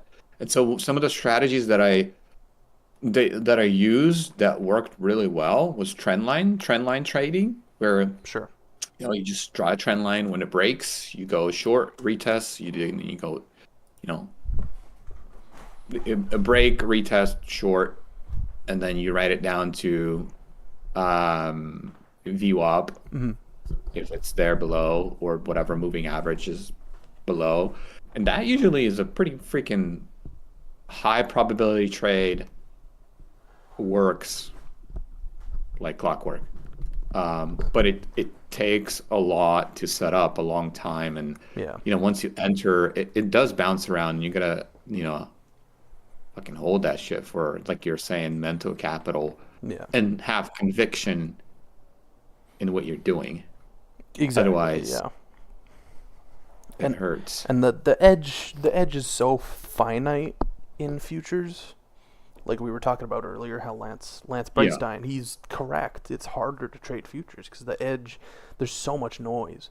These are fucking thousands, hundreds of thousands of contracts being traded right here on stupid leverage. Yeah, it's a more efficient market. That's why he Exactly. doesn't like it. Yeah. He doesn't like it because it's a more efficient The market. move's correct. But for scalpers, you want it to be range bound. Yeah. That's what makes fucking money. If you can predict where it's gonna go and bounce through, then that's money, right? And that's where I've made a lot of money, was trading range bound days where Tesla, for example, or Nvidia, or I used to trade AMD. I traded some other stocks. And then when they're ranging, even on a 1 minute chart, it's like shooting fish in a barrel. You're like, oh, test this level 3 times, probably gonna break it. Yeah. Easy. Sure enough, it fucking does. Mhm. When it breaks it, retests it. Okay, the sellers are fucked, so there's a short squeeze happening. Yeah. Exactly. But here, I don't know how I'm going to approach it exactly. So I'm still trying to figure out the proper Yeah. I kind of was psychology. scaling trades on micros not that long ago. Like these trades up here, you'll see they have more decimals. These are micros, and I'm scaling. So let's find an example here. Where's my entry? So an entry here would have been 98.25. I exited at 125, so that's not really a scale, but you can see that it was 2 separate lots, and I got slightly different P&L on both of them because I'm scaling. I'm scaling into a position. Or let me find a Wait, trade hang where on I a have 2 different Are exchange. you showing your screen? Oh, sorry, I have 2 monitors. Let me see if I can find a good example of a scale trade. I think this one's one. Yeah, I entered at the same time here, but I sold at 2 different prices. So I sold this one at 51.5. I sold this one at 53.75. So scaling is absolutely something that I'm familiar with, and it's very systematic. In the last couple months, I've been steering away from systematic. Not to say that I don't have a system, but to say that I feel like for scalping, there's a lot of More of a shit that feel. happens that you can't systematize. Yeah, you scalping, you have to have really good fucking discipline, Mhm. and you kind of have to feel, like you said, like you feel that the market, where you're like, you can read it, you're like, oh shit, dude, I can kind of see what's going on here, Yeah. It's a pretty awesome feeling. But then other days you're like, fuck, nothing's fucking working. Yeah. So I think in summation, like scaling, if you're used to it and you like scaling, bring it into futures. Like fuck with micros. Depending on your account size, you could you could do minis with scaling. Fat Cat scales most of the time. Most of his trades, I think he scales out. just for where I'm at right now, I want to get consistent with one entry, one exit. Well, that's the thing. I don't want to bring in anything that I've learned from stock trading. I think I prefer to just kind of treat it as a new type of, take it for what it is, right? Like Yeah. I don't want to reinvent the wheel or bring something that, used to work for me. I just want to start like you. Like I just want to, figure out how to do 1 + fucking 1 and then nail that down, have some consistency, right? Exactly what you're doing is fucking correct to do. Yeah, and in that case, I would highly recommend that you pay the extra $10 and get the stocks data on Sierra Chart, because it sounds like you're gonna do Sierra Chart at this point. Yeah, I think so. I think so because I'm thinking about like long term. Like where do I want to be long term? Like 2 years from now. Like Yeah, where do I want to be long term? And it's the most stable, most reliable platform. And you can do anything that any other platform can do on it later on. Sure, it might be a little more config or whatever, but you can configure it however the fuck you want. Exactly. Versus, if you go with like Quant Tower, for example, I don't know how versatile it is. Like I don't know what the limitations of that platform are. yeah, and that's super fair. But if you bring one thing over from stocks, it would be bring your charts over. Like get the data on Sierra Chart, get your large cap stocks, whatever time frame you're comfortable with. I mean, Where's Tesla, dude? You don't have Tesla. yeah, exactly. I hear it in your voice, you little fucking crack addict. You want your Tesla back, don't you? Dude, and that's honestly, at one point I fucking blocked Tesla from my broker. I'm like, just can you guys fucking block this like ticker so I can't even and they did. Yeah. And they did. That I have a love-hate relationship with that stock. And Yeah, that's totally fair, anyways. man. I think I haven't looked at it much. Like I said, I'm modeling Fat Cat, and these are the 3 stocks he looks at. He also has another frame with 7, but these are the 3 that I look at. I don't think he looks at Tesla because it's too desynced. Like depending on what fucking Elon's tweeting or like what fucking Dogecoin is doing or whatever the fuck, Tesla can do its own shit sometimes. And I think the point of correlations is you want them to correlate. You want them to do the same thing. Like I can give you an example of a trade I had from a couple weeks ago. And these are great. Microsoft, Amazon, Nvidia, all like heavy hitters for sure. For sure. I had a trade a couple weeks ago where all 3 of them were compressing, like they're channeling. Yeah. And then I took a long on ES. It doesn't look significant because it's a tiny scalp, but that was a huge win for me, and I had the conviction to hold through that chop. Wait, and you didn't see them compress, and you didn't see ES compressing? Not as much. So compression channel. ES was kind of downtrending at the time. It wasn't screaming channel to me. But when fucking Nvidia broke out, Amazon broke out, and Microsoft broke out all at the same time, ES shot straight up. It has to. It has to, exactly, because it's the underlying assets. And that just gave me the conviction to really hold for a big winner. I think I have other examples up here somewhere, but I'm going to be scrolling for an hour to try and find it. Take that, dude. Like, bring that over. So right here, kind of a same thing going on, compression, but it was only on NVIDIA, and that helped me to capture this breakout trade. But you cannot actually place a trade on any of those, right? It's just the charts. No, I can't. I think you could, but it might require you switching data connections, which takes about 10 seconds, maybe like 20.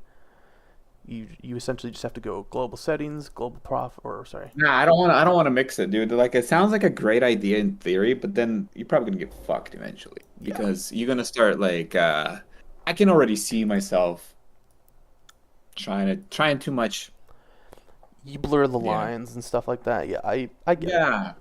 But keep it in mind, like watch those because you have more screen time than I do with large cap stocks. Keep them up, watch them, see how they're moving, and then just play it on ES. You know, because What I really want to know is like I really want to get to the point where like I can read or understand at least what ES is doing. yeah, and that'll Um, come. It's screen time. Yeah. But the stocks help you read ES, and that's one thing that Fat Cat has taught me through his videos. Is like so much So- of what he predicts comes from stocks. You've seen him trade. You said he does scale out. Well, so he enters with like a 12 lot, right? Yeah, Or he does 12 lot.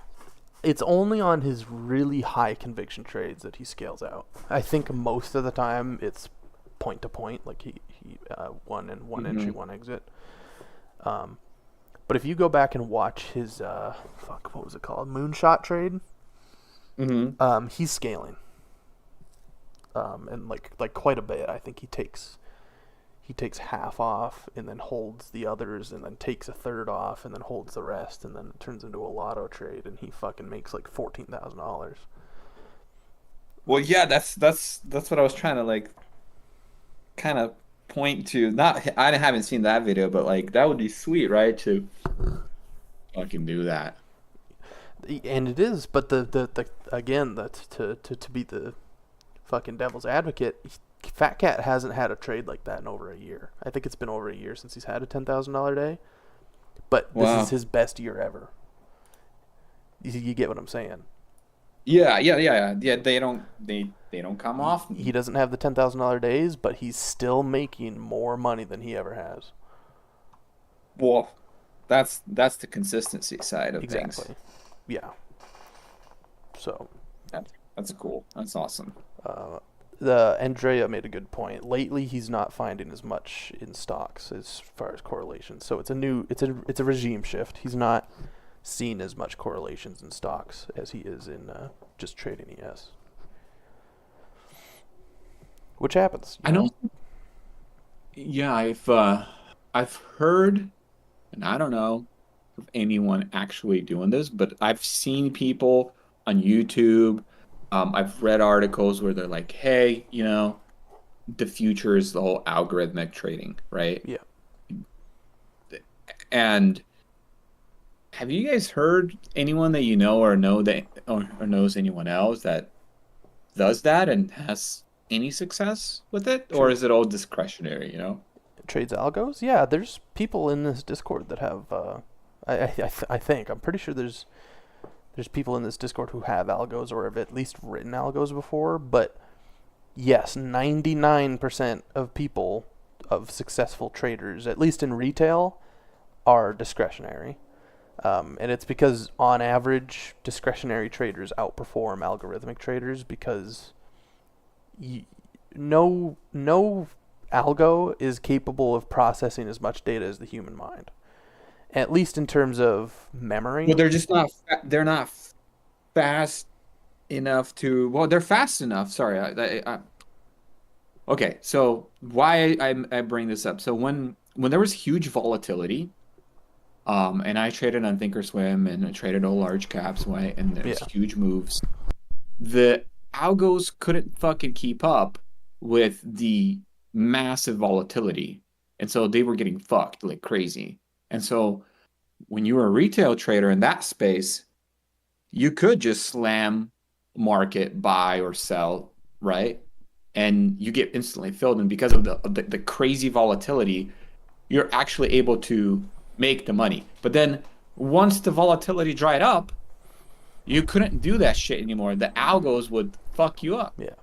Because you would enter and they would, flick it the other way, chop around, and you're like, fuck, I'm out of here. And then eventually it goes in your direction. You're like, fuck. Then you would get FOMO, you would get in, and then you get fucked again on the other side. Yeah. So anyway, story of my life. No, it's a good point. I feel like in stocks, algos are kind of like I don't know. There's like an air of conspiracy theory to them, whereas in futures, it's like, yeah, you're fucking trading against algos. like obviously, and it's a lot. It's kind of like a breath of fresh air because it's like you've already accepted the fact that the game's rigged against you, and it's like these algos and these HFTs have so much more data than you do. They're fucking getting data from all the fucking exchanges. They get preferential fills. They get paid for wash trades, so they break even all the time. It's kind of refreshing to know that the game's rigged against you before you even fucking play. You know, whereas if you're trading like some small cap gapper and it's doing all this weird shit, you start to get pissed off. You're like, oh, it's fucking rigged. Like the market makers, you know? Well, actually, in the small caps, it's kind of the same kind of concept. At least some rooms that I followed, the notion is that, hey, they're going to either swipe liquidity or they're going to do this, and you're trying to also predict where that might happen, right? Yeah. Like it's part of the game. So it sounds like it's a lot of that too. It is the game, you know? Like that's how so much of what these kind of traders do. It's about what are the algos doing? What are they targeting? And it all comes down to liquidity. It's like they need liquidity. It's not like they want to stop you out. It's not like they're predatory. It's not like they see you place a trade and they want to stop you out. It's just liquidity. They need your liquidity. And that's why sometimes it feels like, oh, they hunt my stops or whatever. No, you're placing your stop at a predictable area. Well, most, at least, yeah. Like there's like 1,000 other retail traders that did exactly the same fucking thing as you, exactly. and you think that like they're coming for you. Yeah, that's what Fat Cat says all the time. It's like, you guys all think the same. You know, and it's true. We That's do. part of the fucking problem. Yeah. Can you talk maybe? Sorry, I don't know what you're doing now if you're reviewing anymore, but No, I'm talk good. about like initial balance, and because in the beginning you're like, oh yeah, this is initial balance. Do you wait an hour? Do you set those kind of parameters? Like how do you open up your day?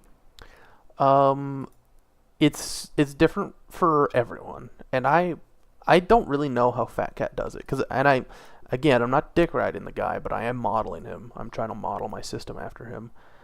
I don't really know what he does these days in terms of prep. I know before a huge part of his prep was like value areas and low nodes and high nodes on the volume profile and shit like that. Yeah. I don't think he does a lot of that anymore. And I'm not a coffee subscriber, so I don't really know. Yeah. All I know is I might have to subscribe to that one if I'm gonna take this to yeah, the next round because I need to know. exactly. That's what I was thinking too. It's like one day I'm gonna have to bite the bullet. I just can't afford it right now. What I will do personally, and I'm still up in the air whether it gives me edge or not, is I have session time indicator for New York, European, and Asia sessions. Right. Just the high and low. You can't see it right now because the colors are dark blue. But this is London low. This is Asia low. This is Asia high. This is London high. There's liquidity there. Today it didn't really factor in much because we're kind of uptrending. Yeah. But if I can find like a better example, yeah, maybe right here. On this day, I noticed that Asia and London had the exact same high. Mm-hmm. London came down and flushed all that Asia low. Like Asia was very tight. London flushed it and uptrended overnight. At New York Open, I was like, we're taking that fucking level. You know? For Asia and London to have the same high, I'm like, we're going through that. And sure shit, I'm pretty sure I was long right off the open, and we flushed through that area. So liquidity. Like I'll always look for levels where there's liquidity, especially the sessions, Because if an entire session goes by and there's still liquidity, like it's gonna get taken. But there's nuance. Like today, for example, we're just uptrending. There's no real liquidity swiping going on. And then the other thing I'll do is I'll mark reclaims. Just because sometimes the reclaim indicator on the higher time frames isn't very accurate. So this is a reclaim right here. This yellow bar. This one down here isn't really a reclaim. It's more so of like a support area. From, what is it, 2 days ago? Again, it didn't really factor in much. So you can see I'm doing a little bit of technical analysis on the larger time frame. Yeah. Do you look at what Merritt Black is doing? Like, have you seen his Nagel? style? Yeah. Yeah, like how he uses standard deviations for, I think, VWAP. He uses volume price analysis tool, right? He uses the standard deviation 1, 2, and then there's a concept that he talked about, which is like creating the zigzag pattern, zigzag in a channel, for example, and then I think like breakout, retest. There's like YouTube videos of that, and I thought that was super interesting how he does it. Yeah, Merritt Black is a huge fucking asset. The only, and it's not really a problem, it's kind of just the industry standard, is he runs a prop firm, so that means he has to keep his shit proprietary. He needs to, any edge that he has, he can maybe sprinkle a little bit onto YouTube or onto his Twitter feed, but he's got to keep it in his firm. Like, because Edge is so small in futures. And you kind of, to get any real value out of it, you have to pay for the Nagel course. He has he has a fucking Nagel scalping course now. Yeah, which isn't a bad idea. I'm not shitting on it. I'm not poo-pooing It's expensive. It's really expensive. Yeah. I can almost guarantee you that if you personally bought that scalping course, that you would learn something from it, because he is as legit as it gets. I don't know if I can afford or that's, even want to fucking spend nearly $3,000. Exactly. Like, that's a lot. And that's why Fat Cat's personal view is like, you can get that information for free, you just got to work for it. Yeah. And a big source of that is here. Like, Fat Cat has done Nadro. Like, he grew up on fucking Nadro. That's how I found Fat Cat. Was I saw his review of Nadro. That's how I found him. That's literally how I found this fucking Discord. Because I was researching Apteros trading, and then I saw Fat Cat. Because I was like, who the fuck isn't even using this shit? There was the only guy that was reviewing it was Fat Cat. Yeah. Yeah. So he a lot of what he preaches is Nadro, essentially. Just different terminology, like, because he had to find his own path too. So a lot of the terminology that Fat Cat uses is shit that he created. Yeah, I watched this video of where he explains how he became Fat Cat. Of all the fucking like indicators, all the people he followed, the Dom guy, that like he, and he got little bits and bits here and there, and like you said, he like created his own thing, and he did look at Nadros, and he does. I think he said that he approves it, or he sees value, but he's cumulative delta. That's, from what I can tell, is Merritt's like secret fucking weapon. Like, he's really fucking good with that. Yeah, I mean, you saw Chewy in here using it earlier, and he's one of the best traders in the prop firm, so there's definitely something there. I mean, for sure. Yeah. When I look at his style and like when I look at what he's doing, for me at this point in time, it seems a little overwhelming. I'm not gonna lie. Yeah. And so I'm just trying to, figure out how to do 1 + 1 to get 2. And then from there, right, like you just start expanding a little bit. Yeah, because even if you did pay for his course, you're going to be overwhelmed. And I feel like Mhm. with Fat Cat, you're gonna be overwhelmed, but at least it's free, you know. Well, the only thing that kind of is a little bit tricky is like figuring out when he fucking goes live. Um,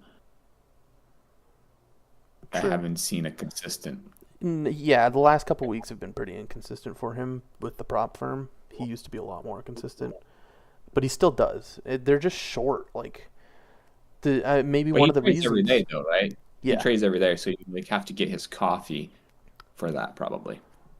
kinda. He streams in here in Discord every day, but it's very short. He'll come and he'll be live for maybe an hour, and he'll make $1,000, and then he'll be done for the day. Perfect. Because he has the prop firm shit going on. He's launching this new Yeah, yeah. journal soon. He's got a lot going on. But you don't really need to watch him go live. It helps. I'm not gonna lie to you. Like I record every time he goes live because it's valuable. But I think most of the value is in his videos. You gotta watch them multiple times, as much as Yeah, they're fucking long as they're shit, long dude. Like, and they're so complex, and like sometimes he goes into these fucking rants that are so long, Yeah. but they're valuable. yeah, no, 100%. Yeah, no, I get it. I get it. There's no fucking shortcut. I totally get Yeah. it. But to try turning on notifications for Discord. I'm not sure how to filter notifications, but I get a fucking alert every time he goes live on my phone You do? in this How do Discord. you? Yeah. I'm not even sure. I don't even know how, because I don't get alerts for anything I else. turned off all the notifications because fuck, man, I was getting blown up. I even deleted the app on my phone. I'm like, fuck that. I can't keep up with this shit. No, that's so fair. Let me see if I can find exactly. Is there an Notification email version? settings. No, I'm just kidding. I don't check me. Only mentions. Stress highlights. I don't know how I'm getting notifications when he goes live. Fat Cat Dojo. Maybe there is a. Yeah, it might be in the Fat Cat Dojo. Let's see. Notifications. I got it. I figured it out. So There you you go. go to Fat Cat Dojo, then you right click, then you go to settings, then it says notification settings, All live stages. and then all live stages maybe. I had it set to category default, and I'm still getting notifications, so I'm just gonna keep it there. What is yours set to? Default. What was it? At mentions. Only at mentions. But I think Well, when it goes live, it pings Then, everyone in the like channel. when. Oh, he does. He goes at everybody. I think it does it automatically. I don't think he actually does it. Oh, I see. Okay. Let me see. Does my Discord have old notifications? Because he went live yesterday, I'm pretty sure. Yeah, take my word for it. He live streams pretty much every day. He might not this week because it's Thanksgiving and it's notoriously low volume. No. I've seen him live stream before. I have. Many times. Yeah, and there's a lot of value in it. I try to watch every single one. But he's got ADD. He'll ADHD. He'll fucking talk about a million different things before he settles down to one topic. But either way, man, I listen to it like a hawk. There's a lot of value. But for now, I'm sure you might have already done it, but I would just watch his trading modules, his trading course modules. Is that on YouTube or Yeah, it's a playlist on his YouTube, the Fat Cat Trading Course modules. yeah. A lot of the shit is stuff that you've probably already watched or already know. But the real gold in those videos are the nuances. He'll talk about little tiny nuances that you never really would have thought about, but they make sense. Mm-hmm. And those nuances are so important. And that's personally what I did. Like I watched that whole trading course probably 10 times. Yeah. Just because I really wanted to fucking nail down that information, and I'm still not there. Like last week, I was taking horrible fucking trades, because I just didn't understand it. Yeah, no, I hear you. Well, I need to go eat breakfast, dude. It's Yeah, that's like fucking 11:22 and I have not eaten. Yeah, I gotta Yeah. work in an hour, so I'm gonna finish up here, cut my stream. But I should be back on the same time tomorrow. I'll probably just drill though, because Wednesday before Thanksgiving is usually pretty shit. Drill? What's that mean? Like a demo, just take trades on demo. Oh, yeah, yeah.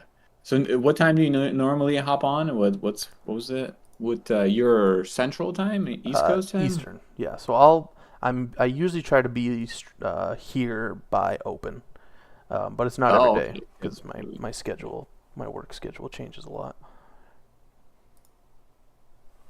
But Gotcha. I'll usually Cool. be here at open. All right, great meeting you. Take care. All the best. Yeah, you too, man. I look forward to seeing you in here more. It's exciting shit. That is the goal. That is the goal for sure.